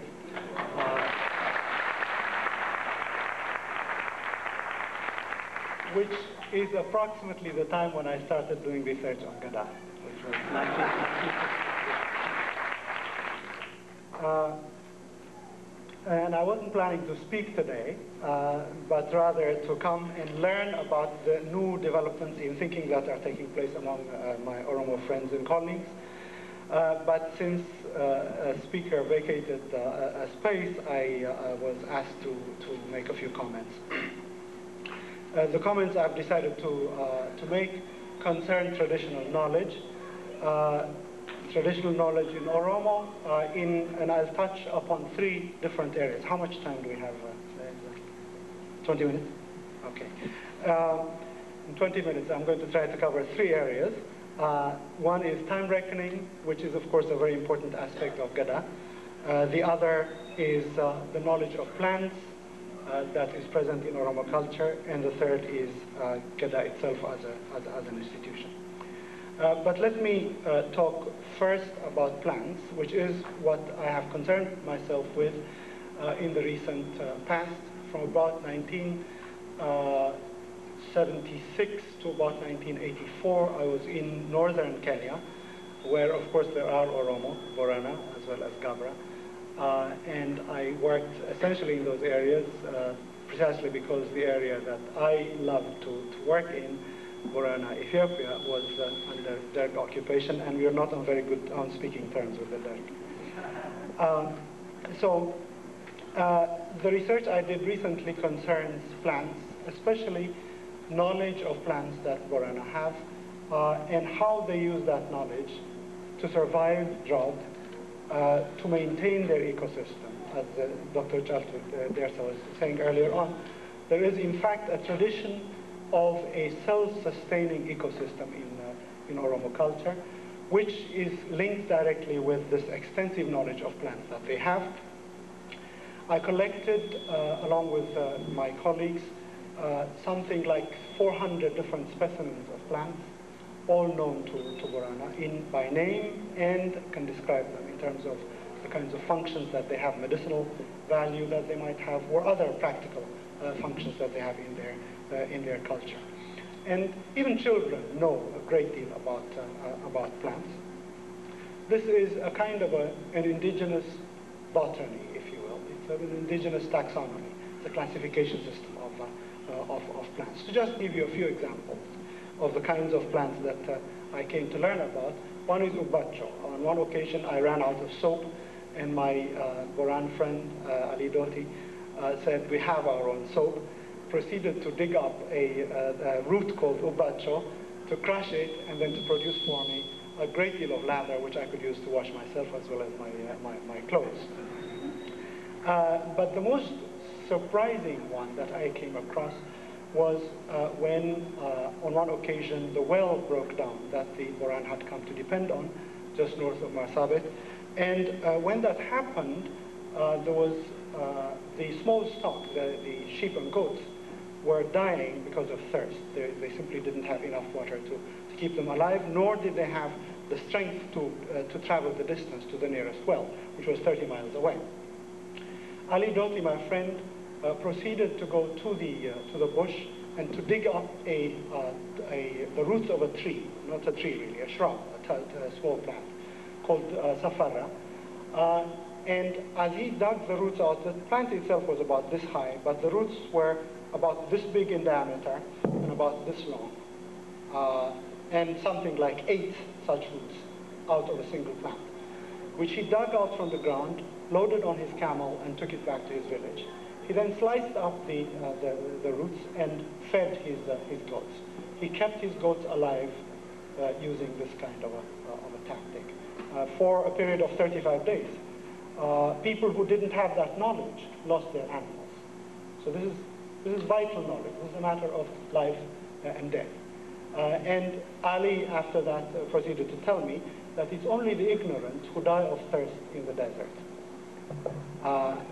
Ignorant people like myself, that is. Left to my own devices, I would have died. Ali would never die in the desert because he has an intimate knowledge of the desert, which allows him to survive. Other things that Borana do that suggest to me that they are deeply concerned with their environment and know how to protect it, how to maintain it. Whenever they gather at ceremonial grounds, obviously there are too many animals that come to the ceremonial grounds and tend to destroy the vegetation around the ceremonial grounds. To prevent that from happening, the elders come together and draw a periphery, if you will, a perimeter, within which livestock are not permitted until the day of the ceremony. This land, which is so encircled, is called laftawas, the land within which livestock are prohibited. And only on the occasion of the ceremony are the livestock allowed in. Now, what the people are doing here is they are behaving in very responsible ways. They know that if you bring too many livestock in one area, they're going to destroy the vegetation. Reforestation. There's two traditional methods of reforestation. One is that every time a Borana man dies, his children are required to come and plant trees at his gravesite. What that means is that every time there's a dead Boran, there are half a dozen living trees, which is quite remarkable. The other thing that they do is that they build fences for their livestock. But the fences are living stake fences. What that means is that they go out and find trees that they can plant along the periphery of their fence. They prepare the ground, they dig a hole, put humus into it, put water into it, and then plant the tree. So what happens is that the fence, instead of being just a dry fence, becomes a living stake fence, and ultimately it becomes a forest, in fact. And so there are many, many ways in which Borana use their knowledge of plants to maintain their environment. But perhaps one of the most striking things that I saw in Borana with regard to the way they make use of plants is this. There are some species of trees, including Oda, which grow in the semi-desert only if they are able to reach the underground aquifer, the underground water table. These are big trees. Only thorn bushes exist in the semi-desert. If these big trees are present, they can only survive if they reach down to the underground aquifer. That is how they find their wealth. That is, they find these trees, they dig along the roots of those trees, and until they reach the water table. Incidentally, in so doing, they do not kill the tree. The tree remains living. The roots of the tree serve as the ladder on which the drawers of water line up in order to to draw water. At the same time, of course, the tree offers shade. Really a magnificent thing to see humans living with their environment and caring for their environment in such a way that in the end the environment ends up taking care of them. And to me, one of the most wonderful things that I saw when I first saw the flag is the fact that Oda has become the symbol of the Oromo nation.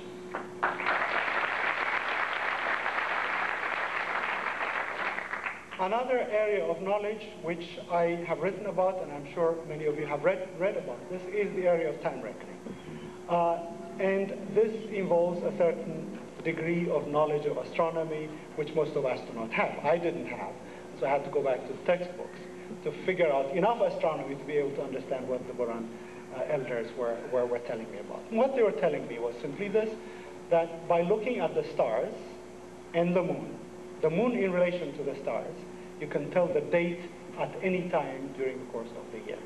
It's a very sophisticated system of knowledge, and what they were saying was that the position of the moon in relation to the stars shifts from day to day, and it shifts also from month to month. That is to say, if you look at the moon appearing on the first of their year, it appears with the first of 7 different constellations which they name. Beta is the name of the first star. So when the new moon rises with the first star, it can only be the first day of the first month. The next month the moon appears with the second star. The third month it appears with the third star, and so on up the line. So if you know your stars, you know your days, and inferentially you also know your months, because the months themselves are organized in a permutation cycle so that no month begins on the same day. Incidentally, they don't have weeks. They have 27 named days, so each month begins on a different day. Now, I hope I've adequately confused you about all this, because the system is actually very complicated. Now, there was an astronomer, there is an astronomer in California who has been bugging me over the years, saying, I don't believe this calendar. I don't believe that it really works the way you've described it. And unfortunately, I never bothered to answer. This is a young man and ambitious and wants to prove something. And so I ignored this man, never responded to him, until last year when a colleague in this conference last year brought me an article published by this young man, which was a kind of a confession. He had gone to the observatory, to the planetarium, and asked the planetarium to attempt to replicate what the Boran had claimed. That is to say, does the moon actually shift in position vis-a-vis the stars, and does it go the way the Boran say it does? Well, he replicated the entire thing. It turns out that the Boran claims are exactly as they claim, and so he's published a little article saying they are right.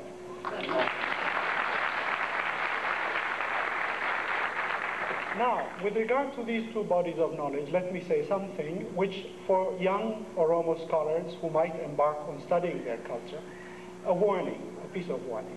Do not underestimate the sophistication and degree of complexity of the systems that you're looking at. Our tendency always is to assume that the systems that we are studying are simpler than they really are, and in the process we are unable to discover the full range of complexity of the systems that we study. So assume instead that they are more complicated than they are. You won't go wrong. Now, finally, let me say something about Gada as an institution. This, of course, has been the source of tremendous fascination for me throughout most of my adult life, and continues to be. And right now, we are embarked on a project which we've called the Oromo Democracy Project. It's a book which we're hoping to put together on covering 3 different themes with regard to Gada. One is the issue of the Oromo political culture, what goes into the structure of Oromo political institutions. Secondly, and this is a question to the historians, and a bunch of historians have collaborated in making this analysis. What happened to these institutions under Amhara rule? under Abyssinian rule between the 17th century and the 20th century. 4 centuries we have to cover to try and understand what happened to Oromo democracy under Amhara rule. And thirdly, think about the potential of using Gada and using ideas about Oromo democracy as a basis for a modern Oromo polity. These are the 3 major objectives that we have established for ourselves. It's a big, tall order, but I think we'll be able to offer some thoughts on this and some degree of documentation. Let me just say a couple of words about each one of those 3 themes. With regard to the structure of traditional Oromo institutions, a few important ideas along the lines that Bonnie Holcomb mentioned this morning is that Oromo democracy is a complex institutional structure. It is as complex as any political democratic system developed in the Western world, particularly in regard to the checks and balances that are built within. The one thing that is truly impressive about Oromo democracy is the fact that institutional arrangements have been created to make it very difficult for any individual or any group to use more power than is their due. That is the essence of Oromo democracy. That's also the essence of Western democracies, except that the way they've gone about creating this system of checks and balances is quite different. And it is very difficult for Westerners to go along with me when I suggest to them that there is a system of checks and balances that's part of the Oromo system of political organization. In addition to Gada, which is a succession of people coming to power one after the other for periods of 8 years and no more, there is also the division of the society in its entirety into 2 halves, each headed by a different Kallo. So this is where the system of checks and balances comes in. Successive groups that come to power for limited periods of time, and a dual organization in which power is shared between the 2 halves at all times, so that any time there's a conference, a meeting, even a meeting of village elders, there must be equal numbers of the 2 moieties present if you are to ensure that there's going to be justice. Now, each also serves as it were, the court of appeal. If your own people, your own moiety does not give you justice, you can also go to the opposite moiety to appeal to them. So the opposite moiety then becomes a court of last resort when your own institutions are failing you. I can't begin to describe the system of checks and balances here, but that I have described in a paper that I presented here last year, but will also be an important part of the book which we are putting together. Finally, the third part of the book, and the more difficult part, and the part we hope will be the result of discussion among the Oromo and other academics who are going to be part of this project, as well as members of OLF who have been practicing democracy. Not only have they been practicing democracy, but they've been putting to work ideas which they have derived from their understanding of Gada. So Gada already is an operational democratic system as it now operates in the OLF liberated territories. But what we'd like to do is ask the Oromo colleagues and members of thinkers among the OLF to think with us about what the future is in terms of building up a democratic polity, a democratic Oromo polity in Ethiopia, or independent of Ethiopia, whatever the case may be. In what ways can these traditional institutions be utilized in building up a new political system, a modern political system? There are those who argue that this is a traditional system which is appropriate for traditional societies, but not for a modern political order. Well, have a look at the democratic traditions of the Western world. Where did they get their origins from? From very primitive beginnings. Political ideas are in fact not as directly connected with modern technology as people would like to have us believe. Political ideas refer to social relationships, and social relationships are governed by a system of values by attitudes, by norms that are part of the way people are socialized.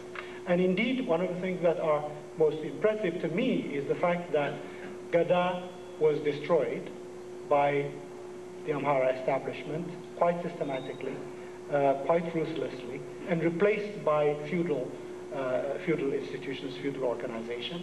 Nonetheless, I believe that throughout the Oromo nation, the language of Gada, the values of Gada, the attitudes, the pattern of socialization that was the foundation of Gada survived. To that extent, therefore, these values become the basis on which a modern democratic polity can be established.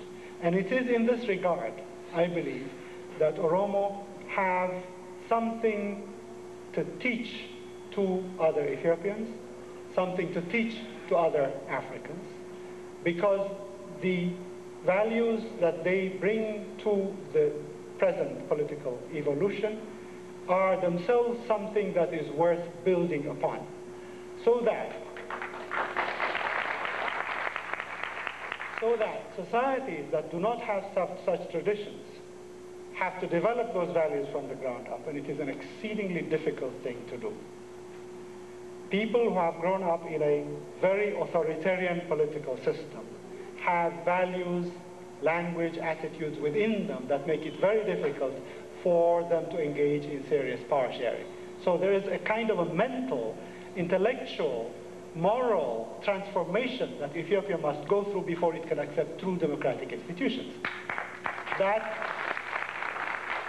That is not the case for Oromo, because the cultural attitudes are already there. It is a matter of creating the institutions that can be built upon these cultural attitudes. So I would say Oromo have every right to celebrate their culture, because it is in fact, in many ways, a very modern culture, a culture that is perfectly appropriate for the modern world.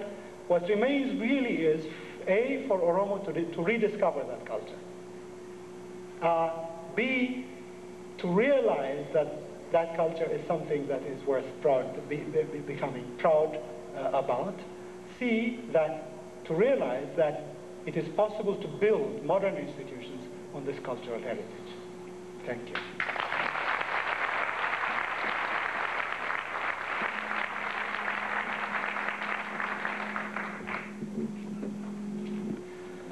Thank you very much, Professor. Every time I hear or read for Professor Oromo, my pride in my being Oromo is reinforced. Now, we'll have 10 minutes for discussion.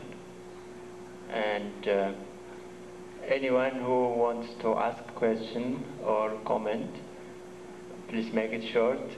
Line up here, we will provide you with the speaker.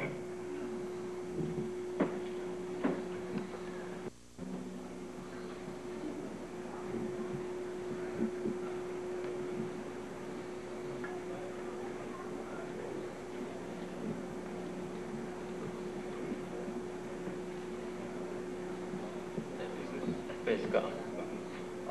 I just thought I would add something to the comments of Professor Aswan and to Bonnie Holcomb, which is to stress another aspect of democracy, egalitarianism among the Oromo, which perhaps got a little less of the play, and that is in areas where Gada, for example, had not been remembered, had not really been active.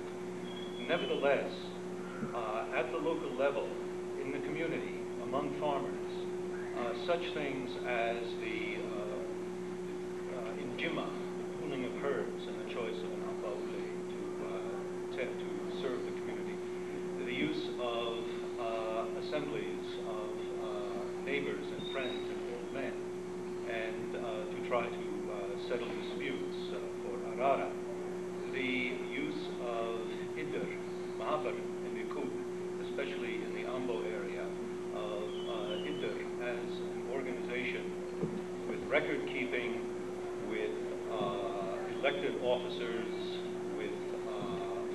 mutual aid and for the settlement of disputes and so on.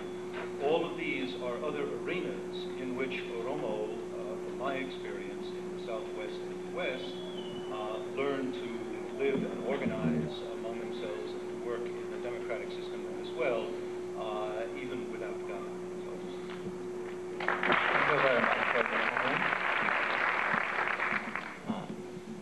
Could you please say your names before you start your question or your comment?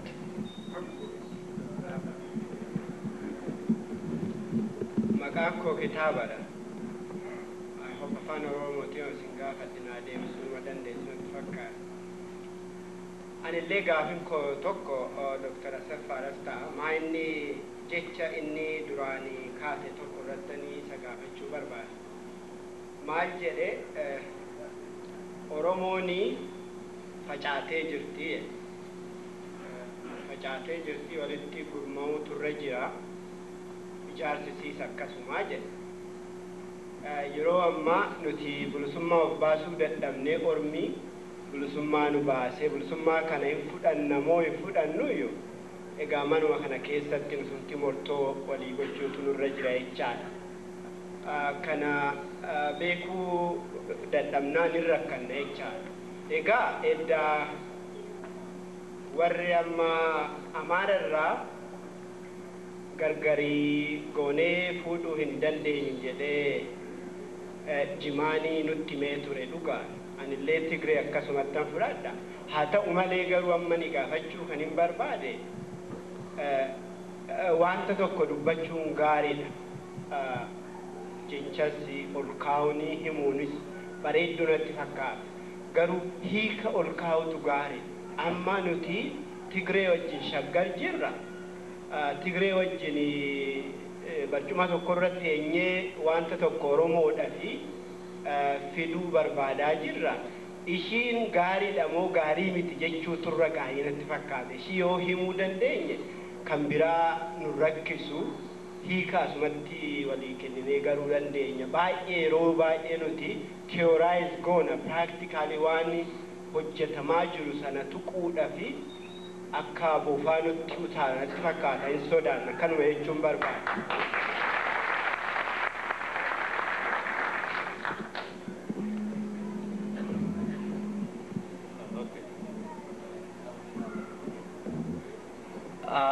And theory as on sodaatan I'm an intellectual I'm always free yaada ko hibsuudhaaf dubbachuudhaaf nama tokko maaloo jechaa jira yaada ko sodaatan I feel abbaan fedha jiniya taayaa sa'es warri haasa'us taanaan Oromiyaan bilisa hin baane bilisa maane irratti abbaan fudhachuu barbaadu fudhachuu danda'a haa ta'u malee ollaansoon Oromiyaa warra achi taa'aa dubbachaa jiranis akka garaa dhageenyetti karaa tokko itti nuuf fudhadheetu malee bilisa hin baane utuu bilisa baane Finfinnee keessa taa'ee namni murtee nuun kennu nuti Tigraay dhaqee moo nuti Asmaraa keessa dhaqee murtee namaa kennaa jira kennaa hin jiru murtee gaafa dhuguma gaafa bilisa baane jennee haasa'e odeessinu bilisa baa jettee haasa'e an akka kootti bilisa hin baane utuu bilisa ba'e lafa koo keessa namni qabataa hin jiru wattaadarri Habashaa keessa burraaqee natti himaa hin jiru warra jechaa jiru immoo tuqaa hin jiran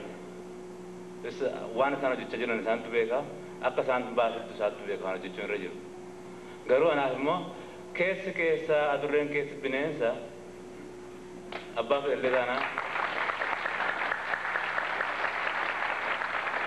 of gammachiisaa hin jiran hin gammadaa hin jiru maqaa fedhallee naa dhuftee gaafa 70 akkasuma jedhamee 70 keessattis namni Oromoon baay'een gammadee akkasuma boo'e immoo waggaa 5 booddee boo'icha akkasii kana hin feenu amma namni lafa keenya irra jirutti amma namni ashkara qabaatutti eenyullee naa ta'e fira keenya illee naa ta'e amma ashkarri Oromoo lafa Oromoo qabatee nama gara biraatiin lafa inni jirutti wajjin haasa'uu danda'utti nu bilisa hin baane ammallee kiyyoon Itoophiyaan koloniyaalizimii nurra jirti.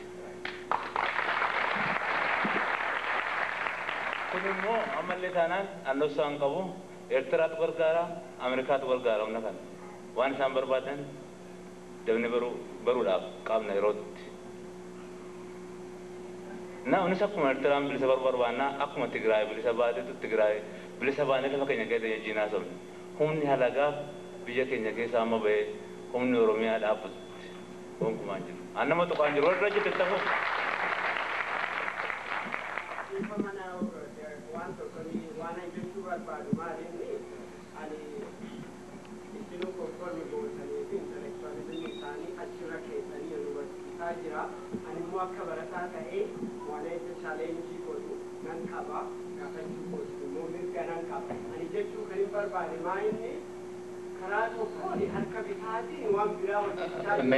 Mee ittiin deebiin yeroon qabnu nama tokko qofaa fi yeroo qabna yeroon kan namee gabaabaadha gaaffii takka qofaa fi yeroo qabna.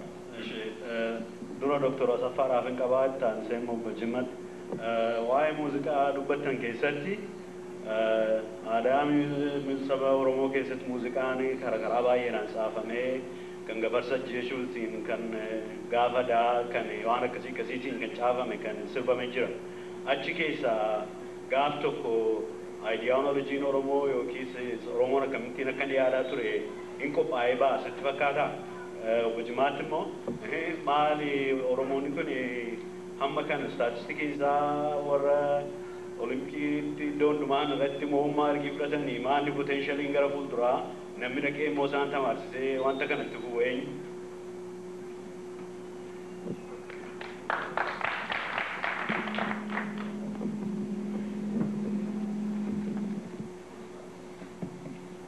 Maal egaa yoo nuyi barbaannu waan hin danda'amne jiru. Yoo nuti hojjennee anis atis warri barates warri hin baratanis namni hundumtuu walii galee hin hojjennannee kaane waan tura dhabu maaltu jira? Hin dandeenya natti fakkaata.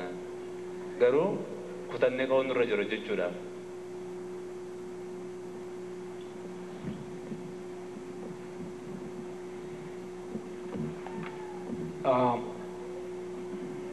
Namni barsiisullee Ato Nugusee Rooban ammas head coach Ethiopian team.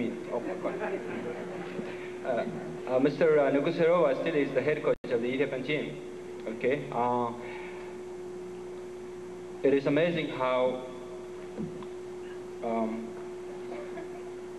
he has been there for a long time, but I don't know. You know, I'm not. I'm planning to go there sometime in coming years, perhaps, when I see in a much more first-hand basis possible to say or to comment on those aspects of training these world-class athletes. But I tell you a story here in Washington, D.C., where I live, where a lot of refugees who came from, mostly from the Rift Valley, through Kenya. I'm running with them now, young kids in their late teens and early 20s. And they are one of the best runners I ever encountered. And in the coming months and years, you'll be able to hear from them here in the U.S. So, you know, we can do something over here, but in Ethiopia, I don't know.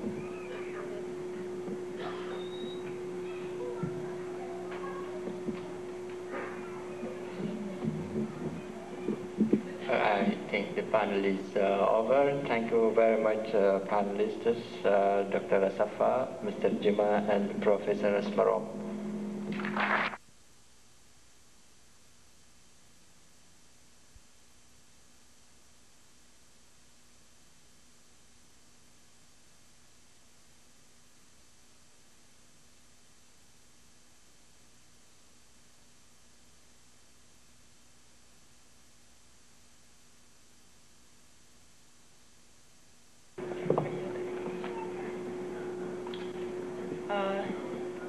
The topic of our panel for the next hour is the Oromo versus the Ethiopian regime. We have two speakers, Mr. Gose Guddata, an Oromo who lives here and who has done a lot of writing, and Dr. Paul Baxter. Dr. Paul Baxter has lived in Kenya and worked with the Oromos there. He has done an extensive research Also in 1967, he spent a year in RC. He has written extensively on Oromo issues, and up until today he has been very active and productive. He has been attending every Oromo conference, and I can almost say he's part of us. He has a great respect and love for our people, and we're very happy to have him here and to have him share his ideas with us.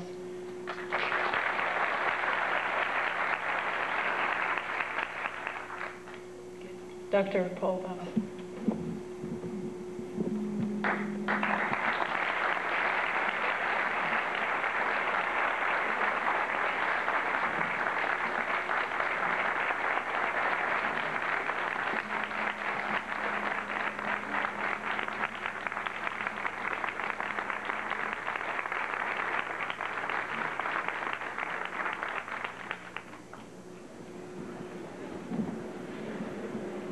You mustn't do that. I should be too overcome to speak.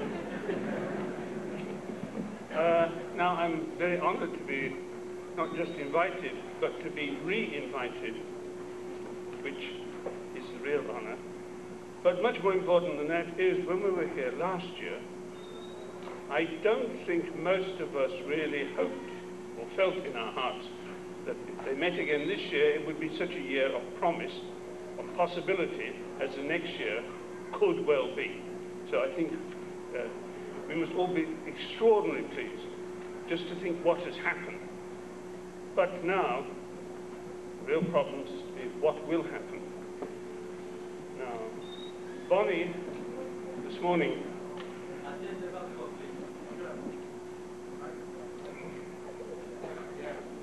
okay?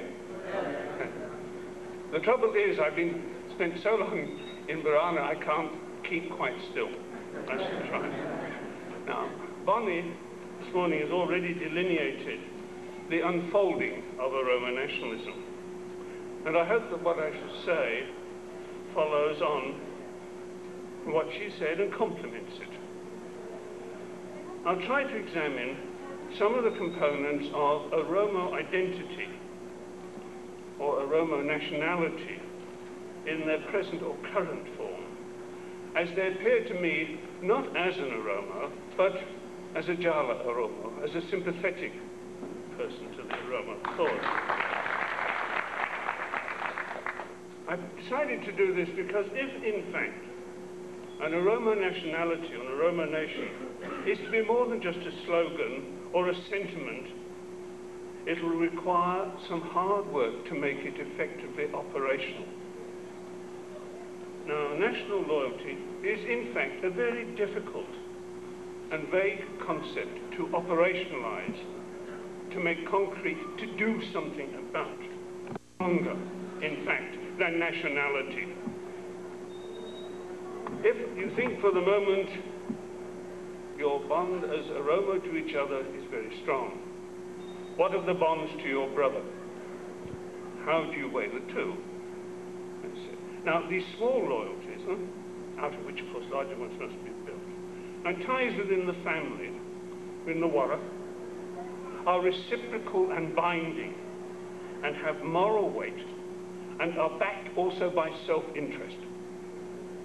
The family supports itself, and if you support your family, you support yourself. There's a moral weight and a self-interest in that. The ties between affines, Soda, between relatives, Pitoma or Hiti or Fira, have a diminishing strength compared to the immediate ones of the Wara, but they're still very strong. Then you go on to Babalatok or Manatok. That is still strong, but it is, because it is more widespread, it must be, in a way, less intense. So by the time you get to the Gosa, Gosa ties are strong, but they are more tenuous still, by which I'm thinking of, I'll change that. It seems to me the formation of a national consciousness, a shared peace, a shared Naga Oromo, is really what is required. Something which will transcend, not destroy, not break down, but include and transcend those Gosa Barana, Naga Barana, Naga Guji, Naga Arsi, Naga Mecha, Naga Tulama, all these things are very strong. But the idea of a Naga Oromo, a Gosa Oromo, as opposed to the smaller Gosa, is in fact still operationally a very new concept, to be operationalized and to be made to work. It's been there as something in the back of people's minds, maybe, but it's not been called upon to function, not in any historic times. Now, clearly, this Naga Oromo is being created and strengthened all the time. This very meeting is part of that very process. You come together each year to strengthen your feelings of nationality. Each of you, I expect when you go home after this is over, will feel as if you've been re-strengthened. You don't just come here for fun. You go home refreshed, I hope. Now, the very word Naga, peace, is a key word, a key concept, seems to me, in Oromo. I am not necessarily going to undervalue some of the other ones we've had, like Gada, but Naga, at any rate in Barana and Arsi, which I know, is a word that is on everybody's lips several times a day. When people greet each other, and when they bunakalak, several times every day, this word is used. I would guess if you gave a word count, it would be the word that was most often used in the course of a day. Naga, or its derivative, Naga, Naga, Naguma, Nageli, it would go on and on. But if you think...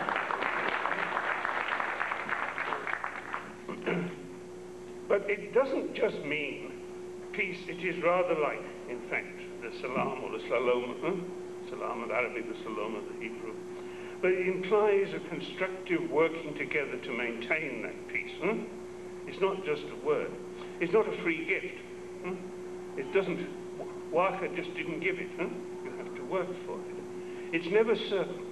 It's always likely to disappear. If it was not likely to disappear, people wouldn't be so concerned with it all the time. People are concerned with it because it's very delicate. It's a very delicate plant that can wither, can disappear at any time. The endeavor to maintain it is, traditionally, in I think most Oromo, maybe all Oromo societies, is the main work of the Jaroli. The work of the Jaroli is to maintain the peace. Young men are wild and stupid quite often and are likely to break it. The main job of the Jaroli is to maintain the peace, maintain concord. And the elders construct peace by maintaining it. By maintaining the peace they construct it by maintaining it, if you allow such a circular logic. And they do this in two ways, or two primary ways. Firstly, by the constant concern to Sembrana Dubimura, cutting words between men, solving disputes, maintaining a social peace which allows people to continue to rub along together, to live together. They don't all have to love each other. That would be very nice. But people are people, and people are as likely to hate each other as to love each other. So what they have to do is maintain a situation in which people can continue to live in the same ola, to herd together, to harvest together, and so on. To put up with each other. It's their job to control envy, inafu, hatred, jibu, insinuation, ajibu, all these nasty things which are there all the time. Now, they do this by listening and cutting words. They do this in another way by maintaining a flow of blessings and prayers between people and between people and waka, because the two go together. They do this by prayer and sacrifice and blessing. Traditionally, the maintenance of this peace has been limited to, at the widest extent, the Gosa, those Nagabarana. But Nagabarana traditionally did not include the Guji or the other people. They were aka Nyapa fakat. They were not quite Nyapa, but they were, at times they could be like Nyapa. Now, I think the first challenge now for Oromo, in a sense, is to extend this concept of Nagaland to comprehend all the Oromo nationally. And that's going to be even harder work than maintaining it among one of the Gosa segments. It must be. Who am I to say this? I suspect that some of the other meetings which go on before and after this cultural meeting, this will become very apparent. Now, but the two sides of the piece, which I mentioned, the one of men cutting words, the secular, is concerned with daily living and daily affairs. And the other is concerned with the sacred and the relationship between men and the mystical world. And so, but the two are not really separated. They're not separated in Oromo any more than they are over most of Africa. And you've heard, some of you heard me before, if I can put a little bit in parentheses, in brackets for a moment, I think one of the things the Oromo mustn't forget is that they're part of Africa. They're not part of Northeast Africa looking to Europe or the Middle East.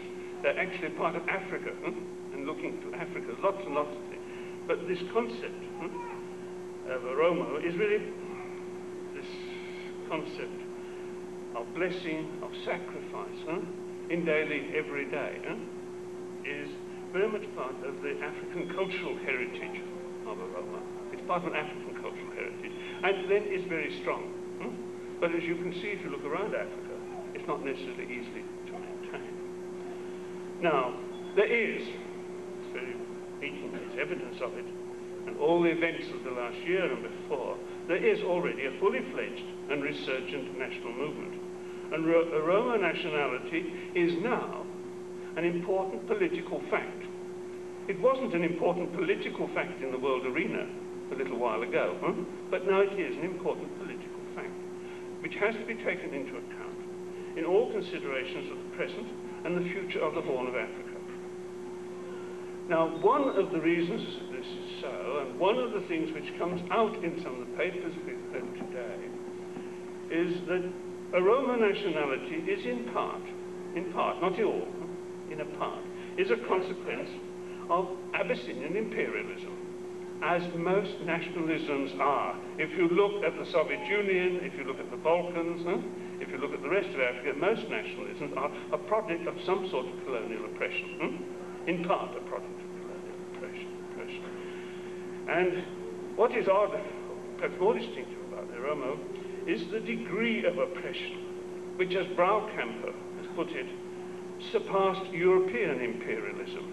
And to surpass European imperialism in oppression is a pretty strong record. And because it's then partly horrendous. And the creation of a pan-Oromo national consequence is, in part, a consequence of the experience of brutal colonization. In part, Oromo national consciousness has been forced on Oromo. I would guess that some of you here, in fact, became politically active because of some brutal colonial behavior which you were the victim, or members of your family were the victim.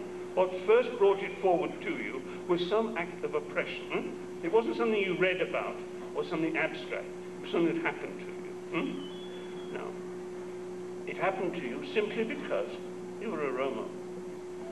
I don't have to argue that with you. And one of the things that you, coming from Ethiopia again, is that you have experienced that constantly the old central government's consistent response to rebellion and dissension had been to increase the intensity of central control. Whenever there was dissension at the periphery, as they would term it, or rebellion, or revolt, or feeling, you tighten control. The automatic response was to tighten control. And to attempt, as they used to say, to civilize the South by making it a subordinate copy of the North, to put it very crudely, to a Maori size. To a Maori size. Now, clearly, And they intended to do this by imposing hierarchy and absolute obedience, rather than seeking consensus, to pacify rather than to make peace. To pacify, to put down, to enforce peace, rather than constructing peace. Now, as part of the drive to establish a national identity, Oromo intellectuals, as they've written, have been intensely concerned to establish the autonomy then and the distinctive value and intrinsic worth of traditional Oromo culture. Now, the interesting thing is that this has happened to Oromo much more than it's happened to other pushing new nationalities as they've arisen in Africa, because of the nature of the particular experience. And I think this fact of this sort of cultural oppression, which many other people suffer, is a mark of the present formation of Oromo national identity. In fact, the definition of and celebration of Oromo culture are central issues of this meeting today and of the other meetings of Oromo here and in Amsterdam and in Berlin and in Melbourne that I've been privileged to attend. A strong accent has been this concern to demonstrate the strength and validity of our own Oromo culture. Now, Thomas Zittelman, who's with us today, has reported in a very acute paper that this concern is even more acute in the refugee camps, or was more acute even in the refugee camps, than among the people in exile and were able to write and produce. And he says there's a culture, and there's a stated fear that one could lose culture, and if one loses culture, then one falls below human dignity. Now, this is a predictable response everywhere, I think, among the oppressed and the dispossessed. But as I said before, it's been particular, in Oromo, it has this particular accent because of the particular nature of Ethiopian colonization and the education which one of the previous speakers brought up, the education which you received, the sort of education. So, because what it really meant was that if you became an Ethiopian, you really had to do that by ceasing to be an Oromo. A similar parallel, on a much smaller group, was what happened to many French Anglo people from Francophone Africa, who had to become elite or evalués. They had to become sort of Frenchmen, and Jew in a sense. But even if they became honorary Frenchmen in Francophone Africa, they didn't have to discard their names, their language. They had to become good at the new one, but not necessarily get rid of the old one. One of the distinctive features of the Oromo oppression was that they were expected to get rid of their old one if they wished to succeed. They had to get rid of it. So that is why I think that Oromo have such intensity to demonstrate the worth and integral value of Oromo culture. To an outsider, it seems something so obvious that there's no need to demonstrate it. It never occurred to me for years and years that there needed to be any demonstration of the quality of Oromo culture. I was trying to understand one little part of it, which, as Marina said, was so complex that I constantly felt like a baby. I felt like a child who was learning. So if I couldn't understand it, it didn't seem to me then, in my arrogance, that it should be valueless. I found it very difficult. And only lately, since in fact I've met many Oromo in exile, has this argument that it has to demonstrate its value become a real argument. It seems to be absolutely without doubt that it is, and it doesn't need further demonstration. But of course I'm an anthropologist, so I started off biased. But this is other major African cultures, such as the Igbo, the Yoruba, the Hausa, the Zulu, have not been expected to let themselves be swallowed by others in this way. And it's this special threats to language and culture which have made them such important symbols to Oromo, I think. They're more than symbols, but they're also symbols. Because symbols are active things, aren't just flags. Oromo culture has been badly undervalued in Ethiopia and is still not very well known outside Ethiopia. Still one of the major functions of a meeting like this is to demonstrate to the outside world that there is actually this very large population of people who need to be heard from as the Kurds and the Armenians need to be heard from. Huh? Let's see, these are the sorts of parallels. Huh? Now, it's quite extraordinary that it's so little unknown. So that liberal-minded Western people who would be very sympathetic if they knew about it, don't know about it. People who will sign petitions and demonstrate in favour of Inuit culture. Now, I'm all in favour of Inuit culture, but the number of Eskimo Inuit are very, very tiny. Huh? There's strong movements to protect Aboriginal Australian culture. Huh? All the Australian Aborigines would hardly make a small gosa. Huh? You see, much as one would pay. Huh? And so there is this need. Somali, in fact, who are much smaller, have been much more successful in projecting on the world the fact that they exist. Huh? Now, what I'm saying is, yes, that perhaps inevitably, though I think unfortunately, Oromo had become defined very much by not being something else, rather than by what they are, by not being Amhara. And I think, in some ways, Oromo themselves have contributed to this. Because very much they've been consciously saying, not what we are, but what we are not. What we are not. Now,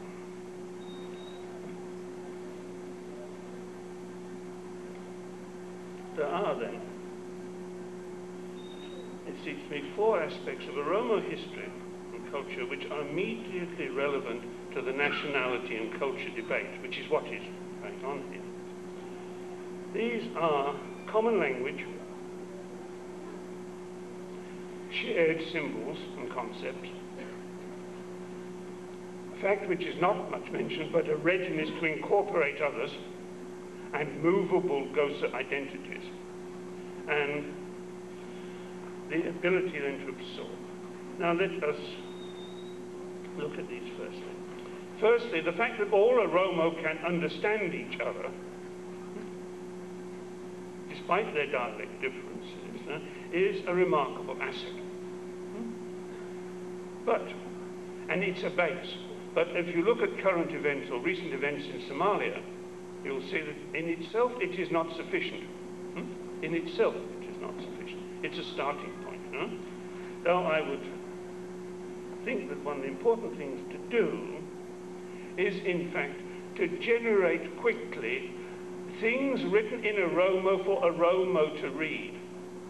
And by this I mean not just the leaflets which you produce and the bulletins which you produce, but ordinary people want the equivalent of novels, comics, cheap newspapers, you see. One of the problems with what seems to be all national struggles is that they are centered in intellectuals. And intellectuals tend to think the rest of the world are intellectuals and want intellectual arguments. People want fun things to read. If they're going to spread Oromo as a language which is used, people have got to be writing in it things which people want to read for relaxation and not just for improvement, I think. Now, secondly, there is, I think, as Asmram and others have suggested, more use to be made of this great cultural archive of shared concepts and symbols. And these would take several volumes. But I think you really want to start looking at things like Buna, Ililan, and all these common use articles which are shared and have similar meanings across a whole range of Oromo societies. Now, thirdly, and this is the point that I will labour a little because it's not been much made, Oromo have consistently, I said, demonstrated a capacity to Oromize other people. They've found a capacity to make non-Oromo into Oromo. If you look, they've been much more successful at it over the centuries than the Amhara have been of turning people into Amhara. Most people who are now, a lot of people who are now Oromo, their great-grandfathers were not, or their great-great-grandfathers were not. They become Oromo. And for example, Braukamper says of the Hadir, a considerable part of the Hadir were absorbed by the expanding Oromo and became actively engaged themselves in expelling their kinsmen who refused to submit to the suzerainty of the Abogado. And now this capacity to incorporate has been found in other African societies like the Zandi and the Alua, but it's found in very few other places. Hultin has explicated the ways in which the process operated from the point of view among the Mecha by the use of the image of the spreading grass, chakosa. You know the chakosa? Which spreads and shoots and spreads and shoots and overcomes the other plants around it, and it becomes the dominant grass. But it does it in a surreptitious way. It doesn't destroy the other plants, it just somehow takes them in. And I think it's an apt image. Now, what we don't know, though, really is how it operated. It may be possible to know now. But certainly when I worked in Kofele and Gadeb districts, or Wareda, Asi, which were areas, according to Braukamper, a very high concentration of Hadia. And there were clans, mostly in Ichi, goes in Ichi, were in fact of Hadia origin. But for almost all purposes, this was an irrelevant distinction. The Hadia clans, he actually said, Braukamper, actually outnumber the Arsi clans, clans of Hadia origin, actually in numbers. The people around 2 million outnumber the Arsi clans in the Arusi district, outnumber the Oromo proper. But the ethos in the 1960s was a totally Oromo Arsi ethos. You'd only known about them having been Hadia clans if you went out to investigate and take genealogies and ask. It was not apparent in everyday life. In fact, ethnic identity was much more connected to relatively new, in their local impact, if not historically, symbols like that of Sheikh Hussein. People saw themselves united around being followers of Sheikh Hussein, and that they perceived the Sheikh Hussein as being an Oromo, and this being an Oromo. Much more than clan histories. Now, fourthly,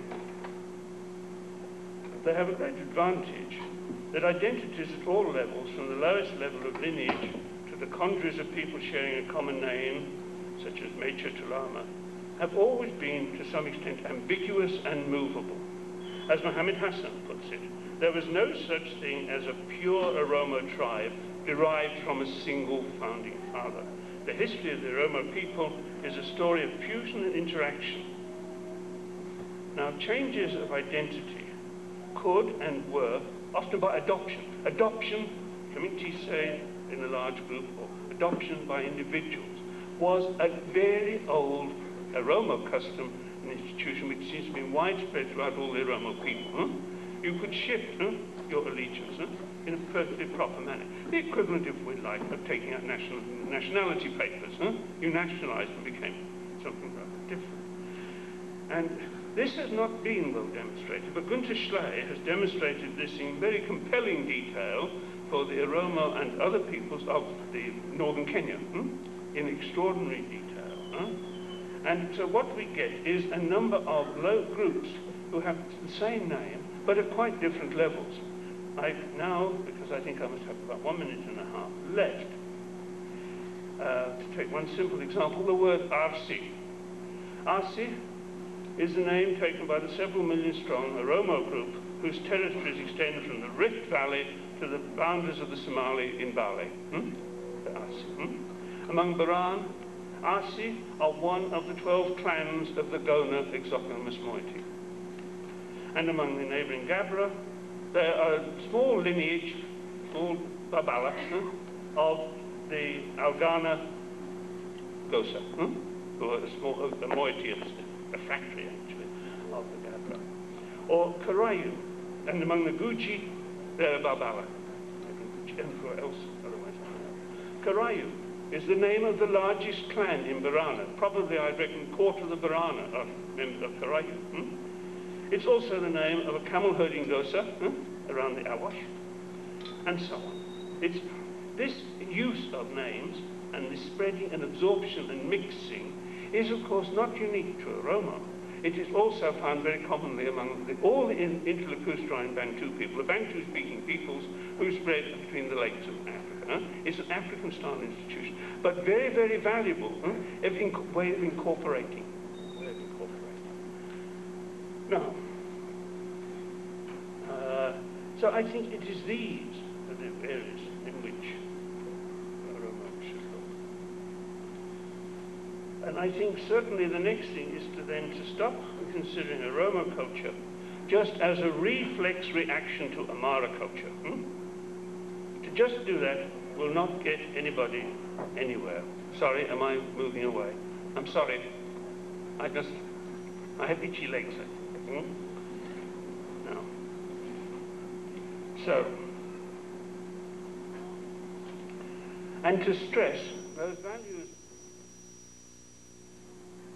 values in Oromo, which are particularly Oromo. Those values which we've had stressed before, which are inherent in Garda, not the system of Garda, not the apparatus of Garda, not the calendar even of Garda so much, but those of community, of mutual responsibility towards each other, and that politics is not detachable from ritual and morality. Now, one of the problems of the African continent everywhere is that politics, or the world I suppose, that politics have become detached from ritual and morality. Now, the centerpiece of traditional Oromo is that political office is central to moral values and morality. And these distinctive features, of which are many others, of Oromo culture, it seems to me, or the distinctive features are its oral richness. It's a magnificent, extraordinary language. It really is an immensely rich language. It's a language of infinite resource. It's a language of infinite subtlety. It seems to me one of the great poetic languages of the world. I really think it is. And one famous English poet called Shelley said, actually, poets are the legislators of the world. So, encourage poets. It also has traditionally great cosmological and religious sophistication. There is also great stress, it's also great stress on person and on cooperation. It is in their skills as mediators and as cooperators that Oromo might best choose to base their emerging political culture, I think. And if that is so, analyses of the context and changing meanings of such key words as Ada, which translates as culture and custom, are prerequisites for such a construction. Thank you.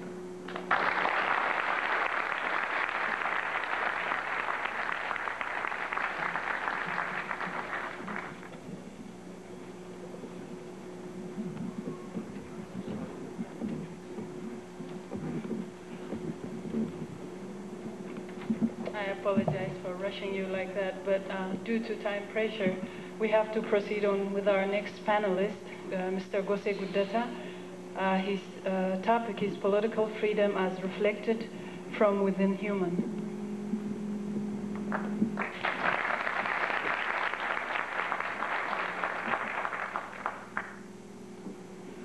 Thank you, Madam Chairperson. I like Dr. Baxter's presentation, but I would like to comment on one point. The Oromo nationalism has to do with the Oromo nation and the Oromo people. I think it has nothing to do with Ethiopian colonial, so-called Ethiopian colonial imperialism's nationalism.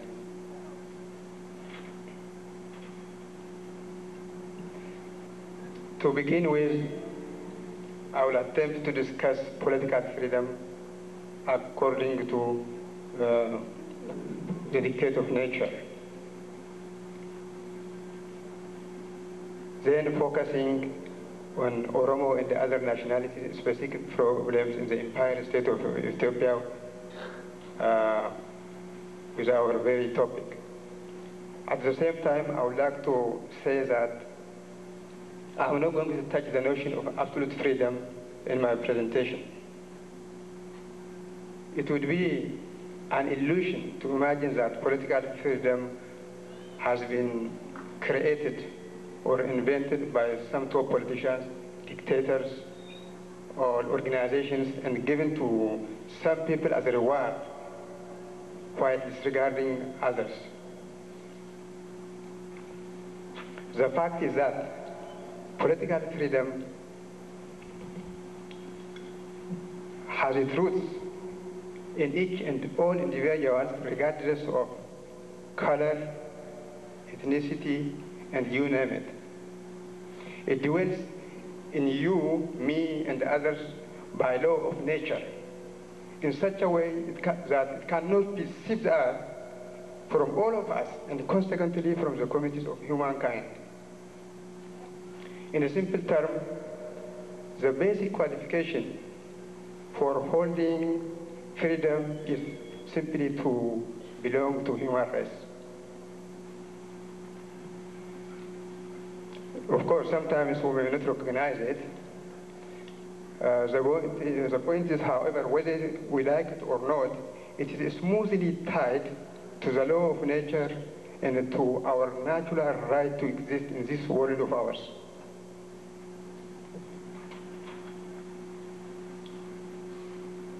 The difficult thing is it does not have a simultaneous natural protection or immunity, if you would, against the outside invaders.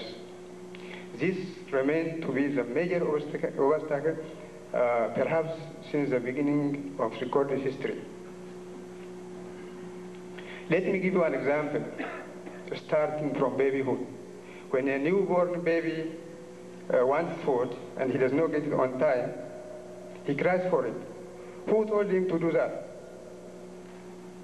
Despite the fact that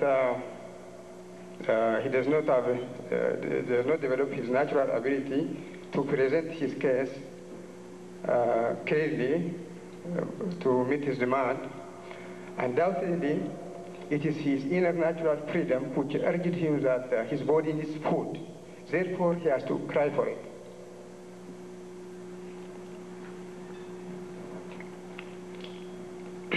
Reminding his parents of their obligation to pay attention to him is his struggle to make them recognize his right to eat food, which is his right to exist as a human person. Anything short of this is not accepted to him because, or otherwise, he will be out of circulation. Let me give you another example. I will start saying, what if someone violates your freedom in his attempt to disregard your basic needs? Maybe goes as far as saying that don't breathe fresh air for half an hour. Is it possible for you to accept this type of dictatorial role and remain silent or give up your freedom to breathe? I don't think no one in this room is willing to accept this voluntarily.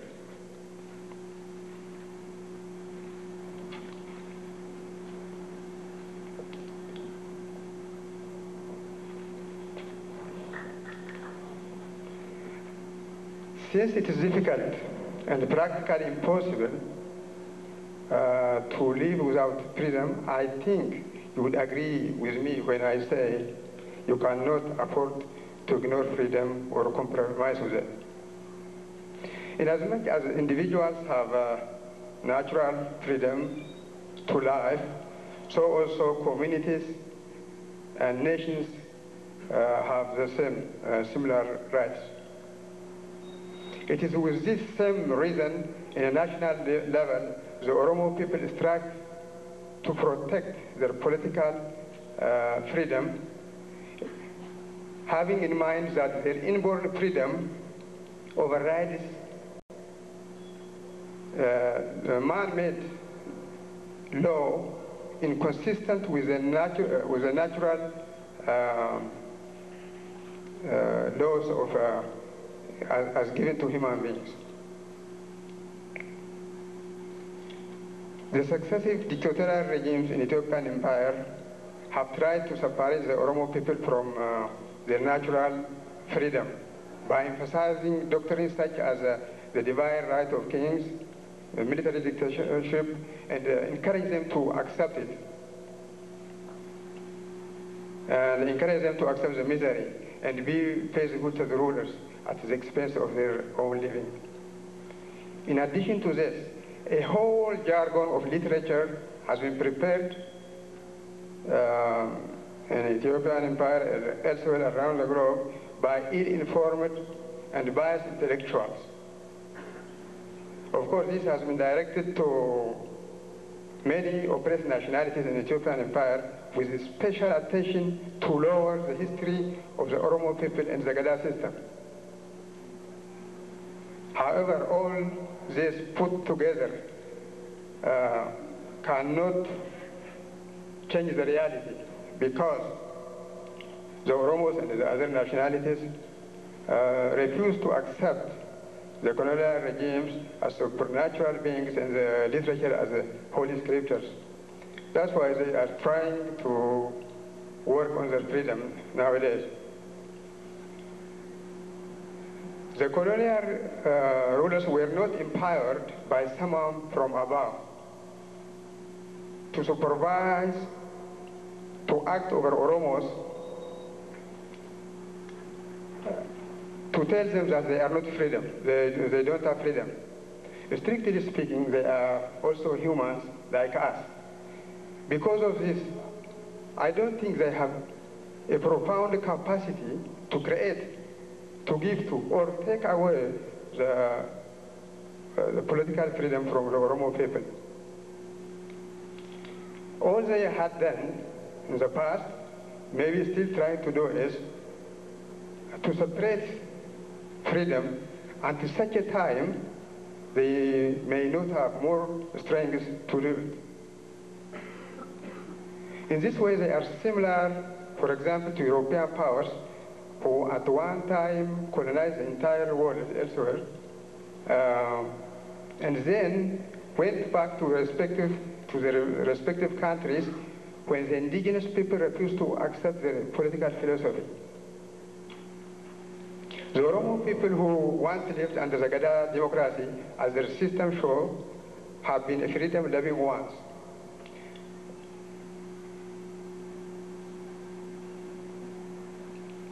Indeed, that was why they chose the Gada system based on their inner natural image. In other words, their system has sprang or came out from within the condition of their true nature. Although the Oromo people were overwhelmed by the colonial regimes, they have never disconnected from their natural freedom during the colonial days, both in the past and at present. It is true their freedom has been suppressed for some years now, but it has never been disconnected or eliminated, as a continuous struggle for independence testifies to the fact. The Oromo people know that the violations of their freedom by an alien race or power cannot erase their history from the scene to bring an end to their identity. Since their natural freedom, connected with the struggle to survive, helps them respond to the dictatorial regime forces playing over them, they manage to say no to the Ethiopian colonialism. I'm saying that they are trying their best, working toward revolution, toward independence. On the other hand, we can also try to see that besides discouraging the Gada system, which is a symbol of the Oromo people, the colonizers told the Oromo's legend, which is fictitious stories that have nothing to do with the Oromo people, and encourage them to accept it, as if the Oromos has been under the Abyssinian dynasty for the 3,000 years, as the colonial leaders claim. Furthermore, they preached unity to the Oromo people and also to other oppressed nationalities in the empire. However, the unity they continue to talk about has been squeezed down to the maintaining of colonial system, to authorize the so-called national elite nationalities or nationality for some time in the empire, to shape the destiny of the Oromo and the other oppressed nationalities by suppressing their freedom. So you could see that this one-sided colonial action has no sense with the Oromo people who would like to express their freedom in the future under independent Oromia. Thus, when we talk about the freedom of the Oromo people, we need to think about the Gada system. As I said before, an attempt by colonial masters to exclude the Oromo from this by belittling their history is a rejection of natural law, a force that they cannot defeat, as their continuous struggle in the Ethiopian Empire shows today. I think it is clear that throughout the ages, time and again, irrelevant human-made laws have changed, but freedom according to the nature continue to exist. Whereas strong leaders as Mengistu, Haile Mariam, and Haile Selassie disappeared from power. The Oromo people know that when freedom is suppressed, there is no good life. Because of this, they would like to be left alone with their inner freedom, which every Oromo individual and together as a people possess, as expressed in the Gada system. The colonial masters, on the other hand, seem to have not understood what the Oromo people have been saying since they were colonized. I think right now, the Oromo people are trying to make the message more beautiful and very clear to help the colonial rulers understand it better.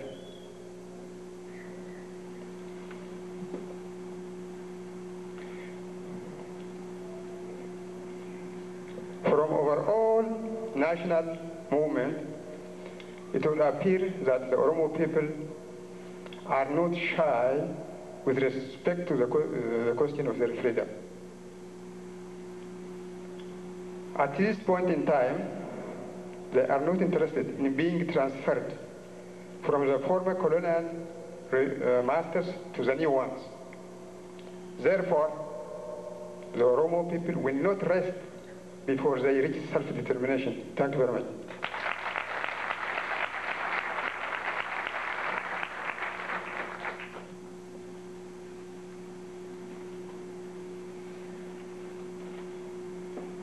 Thank you, Gosi, for finishing before your time was up. That will give us some time to take a couple of questions. And those of you who have questions, please come and line up in the aisle, and the microphone will be ready in just a minute. And we'll take 4 questions, and please make your questions short and be as clear as possible.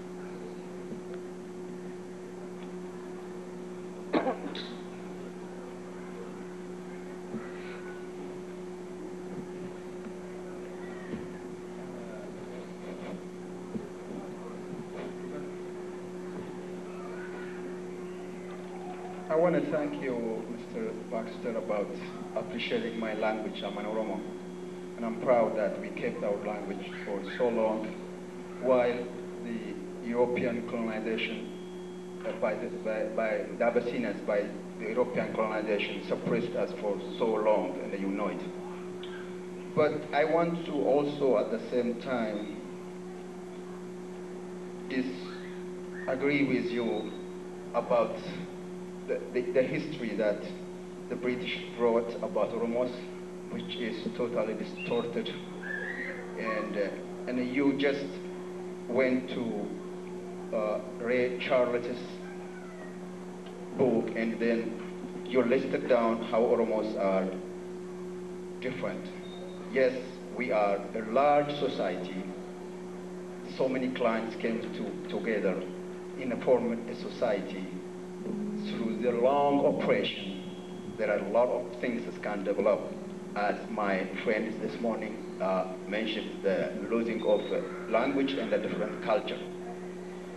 So I'm very sorry about the love piecing you said. You almost don't say it from their bottom, or maybe you are trying to relate this to the present situation, if I understand you.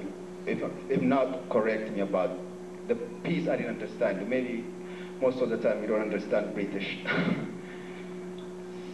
So it's not clear what you were talking about, the peace, when Oromo say Naga. And the other thing is you misunderstood colonial system and the contribution of the oppressed people to the colonial system. Can you clarify that? And appreciate, if this was Amhara Forum, I tell you, they will never let you to say a statement, and thanks to the Oromo democracy.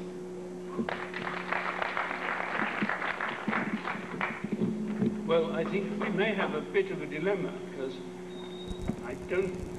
Dilmzetti didn't understand what I said, and I'm not at all sure I've understood his question, but we'll see. Now,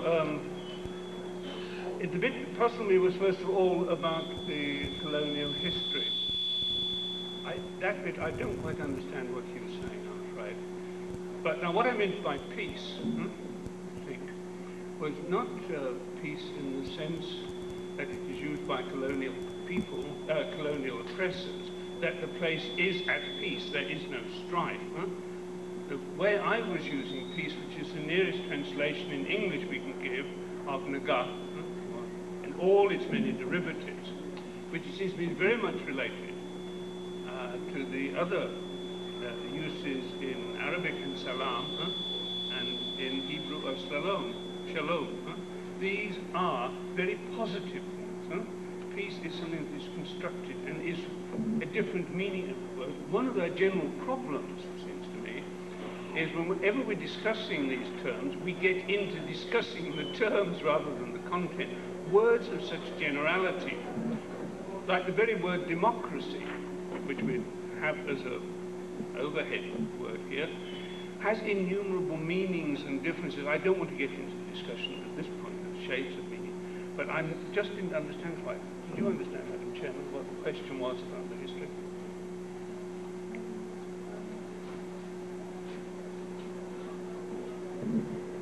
Well, I didn't mention any British writers, did I? I mentioned Braukamper on the Hadia, and I mentioned Jan Hultin just in Chokosa.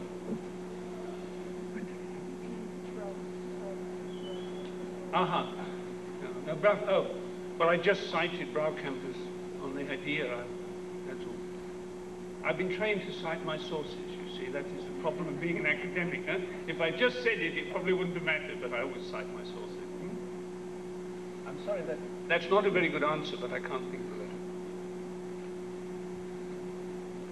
The next question.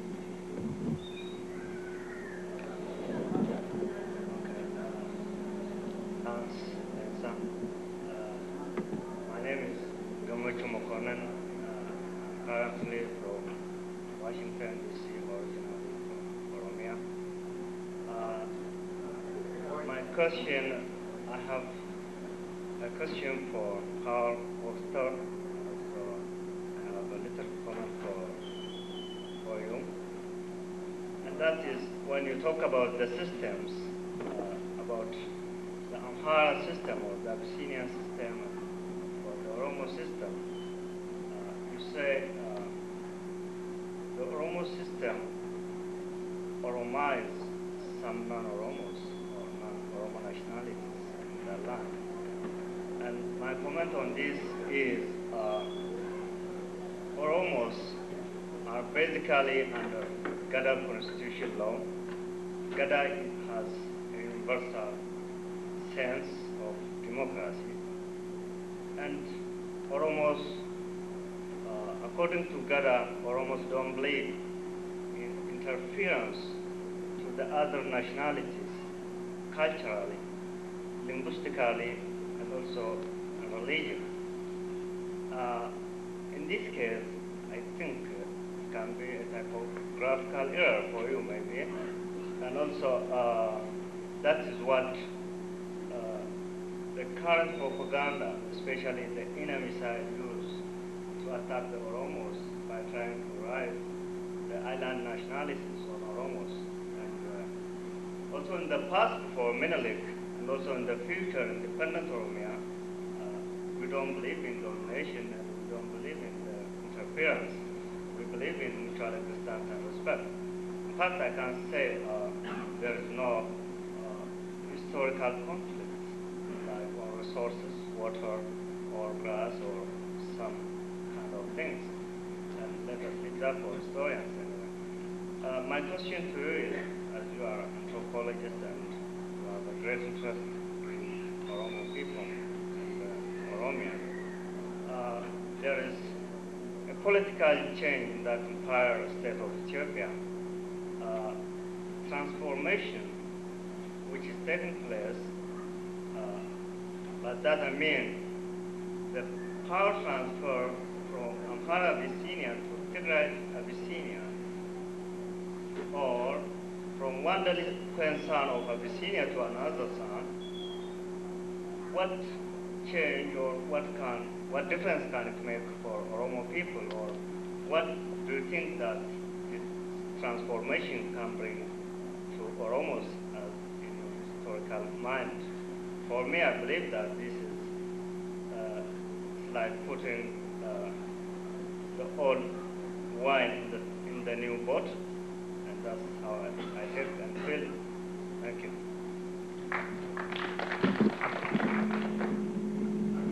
Well, you're really asking me to be a prophet, and I'm not a very good prophet. Huh? I'm not a raga. I don't know. Huh?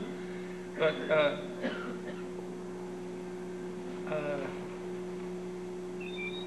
I am not sure enough about what is happening in Addis Ababa and in Ethiopia at the moment. Huh? And I hope I shall learn more while I'm here. The only information that I've had about what is happening in Ethiopia is what I have read in the British newspapers. And that's very little indeed, because there is very little to read. And one of my reasons for coming here, perhaps in part, many, almost not my reasons, one of my hopes, was I would learn more about this topic myself, not necessarily in the discussions, but informally talking to people who are much more aware of what is going on than I am. So I cannot forecast what will happen. Huh? If it is, as you say, merely a transfer of power from, as it were, the left-hand side of northern Ethiopia to the right-hand side of Ethiopia, as you look at the map, huh? Or if you move from Amhara areas to Tigray to transfer the rule, then that is not anything that anybody would want. Of course not. But hopefully, it will not be that. We're here today talking under the heading of Oromo nationality and Oromo nationhood. Huh? And our remit, I think, what I thought was our remit, was to consider what can be done and what you as Oromo can do and what friends of the Oromo may think can do. But I wouldn't like to go any further into that issue because it's outside my competence, like a lot of other things.